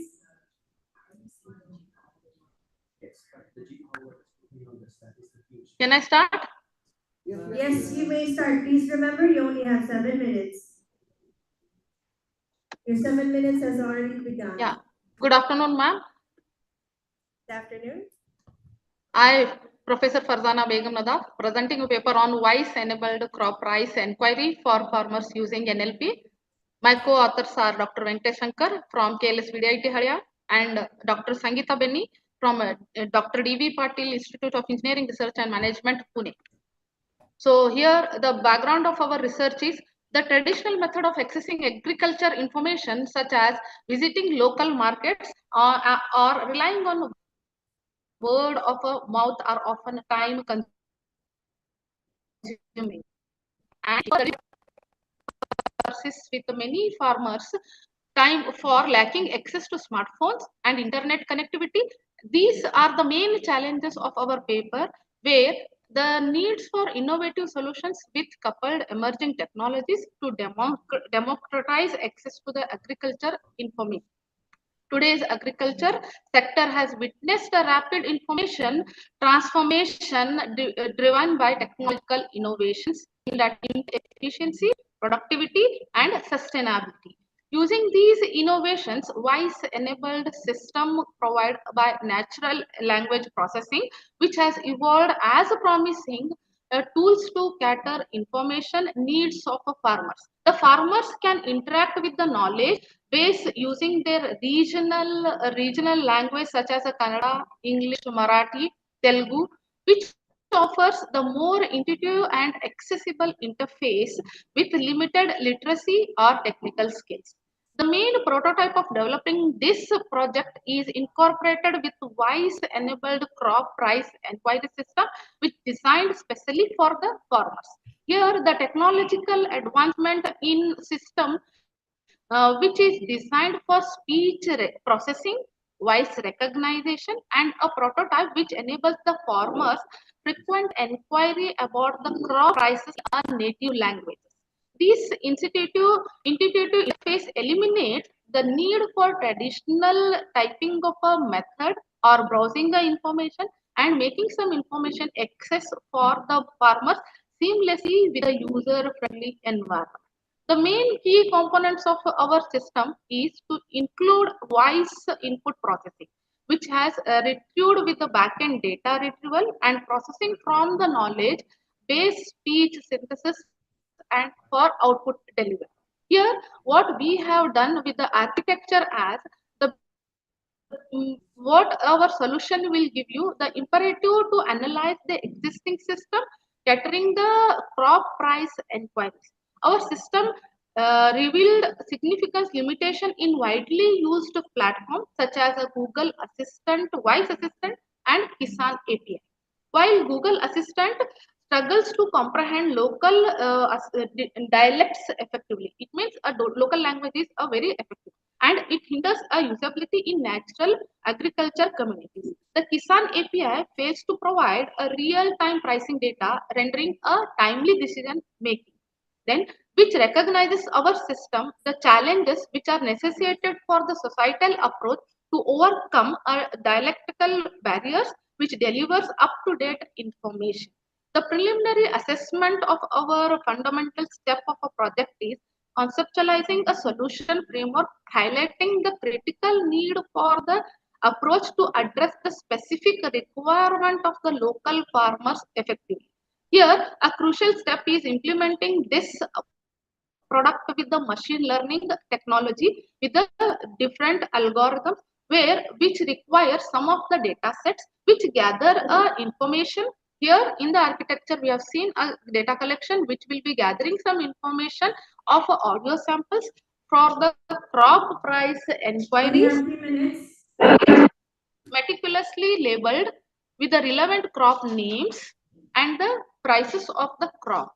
Here, after getting the text from the audio clips, we can follow the processing in conversion from the text to the data which is undergone for pre-processing of removing the noise and enhancing the clarity.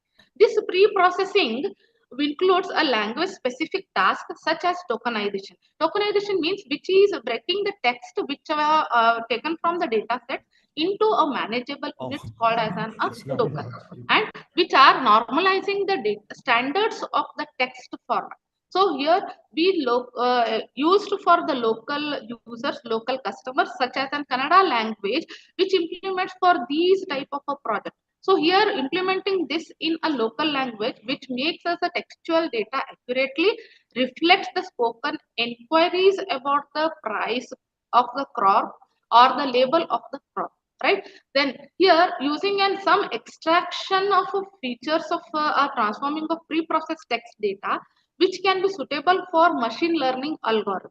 This is achieved by using an extraction method called as a relevant keywords to a crop price inquiries, which will be given such as a price name, crop names, or a related of a crop prices, right? So here using some of the machine learning protocol, the keyword extraction and classification of critical milestone is the development process, right? So here in this project we faced some of the limited size of the data set which are used to handle multilingual input with the classifier algorithms. So the main phase of this is to train the content and making the data to be available for the user whenever we are extracting some of the features by using the keywords or a crop prices, right? Then by coming with the system architecture, here we have designed system such a way that the development and implementation phase which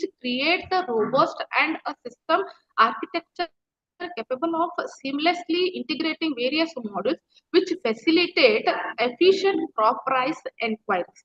The main heart of this architecture is includes the interaction between several modules or several components. Each component which will be curated function in query processing pipeline. These components include modules for voice recognition, transition, translation, and NLP processing of a data. The architecture. I'm sorry, your time is up. You may proceed to the conclusion. What, ma'am? I'm not able to hear you. Your time is up. Please proceed to the conclusion. Wrap it up. No, ma'am. Actually, I'm not getting you. You're running out of the time. Could you please proceed to the conclusion, please? No, sir. It is not audible. Time is over. Proceed with the conclusion. Yes, ma'am. Yes, ma'am. So here there are some of the flows where we can conclude with the technique where we can go with each and every module here, right? So using the response from the user, they can get the information with the crop name, then crop prices. So by this, when we implemented here, it asked about the price of the crop and a crop information. When we click on the button called Nodi and Hedi, it will give you information about crop of the wheat, which price of the, what is the price of the wheat will be in the situation. So it is giving 2,200 rupees in Indian currency, right? So with this, what we got in our module as a robust and user-friendly enabled crop price enquiry system, which allows a farmers to inquire about the crop prices using a voice commands and their local languages. So by overall, this system performs, this system empowers the farmers with accessible, accurate agricultural information, contributing to informed decision making and improving their livelihoods irrespective of their literacy level. Okay, what speech processing techniques you applied? Sir, naive-based technique, sir, actually. Naive based only. Does it support multilingual? I don't Yes, think. sir, multilingual it will support. We have used only for Kannada. Okay. Like this, we can go for Marathi or whichever language we want, we can develop. Does it affect the performance of the system? No, Multilingual sir. system. No, sir, nothing like that. Okay, that's all from my end. Yes, sir. Thank you very much for giving the opportunity to present my paper.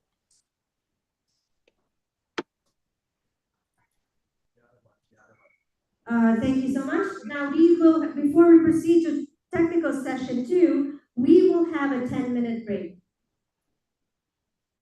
Thank you. Why we continue the session 2? And we can just bring the question. 5 minutes. Okay. Let's make it 5. Okay. 5. Let's make it 5. Let's make it 5 minutes, sorry. 5 minutes.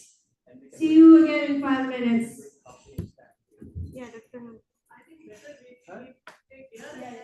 Meanwhile, all the online participants can turn on the camera. We can take a photo. Online participants. Online only. Okay, we are also online here. The virtual participants, please join.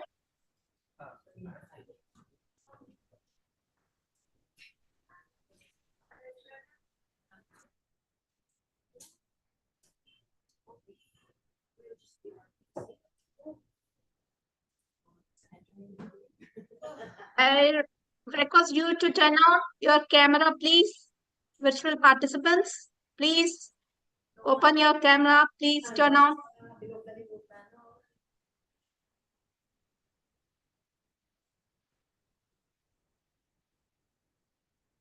I think 50% only open, please. Remaining persons, please.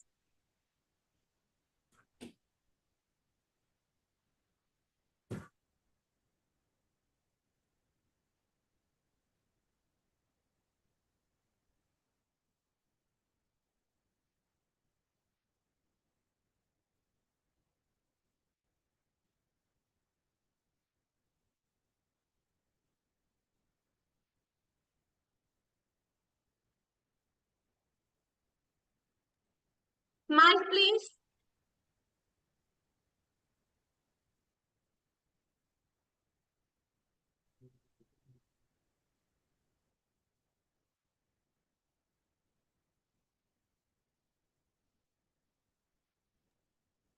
Thank you.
expectation.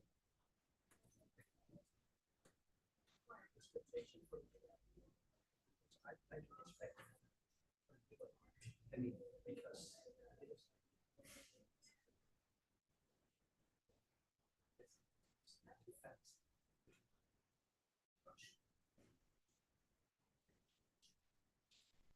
That's why I said it's impossible.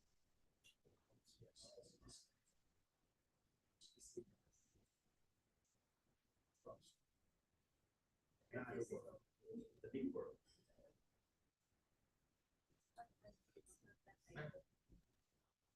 Oh, yeah, because it's online. We get it. Let's. Okay, now we proceed to the technical session 2. Virtual participants, please prepare. Remember, you have 7 minutes for presentation and 3 minutes for the Q&A. I would like to welcome Sarojini Naik to present the paper Degree-Based Domination in Graphs and its Applications to QSPR Studies of Alcanes. Very good afternoon, madam. Hello, good afternoon. Now, After 7 minutes, thank you. I would like to share my screen, madam. Go ahead.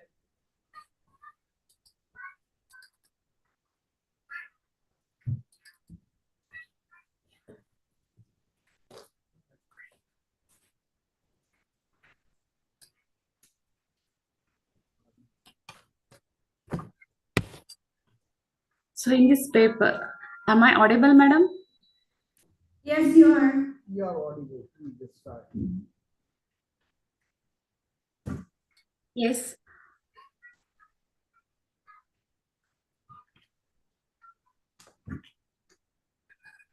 So first, my paper name is Degree-Based Domination in Graphs and its application in QSPR studies of. Sorry to interrupt you. Please open your slide. Wait. Please remember this guy is not available. Girish is not available. So I would like to start with the background of the research.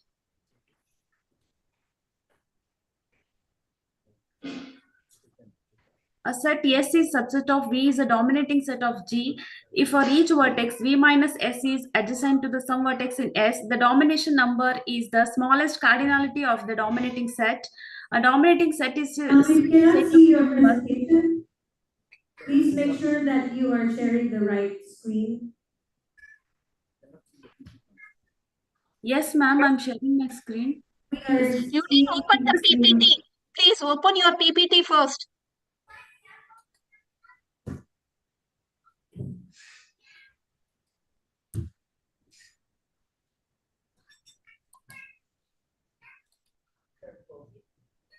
Is it visible, madam?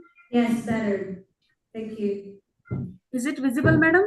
Yes, it is. Please proceed. Yes, a set S is subset of V is a dominating set of G. If each vertex in V minus S is adjacent to some vertices in S, the domination number is the smallest cardinality of the dominating set. A dominating set is said to be minimal if no proper subset of S is dominating set of G. It is well known that a maximal independent set of G is a minimal dominating set of G. An excellent treatment of the fundamental of domination is given in the book of Hens.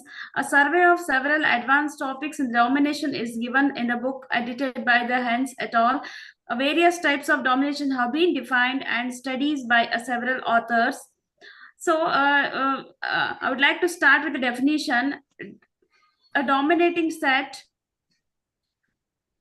Let G be a graph. A subset D is subset of V. Is a vertex that is said to be F dominating set if for every V belongs to D, there exists a vertex U belongs to V minus D such that a summation of degree of vertices of V is equal to some summation of the U belongs to V minus D. This is what the definition of the F dominating set. The minimum cardinality among the F dominating set of the graph is called the F domination. Further, the minimal FD set is if no proper subset of D in F domination set is having the minimum cardinality is called the F domination numbers. So in this, we use the methodology by seeing the, we have examined the applicability of the F domination set with 67 alkanes. For this, we consider the physical properties like a boiling point, molar volumes, and molar refraction, and heat of vaporizations, and melting point. So we have considered these physical properties, and here we have compared the we have compared the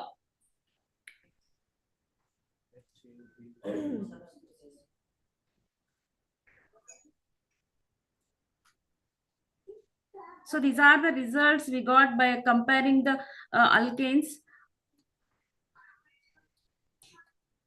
And then we got these results for any connected graph satisfying F domination set. The number of the F dominating set is less than or is equal to P divided by Q. Further, the upper bound is attained if and only if the G has the perfect matching with the equal distribution of the degree of vertices.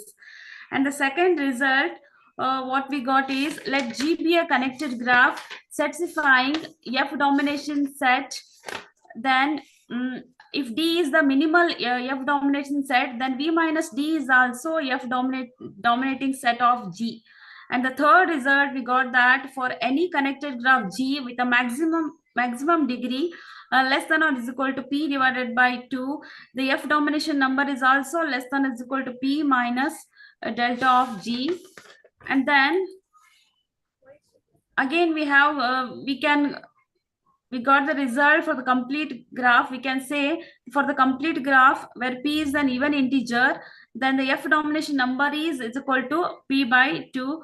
For a cyclic graph also, if P is an even integer, then F domination number is equal to P divided by 2. For the path graph where P is the even integer, then F domination number is equal to P divided by 2. Similarly, for any graph G, where H is connected graph for even order, then we can say that F domination number is equal to P divided by 2. And for the dominating set of the graph G is a minimal FD set if and only if it satisfies these two conditions. And similarly, if G is a simple connected graph with P vertices and Q edges, then with a domination number K for some positive integers K, then we can say that the F domination number is less than or is equal to alpha of n delta minus delta square divided by 2p into 2p into p minus 1, where alpha n is the smallest integer less than or is equal to x. Then similarly, then we can also say that if G is any connected graph having the minimum F domination set of G, then G is a minimal F dominating set. And similarly, let G be a simple graph with a P vertices and Q edges, then F domination number is equal to K for some positive integers, then F domination number is less than or is equal to delta square root under root delta plus delta into 2p minus m maximal of G divided by delta of G. Then by observing these results, we can have these models to find the boiling point, melting point, and molar refraction for the surface tensions. We can use these models to predict the boiling point, melting point, physical properties of alkanes. Just we have here. Please proceed to the conclusion. Thank you. To your final slide. Thank you. Please proceed to the final slide because your time is up. Thank you. Yes, these are the references. I mean your conclusion. Please, thank you. The conclusion or the result. Okay, thank you. This is what the conclusion, madam. Here we have used the models to predict the boiling point, melting point of the chemical compounds. Thank you so much. Now I would like to ask the session chairs if you have any questions for the presentation, from the presentation. I don't have on my end. What about Dr. Sri? Do you have questions? Oh, I think he's frozen again. If not, we will proceed to the next presentation. Okay, I think, thank you so much, Sarojini Naik. Thank you, madam. Thank you for giving the opportunity to present the paper in the conference. Thank you so much, madam. Thank you so much. Okay, now I would like to please welcome the next presenter, Dr. Vinod H. Naik, to present the paper, Molecular Docking in Vitro Antimicrobial Antioxidant and DNA Cleavage Studies of Bicoumarine pyridine shift-based metal shellates. Okay, I'm not sure if I read those terms right. But Madam, anyway. screen is visible? Yes, you are. Thank you so much. Okay, okay. Can I start, madam? Yes, you have 7 minutes. Thank you. Okay, myself, Dr. Vinod H. Naik. I am from KLS VDIT, Haliyal, Uttar Kannada. My research topic, that is in vitro antimicrobial, antioxidant and DNA cleavage studies of coumarin and pyridine skip-base metal chelates. Very important. What about the background of the research? Okay, in inorganic chemistry, it is the mother of that organic chemistry. A wide applications of heterocyclic compounds in chemistry, biology, agrochemistry sciences. It is essential for the skip-base synthesis. Skip-base, it is formed by the combination of aldehyde or carbonyl group with the amine group. Okay, that is skip bases are heterocyclic chemical derivatives that have been gained prominence in various applications. Very important in the metal complexes. It is heterocyclic and the six-membered six-membered octahedral. That is organic heterocyclic compounds like pyridine, which has a unsaturated ring with oxygen and nitrogen, and very important coumarin. Here you are used by the coumarin. Coumarin has a lot of applications with when it is complexed with the copper. Apart from this, they are extensively utilized for the food ingredients, pregnancies, and cosmetics and pharmaceutical uses. Manufacturing of the pesticides, visual brighteners, fluorescent and laser pigments. Okay, very important the properties of the coumarin with pyridine and its metal complexes. Okay, in a DNA cleavage. Okay, the associations with the transition metals like copper, nickel, and cobalt, it can be used for the DNA cleavage. Okay, and drug DNA interactions. And very important, it is a molecular docking and in vitro, in vivo studies, pharmaceutical uses of the all these metal complexes. Very important. What about the methodology? Here used by the, we are using the 6-hydroxycoumarin and 5-formyl 6-hydroxycoumarin. It is used by the synthetic method. Very important here, CHN analysis. There is a carbon or hydrogen nitrogen analysis by using by the chemical analyzer. And IR spectra, it is by Hitachi 270. Electronic spectra, it is by using by the DMF and DMSO solvent. And very important here for the skip base, when skip base is formed by the combinations of the amines with carbonyl, that is identified by the HNMR and the carbon NMR spectra. And lastly, afterwards, when complex is formed, can be estimated by the thermogravimetric measurements by heating from room temperature to 1000 degree centigrade. It uses the several peaks. It will identify the whatever the compounds are combined with the complex. Okay, well, first we will go for the result and discussions. First we will take that is a amine group, a pyridine group with the coumarin group. There is a formations of a skip base. This structure, it uses the nitrogen, 2 nitrogen and 2 OH group. It is a donor groups of a electrons. Here we will go for the complex preparations. Okay, this is a resultant discussions in a that is a CHN analysis. Okay, what about the percentage of metal present? What about the percentage of carbon present? What about the percentage of hydrogen and oxygen is present? It will give the what about the color? Okay, what about the magnetic moment? It uses by it is by the CHN analysis it can be identified. Okay, next resulting discussions in IR spectra. Okay, we will go for the comparison of a IR spectra, that is the infrared spectra, by the using of that skip bases and the metal complexes. Okay, here one I will explain one that is a CH double bond N frequencies 1663. It is for a skip basis. There is a little less than 1641. It is uses the conformations of a compound. It becomes a complex. Okay, compound it containing carbon, hydrogen, nitrogen, oxygen. When added to the metal, that is a cobalt or nickel or copper, then it's totally properties is changed. The first it is identified by the spectra of the IR.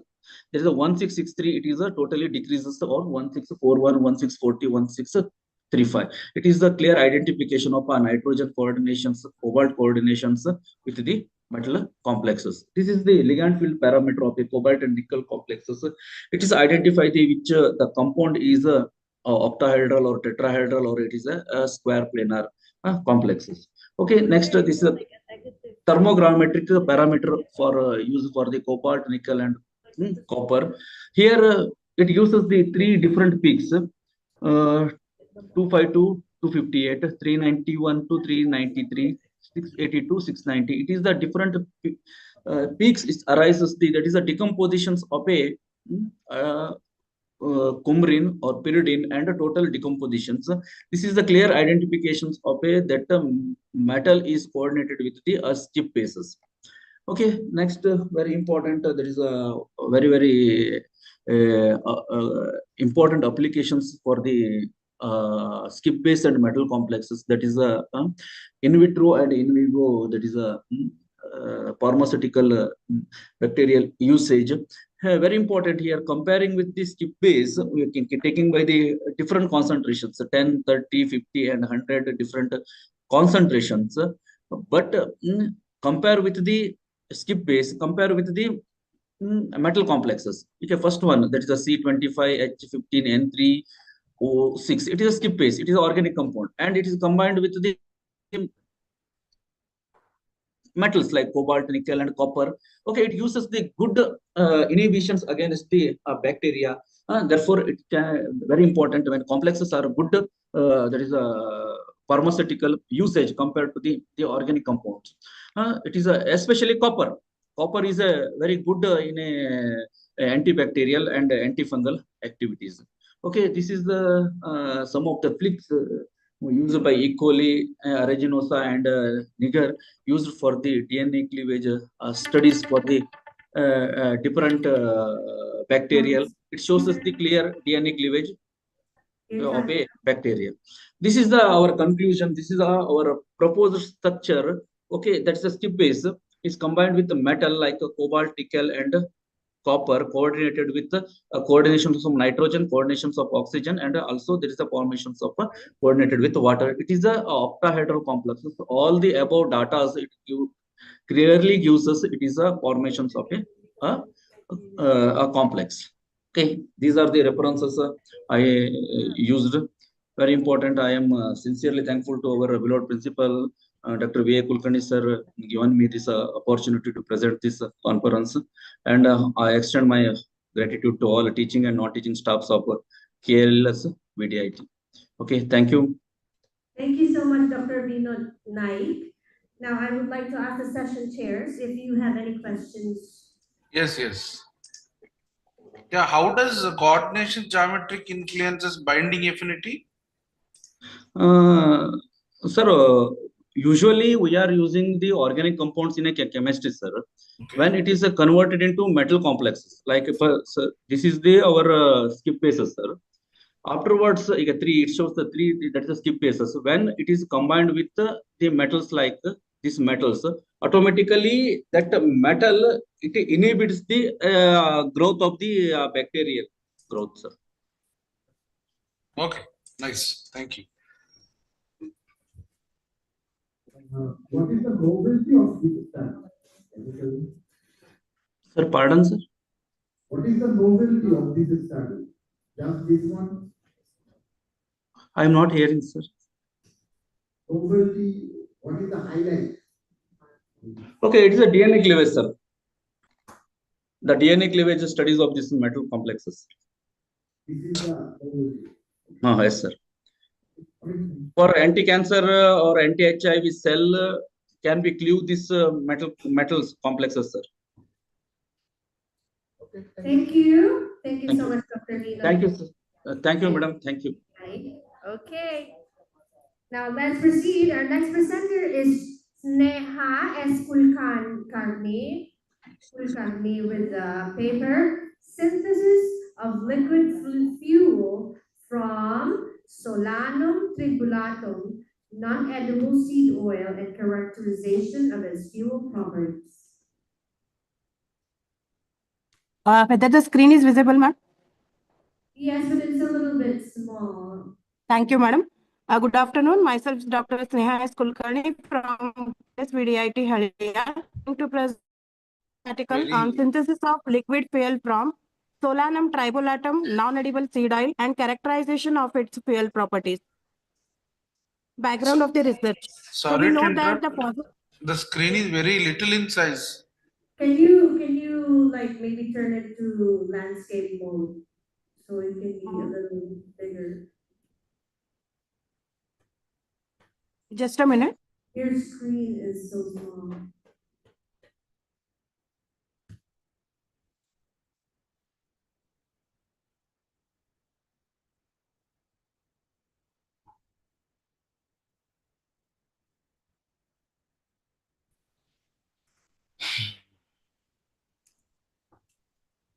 Thank you. Yeah, it's good now. Thank you. Okay, sir. I will continue. May I continue? Yes, please. So we know that the fossil fuels are decreasing day by day, and vegetable oils can replace the fossil fuels. So researchers are concentrated on vegetable oils, where plant-based oil. So liquid fuel produced from the non-edible seed oil plays very important role here. So I have selected the Solanum tribulatum non-edible seed oil, and which is used for the liquid fuel synthesis here. Further, the fuel properties are analyzed and compared with already existing liquid fuels, and they are also compared with the American and European standards. So coming to the methodology, the seeds are collected from Bangalore, Bijapur, Chikmagalur, and Chitradurga, Dharwad, Mysore district of Karnataka. And the oil is extracted using oxalate extractor using light petroleum ether 40 to 60 degrees Celsius. It is reflected for 6 hours, maintaining 50 to 55 degrees Celsius. Further, it is dried over anhydrous sodium sulfate. The percentage of oil is calculated using the formula as shown here. And per kg of seeds yield 18% of the oil. And the seed cake is used as a manure as it is rich in NPK. Further, I have carried out the GCFID analysis, gas chromatography fitted with ionization detector. So here the saturated and unsaturated fatty acids are visible here. And this fatty acid composition shows that the linoleic acid is not present here. According to EN 14214, the linoleic acid content should be less than 12%, but the linoleic acid is not present here. That's why this oil is suitable for the liquid fuel synthesis, as it is rich in oleic and linoleic acid, and also it is about.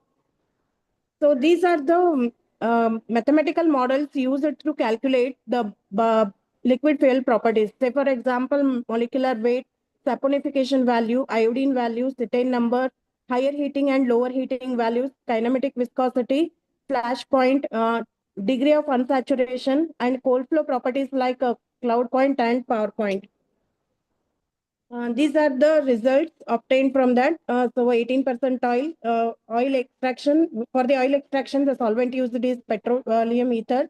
Color of the oil is yellow. and the total saturated fatty acid 22.76, monounsaturated 28.01, polyunsaturated 49.23, linoleic acid is 0, acid value is 4.23. Free fatty acid 2.10, saponification 113, as it is below 120, so it is suitable for biodiesel synthesis. And the saponification value is also less here. Soap formation is less. That's why it is suitable for liquid fuel synthesis. So kinematic viscosity is high. That's why it is reduced using alcoholysis process in further it is explained. So next, the liquid fuel synthesis from alcoholysis. Here the oil and the alcohol is mixed in the proportion 1:6 using a suitable catalyst, and the temperature maintained is 60 to 65 degrees. Two separate layers are obtained. So below upper layer is the organic layer, which contains the liquid fuel, and the lower layer is glycerol layer, which is which is separated, and it is washed and dried. So the STME means the solanum tribolatum methyl esters obtained is 88% by the volume.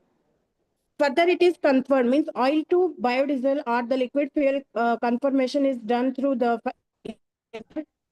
spectroscopy, as it is shown here.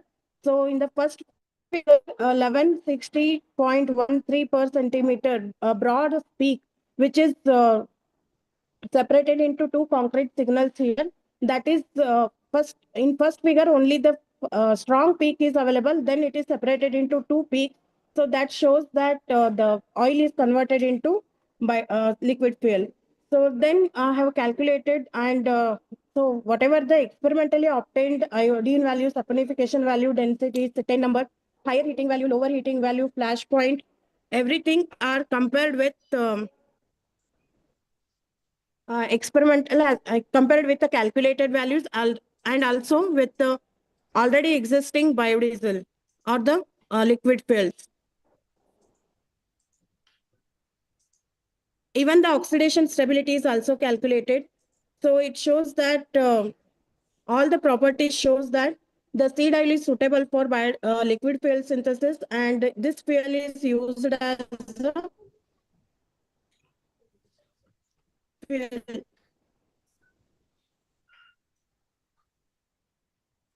So seed oil is suitable for synthesis of liquid fuel, and the liquid fuel produced can be used as a fuel as it meets American EN standards very close to the fuel properties of petrodiesel and already existing biodiesel. So long-term engine test and tribological studies are required to use it as a fuel engine. These are the references. Thank you.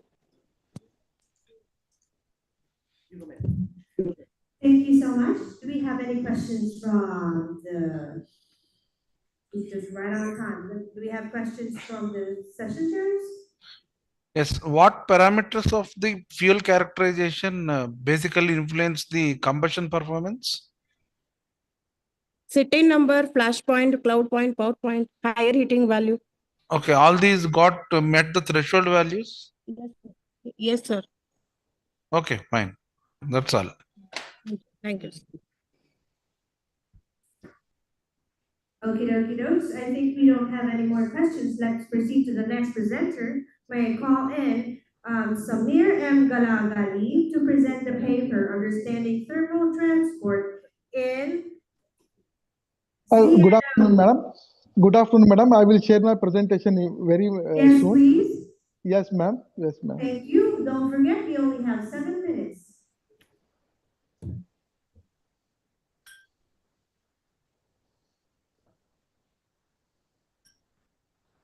What's the end?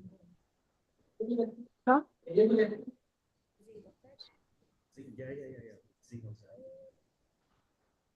Why is it so scientific?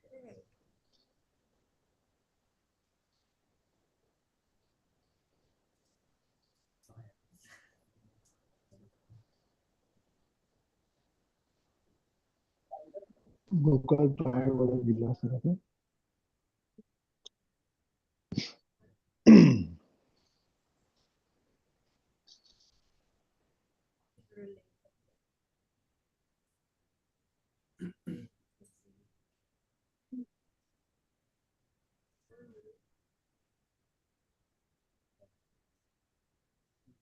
Madam? Hello? Hello. Madam, in my, can I ask Mallikarjun after him? I will present, madam. Is it okay? I'm sorry? Because, one second, madam. I'm trying to share it. Your screen. Okay. One second, madam. Madam, ಇದನ್ನ download ಮಾಡಿ ಇಟ್ಕೋಬೇಕು. Has to take only 1 second, as we say. It's okay.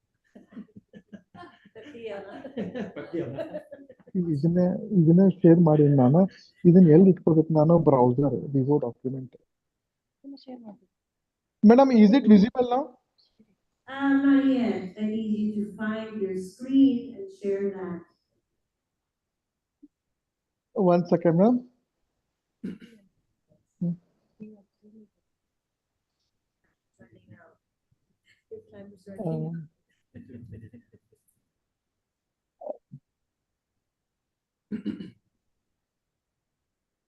Yeah.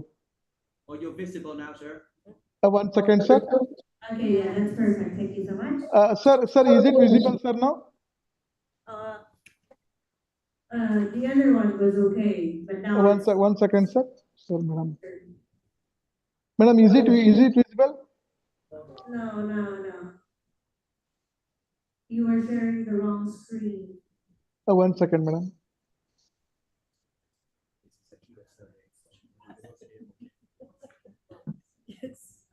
ಇದು zoom ಒಳಗೆ ಇದನ್ನ share ಮಾಡಿ ನಾನು. ಓ ಮೈ god, ಇದನ್ನ ಮಾಡಬಾರ್ದು.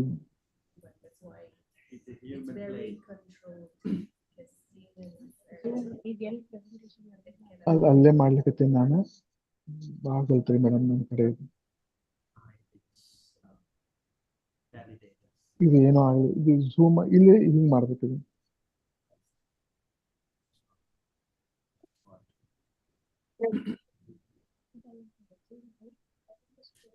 Sir, do you mind if we are skip here? Yes. We proceed to the next one. Sir, let Mr. Dr. Mallikarjun Patil will present afterwards. I will present after him, madam. Okay. We proceed to the next presenter while. Next presenter. Yes. Let me call Yes, in the madam. presenter while you figure out your. I will. Please reserve this one, madam.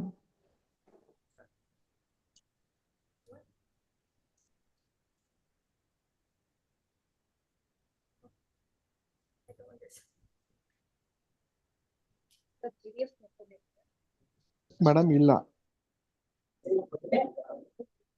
Sure. 2 people are waiting. Just accept. 2 people are waiting. Ma'am, you can announce the next presenter. Okay, now let's move on to the next presenter. I would like to welcome Mallikarjun Patil to present the paper of fret-based spectroscopic study utilizing water-soluble quantum dots and proteinase K.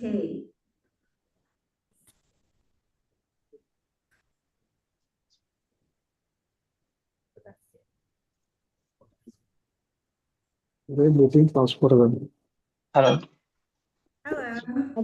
Direct ಆಗಿ ನೀವು Good afternoon, madam. Good afternoon, madam. Good afternoon. Madam, I am sharing my screen. No, we don't see your screen yet.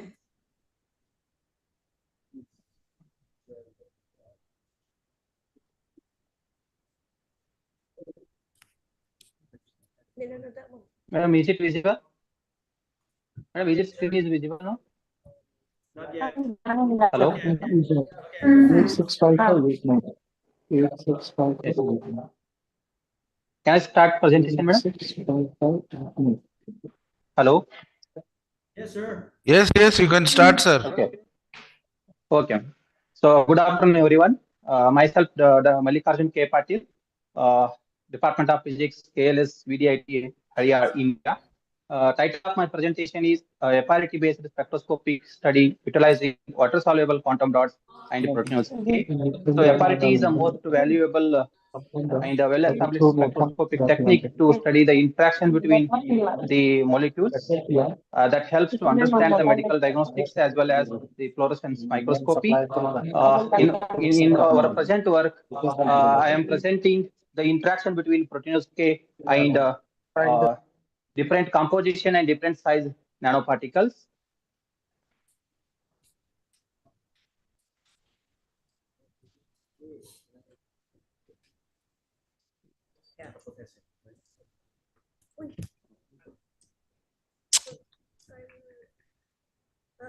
Sure, we lost your screen. We lost 1 minute, 1 second. What is it?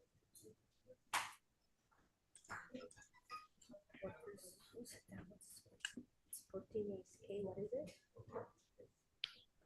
Protein? The kind of the protein. So there is no slide.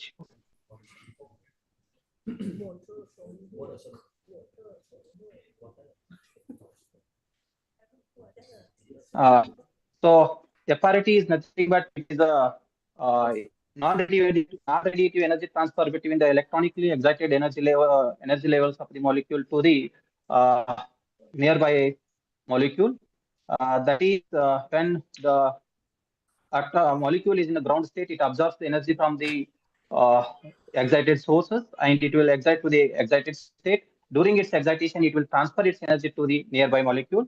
This will occur when the emission spectra of excited molecule is overlapped with the absorption spectra of the molecule. This is a basic condition for occurrence of FRT. So there are major conditions for the occurrence of the resonance energy transfer, that is spectral overlap. Good spectral overlap will be the major part of occurring the energy transfer between the one molecule to the another molecule. The molecule which gives the energy or transfers the energy is called as donor, and the molecules which receives the energy is called as acceptor. So there should be a good spectral overlap between both the molecules. That gives the possibility of FRT. If there is no spectral overlap, there is no FRT. And another important factor that influences on the energy transfer efficiency, that is donor acceptor distance. If the distance between the two molecules is less than 100 angstrom, that gives the significant energy transfer. And if the distance is greater than 100 angstrom, there is no energy transfer between the two molecules. And this is a curve that represents how the energy transfer efficiency is going to vary with respect to the distance between the molecule. So transfer efficiency is significant in a close distance, and when the distance is above 100 angstrom, the transfer efficiency is very negligible. And distance at which the transfer efficiency is 50%, that is called as Foster distance. And one more important factor that decides energy transfer efficiency, that is the orientation factor, that is dipole orientation between the donor and acceptor molecule. So that dipole orientation factor generally varies from 0 to 4. For more significant and ideal energy transfer between the two molecule, dipole orientation is equal to 1. And if this is the case when both the dipole orientations are aligned parallelly. If the two molecules are aligned perpendicularly, dipole orientation is 0, so there is no energy transfer between the two molecules. And one more important factor is quantum yield of donor molecules. So quantum yield of donor molecules should be having a high quantum yield, then we can observe the energy transfer that is non-radiatively. For quantitative understanding of energy transfer between the two molecules, we have used different mathematical tools. This is an expression used for energy transfer rate and spectral overlap, as well as Foster distance, donor acceptor distances, and transfer efficiency in steady state, as well as time resolved measurement. In our study, we have used the biomolecule, that is proteinose K, as a donor molecule, and different nanoparticles, that is CDSCS for ZNS 490 and CDSCS for ZNS 525. These are the two different nanoparticles. They differ in composition, and CDT nanoparticles are in size. Okay, so there are different methods. We are using two methods, that is steady state measurement and time resolved measurement, for the confirmation of energy transfer. So for the steady state measurement, we have used JASCO V6110 instrument for the measurement of absorption, and for the fluorescence spectrum measurement, we have used Fluoromax 4 spectropolometer, and for the time correlation spectroscopy, we have used Horiba Scientific Delta Pro instrument.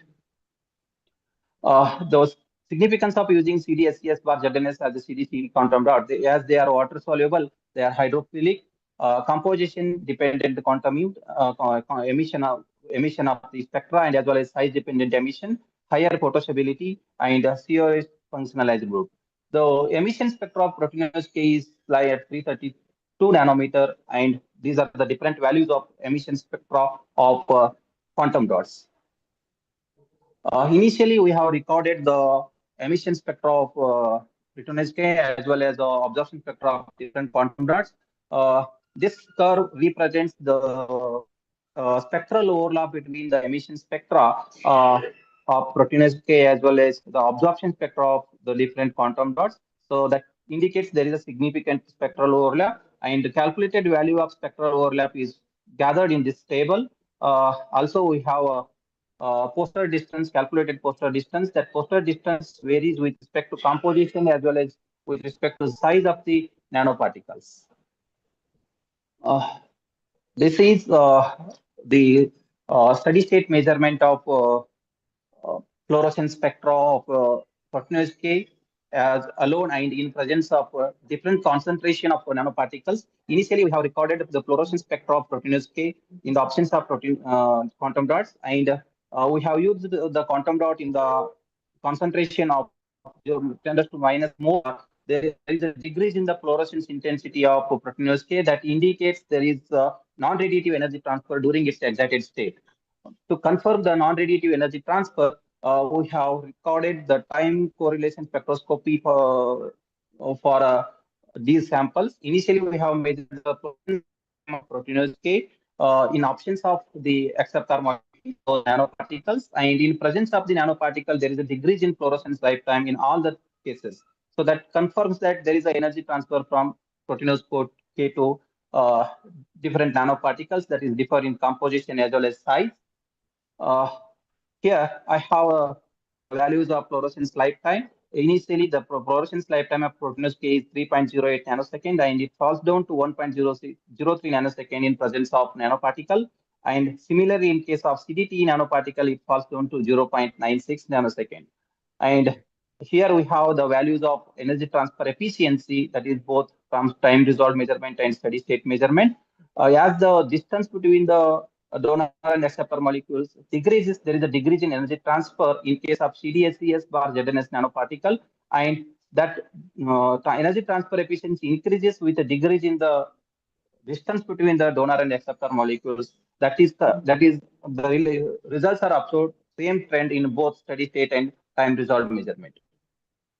In conclusion, both steady state and time resolved measurement show the fluorescence pinching of proteinose K occurs in presence of CDSCS for ZNS and CDT quantum dot switching interface.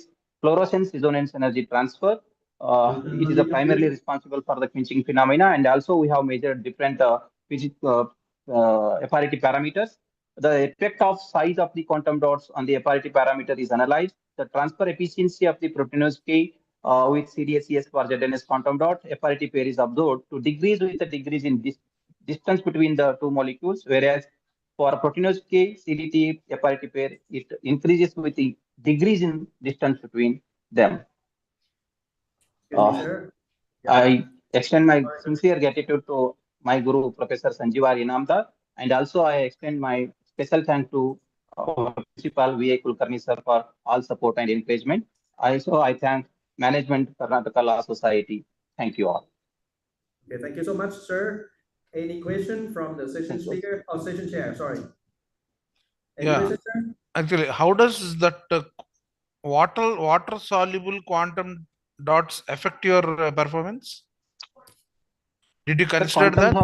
Water soluble, yes, sir. Water soluble quantum dots are necessary for biological samples because proteinose K is our biological sample. So that no, based on for high sensitivity issues, does it affect your system? No, sir. Our instrument is sensitive for that measurement, sir. Sure. Yes, sir. Okay, okay, right. Thank you. Okay, That's thank all. you very much, Dr. Malika Jun. So for the next, I would like to proceed to Dr. Samir M. Kalakali. Sir, are you ready? Dr. Samir? Dr. Samir? Yeah, I don't hear you clearly.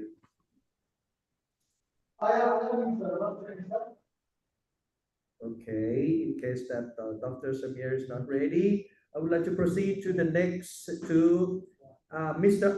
Ashik Ballari.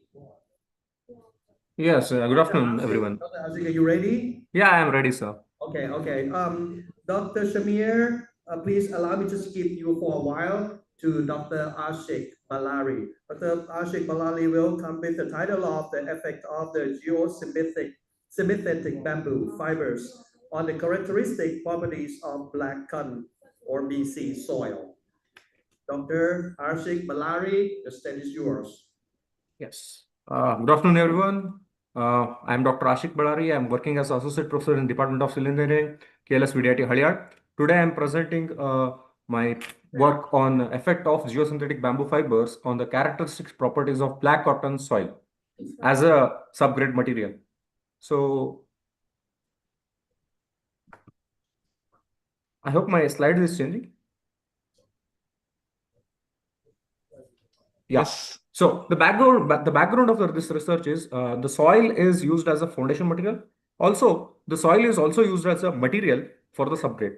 So what is important is the soil that is black cotton soil, which is a problematic soil in the construction industry because of its high compressibility and high volume changes when it comes in contact with water.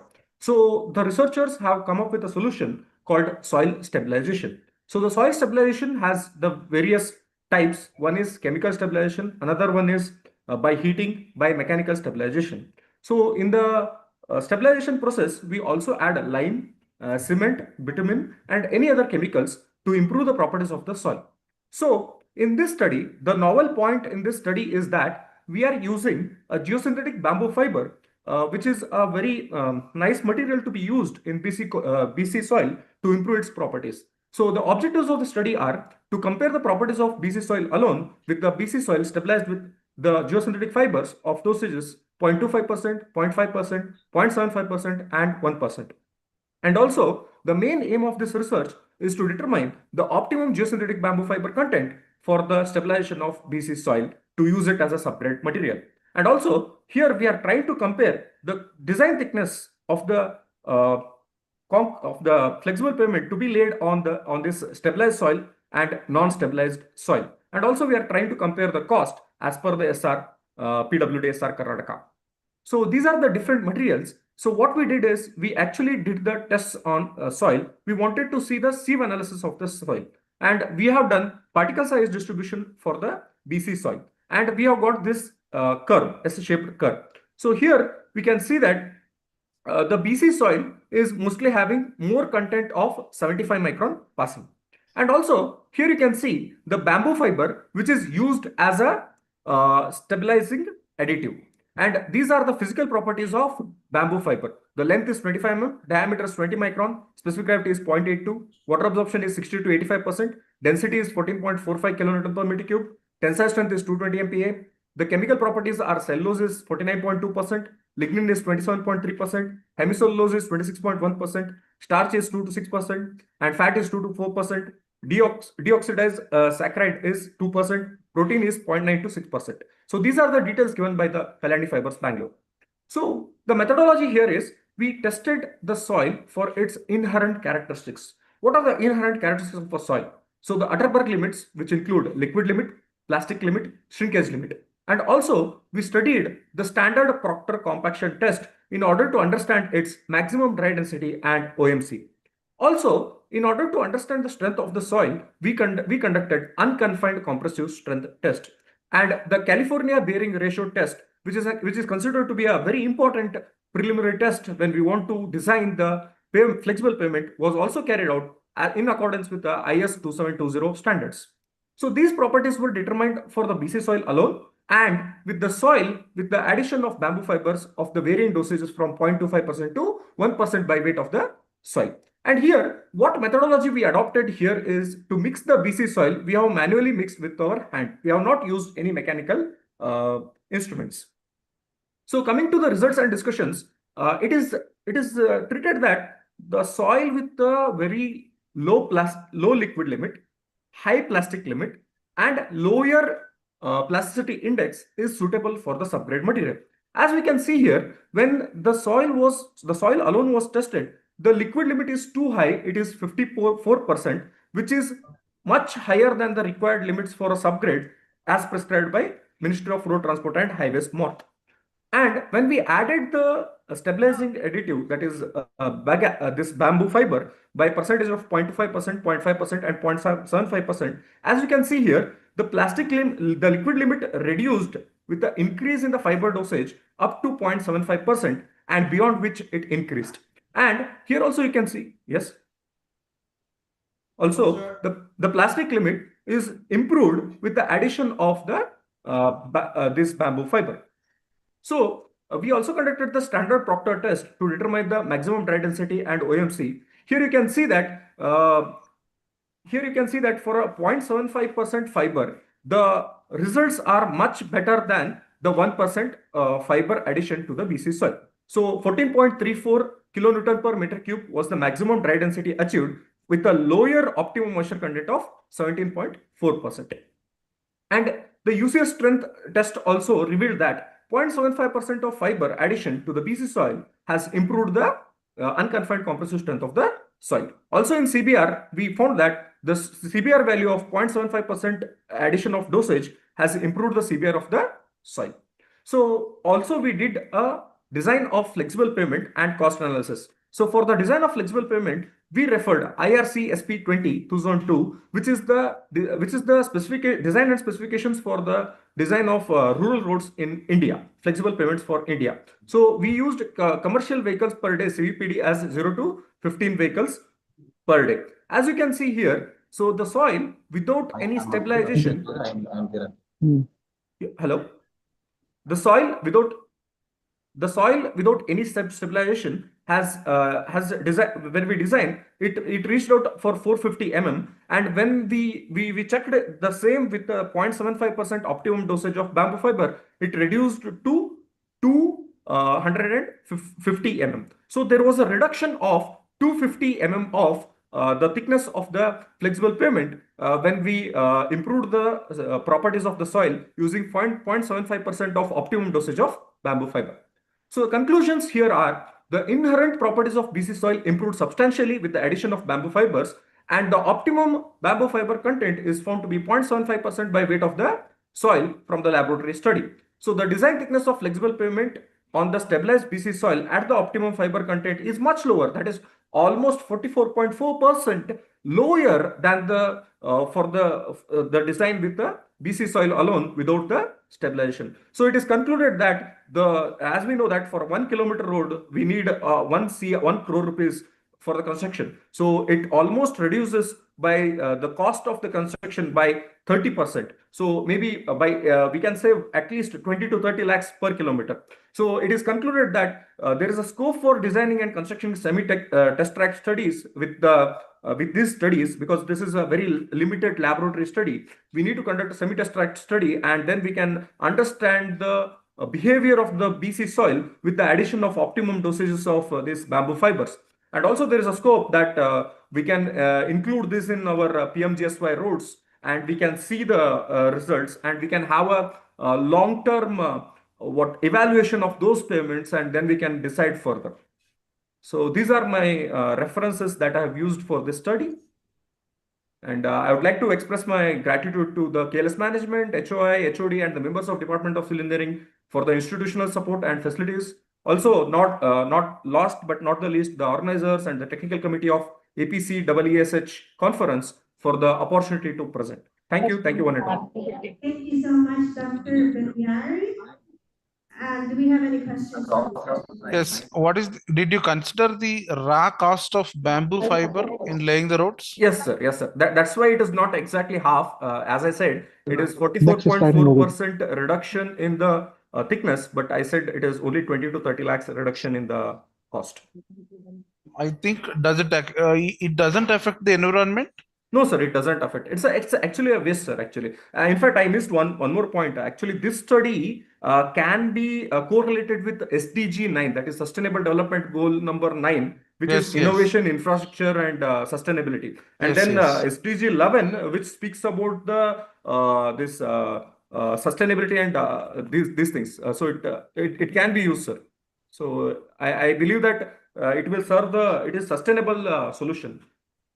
Okay, fine. But Thank anyways, you. it can be confirmed with the semi-test track studies, and I need the cooperation from the local PWD authorities to construct the roads and then have some field evaluations like FWD studies and Benkermel beam reflectometer studies. Okay, nice. That's all. Thank you so much, sir. Thank you so much. Good afternoon, sir. Myself, Dr. Samir Galagali. I'm Hello, in, Dr. sir. Samir, it's your turn. Thank you so much.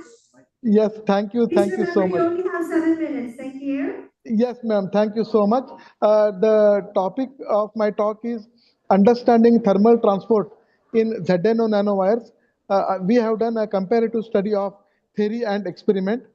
And in my brief presentation, I will be talking first about the background of the research, then methodology.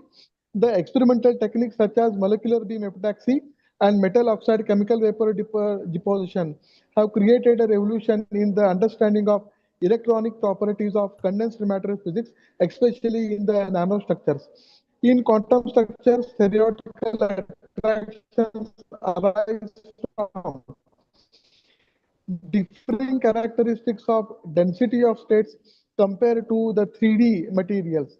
In the past years, nanowires of wide bandgap semiconductor, especially the zinc oxide, have attracted attention in the application of optoelectronic and electronic devices, especially in the formation of LED, photodiodes, and other phototransistors, etc.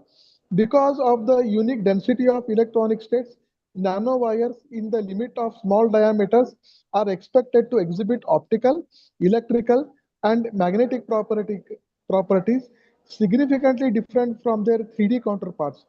The increased surface area, very high density of electronic states, diameter-dependent bandgap, and increased surface scattering for electrons and phonons are just some of the ways in which nanowires differ from their bulk materials. Now, it so happens that thermoelectric materials have attracted greater attention in the recent past. The performance of thermoelectric material is given by three factors. One is electronic thermal conductivity, second one is thermopower, and the third one is electrical thermal conductivity. Thermal conductivity K, electrical conductivity is represented as sigma, and thermopower is represented as yes. Now, it so happens that in any material, if we try to increase sigma, K will also increase. And if we try to lower the sigma, that is electrical conductivity, K also will decrease substantially. But for the efficient ZT, that is thermoelectric figure of merit, sigma should be as high as possible and K should be extremely low. This is only possible in nanowires, and it gives additional control because of boundary scattering at interfaces and phonon engineering. Now, thermal transport, especially in nanowires, receiving a great deal of attention, and bulk semiconductors are usually good thermal and electrical conductors. But the thermal conductivity at nanoscale is very challenging, and very few experimental results are available. Now, in the recent past, on ZNO nanowires only, Bui et al. And Wang and Dewey et al. Have did some experimental and theoretical investigations. Bui et al. In the range of 70 to 200 nanometer nanowires uh, predicted or determined the thermal conductivity in the range of 5 watt per meter per Kelvin for 70 nanometer and 15 watt per meter Kelvin for 209 nanometers. Now, in our present theoretical work, we have used the expression for lattice thermal conductivity in case of nanowires, and now these are the expressions, and as you can see, the expression for lattice thermal conductivity by Kleeman and Calvé models, we have equation 4, 5, and 6. These are the expressions. In these equations, the TC of S component stands for combined relaxation time of different scattering mechanisms, which is calculated using phonon mean free path and phonon velocity. Now here, a tau raised to n, tau raised to r represents the sum of all scattering processes. I would like to mention here that relaxation time represents the scattering of electrons by phonons. Now in phonon thermal conductivity, normal nuclear processes are important, and also resistive scattering mechanisms are also important. In the resistive scattering mechanisms, we use phonon impurity, phonon boundary, and phonon dislocation and phonon disorder scattering. Now, these are the expressions for various scattering mechanisms, resistive as well as phonon boundary scattering mechanisms. This is our theoretical work. Now, when we made use of all our theoretical results on the experimental results done by Bu et al., we find that the experimental results and that of the theoretical results are matching. Now, in this graph, it is seen that with the experimental paper, which are represented in the various diameters of nanowires are presented there. The straight curves represent theoretical calculations, and as you can see there, exactly it is matches with that of the experiment. From 70 nanometer to 209 nanometer, all the experimental values exactly match with the theoretical values. Now we can also show the contribution of K1 and K2S to the overall thermal conductivity. Now you can see here, we have done calculations with considering confinement and without considering confinement also. By considering confinement, the group velocity of the phonon decreases negligibly, drastically, and therefore our calculation shows that with the phonon confinement, the experimental results can be very well explained, can be well understood. Now, in the conclusion, we have calculated lattice thermal conductivity using modified Calvé model, and phonons are assumed to be scattered by boundaries, impurities, and dislocation, disorder, and other phonon processes. Nuclear processes dominate at high temperature, whereas phonon boundary scattering dominates at low temperature, and at impurity scattering dominates at high temperatures. With this, I'm sorry. I know these are some of the references. These are the references. The time up. Yes, Time up, madam. please. Yes, madam. Yes, madam. Thank you. Thank you very much. I would like to thank our Honorable Principal Dr. V.A. Kulkarni sir for support and motivation, KLS management for their active support. Thank you. Thank you very much. Thank you so much, Dr. Samir. Now, I would like to apologize to Thank the you. Thank you. we will no longer accommodate questions. Let's proceed to the final speaker for this afternoon, Shankar Batijar, to present the paper performance evaluation of solar vegetable dryer with swirl. However, I would like to remind you that you only have 5 minutes for your presentation. I'm really sorry because we are time constrained. Thank you. Samir sir, please close your screen.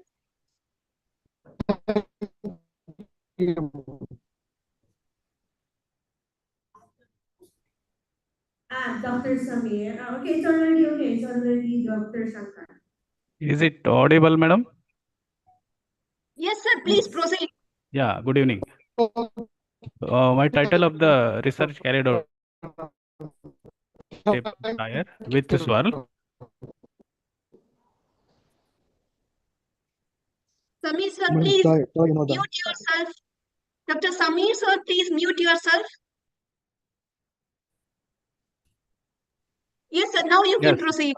Yeah, background of the research. The traditional open sun drying of agriculture product leads to long drying times and also some contamination takes place.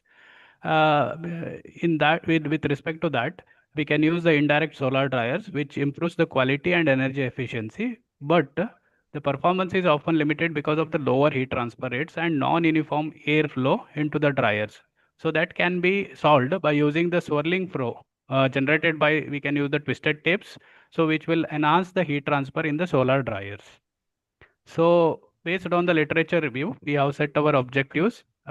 We to analyze the thermal characteristics of the solar dryer and to investigate the vegetable drying rate with simple dryer, duct trap dryer, then with and without the porous medium in the solar collector, then the effect of swirl in the collector. Experimental setup. So here we have the suction fans. Suction is created in this fans so that the atmospheric air enters into the solar dryer. This is the glass cover. Solar radiation enters from the glass cover and this is the collector where it gets heated. So while air comes through this from the collector and turns and passes over the drying drawers, or this is called drying chamber. It passes through the drying drawers where we load the crops to be dried or vegetables to be dried. So here we can see the experimental photographic view of the experimental setup where we loaded the grapes on this drawer 1 and drawer 2. And we have connected a thermocouple to the various points to measure the temperatures in the drawer 1 and drawer 2 and also ambient and inside the collector. So this is how the air enters into the dryer. We have these tubes. Inside the tubes, there are many twisted tapes are there. So which will create the swirl in the airflow so that, see, by creating the swirl in the airflow, the residence time of the air increases in the collector so that the maximum amount of heat transfer takes place from the collector to the air. This air will passes into the drawer where it becomes the moisture from the vegetables. So now we can see the results and discussions. So we conducted the experiment on these 4 days, 15, 18, 19, 20. So all 3 days, the solar radiation is similar, identical, so that we can compare the results of different experiments conducted. So we can see now the temperature distribution in the solar dryer. There are 4 dryers we compared. That is, one is simple dryer, duct type dryer, dryer with porous medium, and dryer with twisted tapes. So altogether we can see that the maximum temperature of the dryer, that is in the drawer, that is seen for the twisted tape, dryer with the twisted tape. This is because the same thing where we can see when the air is coming through this over the solar collector, the residence time of the air is increased, so it will extract maximum amount of heat transfer. Maximum amount of heat transfer takes place from the collector. Because of that reason, we are getting the maximum temperature for with the twisted tapes. So similar kinds, the variation of lower this is the variation of lower tray temperature in the dryer. Here also with the twisted tape, dryer with the twisted tape has got the maximum temperature in the dryer. So then we can compare the results between upper tray and lower tray only for the twisted tape, dryer with the twisted tapes. So lower tray we are getting the maximum temperature and less temperature in the upper tray. So why this is means the air is directly deflected to the lower tray. So here when the air is coming through this passage, it is deflected over the lower tray. So not much to the upper tray. So because of that reason, we are getting the maximum temperature in the drawer, lower tray or drawer, second drawer. So that is how we are getting the temperature, highest temperature in the lower tray. So now these are the photographs which are taken. The known quantities of bitter gourds are dried in this dryer. So this is open sun drying. We have compared the results with open sun drying and also with the swirl dryers. So we can see the texture and the images, the quality of the drying with the swirl dryers. And the drying time is also reduced by 50% with the swirl dryers. Open sun drying will take a lot of time. So then the conclusion is that we conducted experiments to dry the known quantities of bitter gourds in the solar dryer and compared with the different drying techniques and also open sun drying. For the dryer with the twisted tape, there is an enhancement of 2 to 6% air temperature in the dryer as compared to the simple drying. Solar dryer also enhanced the drying rate by 12% by weight as compared to the open sun drying. So now also we got the good quality of dried bitter gourd as compared to the open sun drying. So now these are the references that we got. So we thank KLS management, principal sir, head of the department and all the faculty members for their support.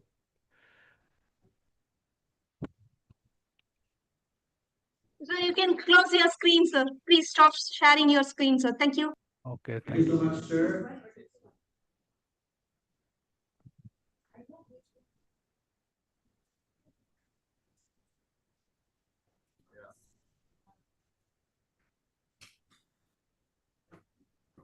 Now we will proceed to the awarding ceremony. Thank you so much. It has been a long day for everybody. Ladies and gentlemen, that brings us to the conclusion of day one of APCEESH-2025. What an incredible day of learning and connection it has been. Now, on behalf of Sarada, I extend my heartfelt gratitude to all the delegates, students, researchers, and participants who contributed to the success of this conference. Mr. Shankar? Hello, sir. Your camera is on. Yeah. Is You can turn off the camera. queries? Yes. Okay. Thank you. And you can mute your microphone, please. Thank you so much, Dr. Shankar. Okay. One more time? Yes, please. Once again,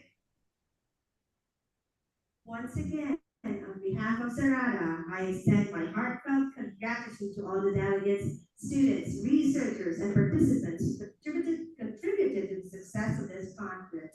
The event centered on the theme Redefining Futures Through Education, Technology, and Social Progress for Global Sustainability was a resounding success and enriched the insightful addresses of our eminent keynote speakers.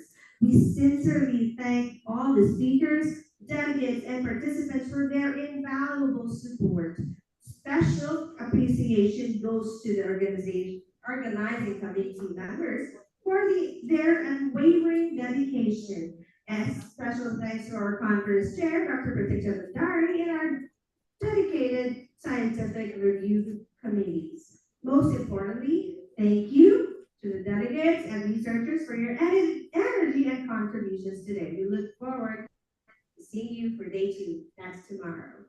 See you at Chinawad University. Now, I have here two certificates, and these is to certify that, okay, this is to certify that Ronora S. Malaga has presented his or her research paper entitled The Diaspora of Filipino Teachers Leaving Their Home Country for Work in the United States, which has been awarded as Best Paper in the first Asia Pacific Conference on Engineering, Education, Social Science, and Humanities, organized by Shinawat University, Thailand, KLS Vishwanath Rao Deshpande Institute of Technology, India, and of course, Conferral Educational Research and Development Association, and was held on 15th and 16th December 2025 at Novotel Platinum, Thailand. All the certificates. Okay, one more, please. Congratulations, ma'am.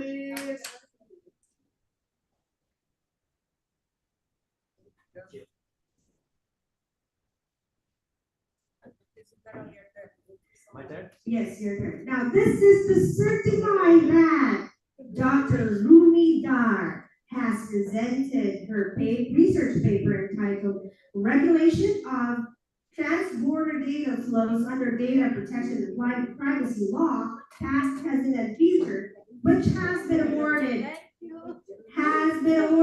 as Best Paper Presentation in the first Asia Pacific Conference on Engineering, Education, Social Science and Humanities, organized by Shinawat University, KLS Vishwanath Deshpande Institute of Technology, and Conworld Educational Research and Development Association.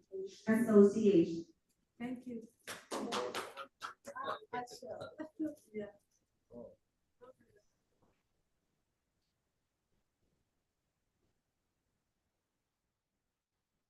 Thank you. Thank you. Congratulations to our awardees. Now let me call in the certificate for. Yes, okay. Yeah, these are the certificates of presentation. Certificate of presentation is awarded to Wani B. Haron of Carlos Celano Memorial State University, Philippines, who presented worthy paper titled Faculty Engagement and Community Extension Programs, examining personal factors, institutional support, and stakeholders' collaboration in a state university with the same citation and signed by the same people.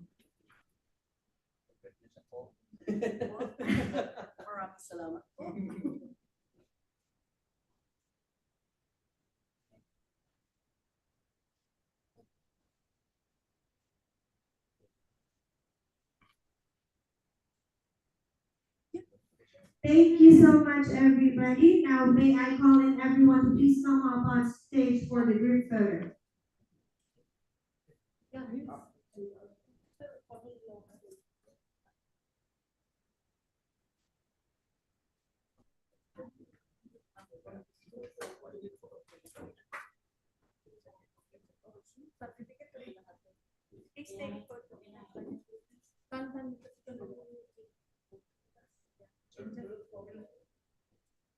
Yes, please bring your award niyo po.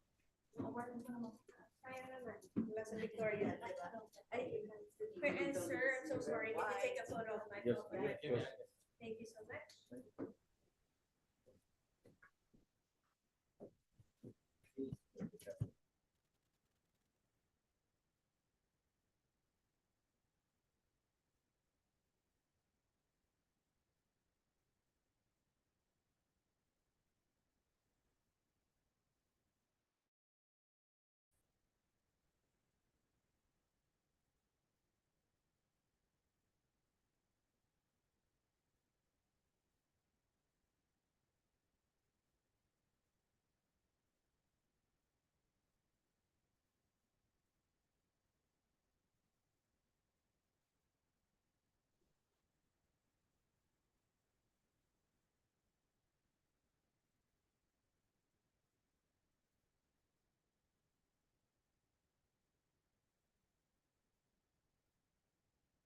Time's up. Congratulations, everybody, to our online participants. Thank you so much. It's not working. Probably it's time. That's why. Probably it's time. Yes. See you tomorrow, ma'am. Thank you so much. That ends our.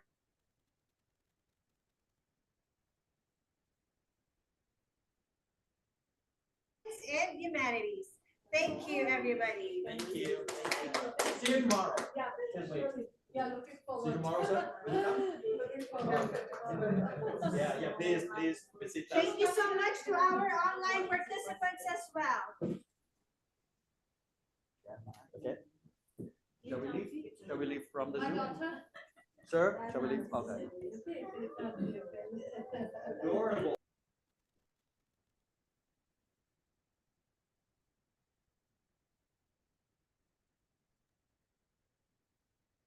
So tomorrow, please, all of you join on time for all the technical session 3 participants and other speakers. Tomorrow, the program will start by the Indian time 7:45. Thank you.